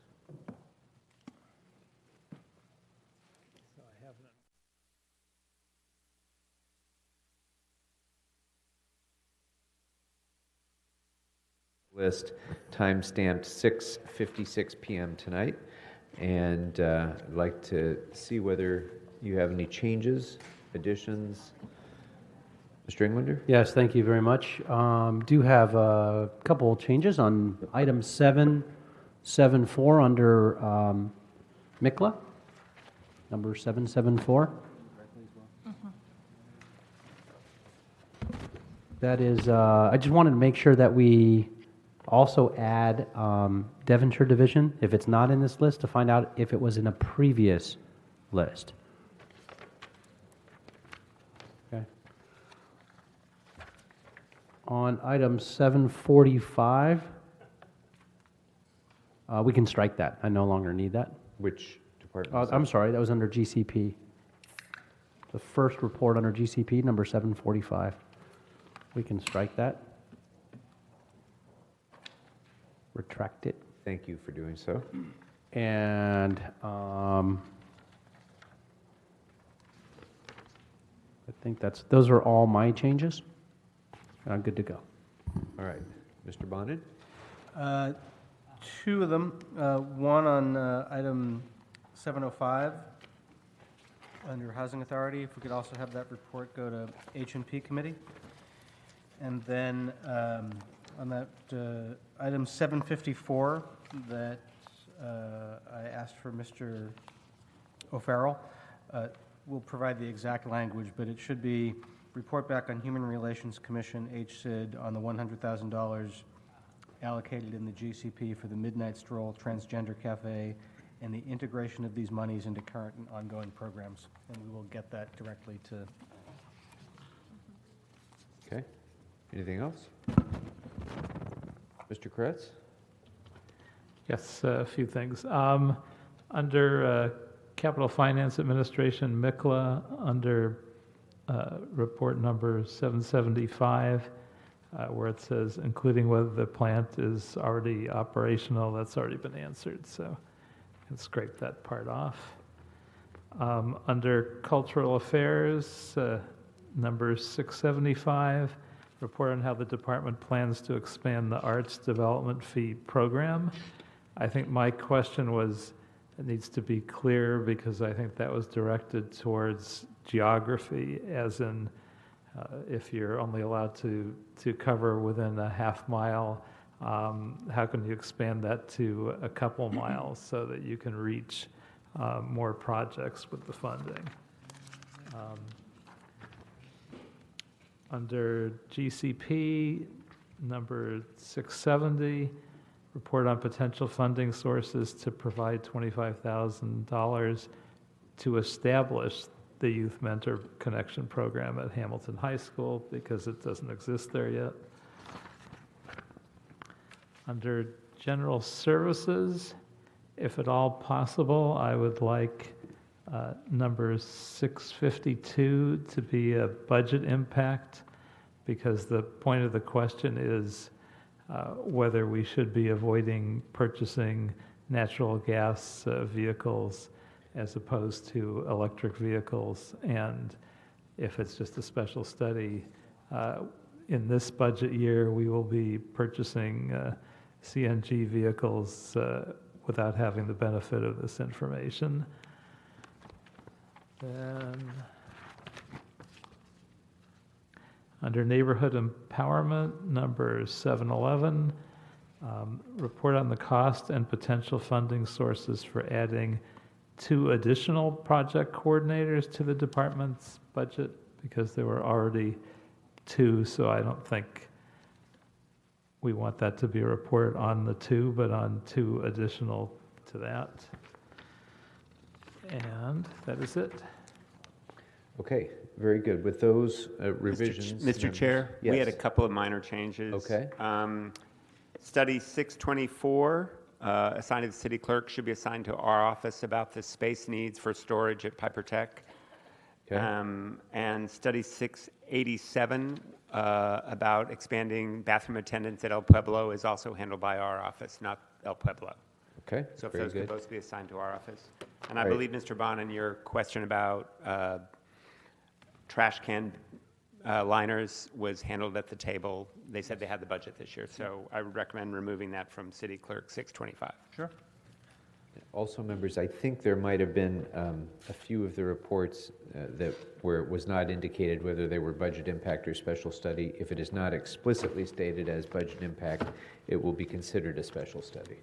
So if there's no objection to those revisions, we'll go ahead, and is there any objection to approving the list of questions as it is with those revisions? Seeing none, the list is approved. And the departments can get to work on our reports. We will be back here at 10 a.m. on Monday, and until then, we will be in recess. Thank you all very much for a great day's work. Oh, sorry, one other thing real quick.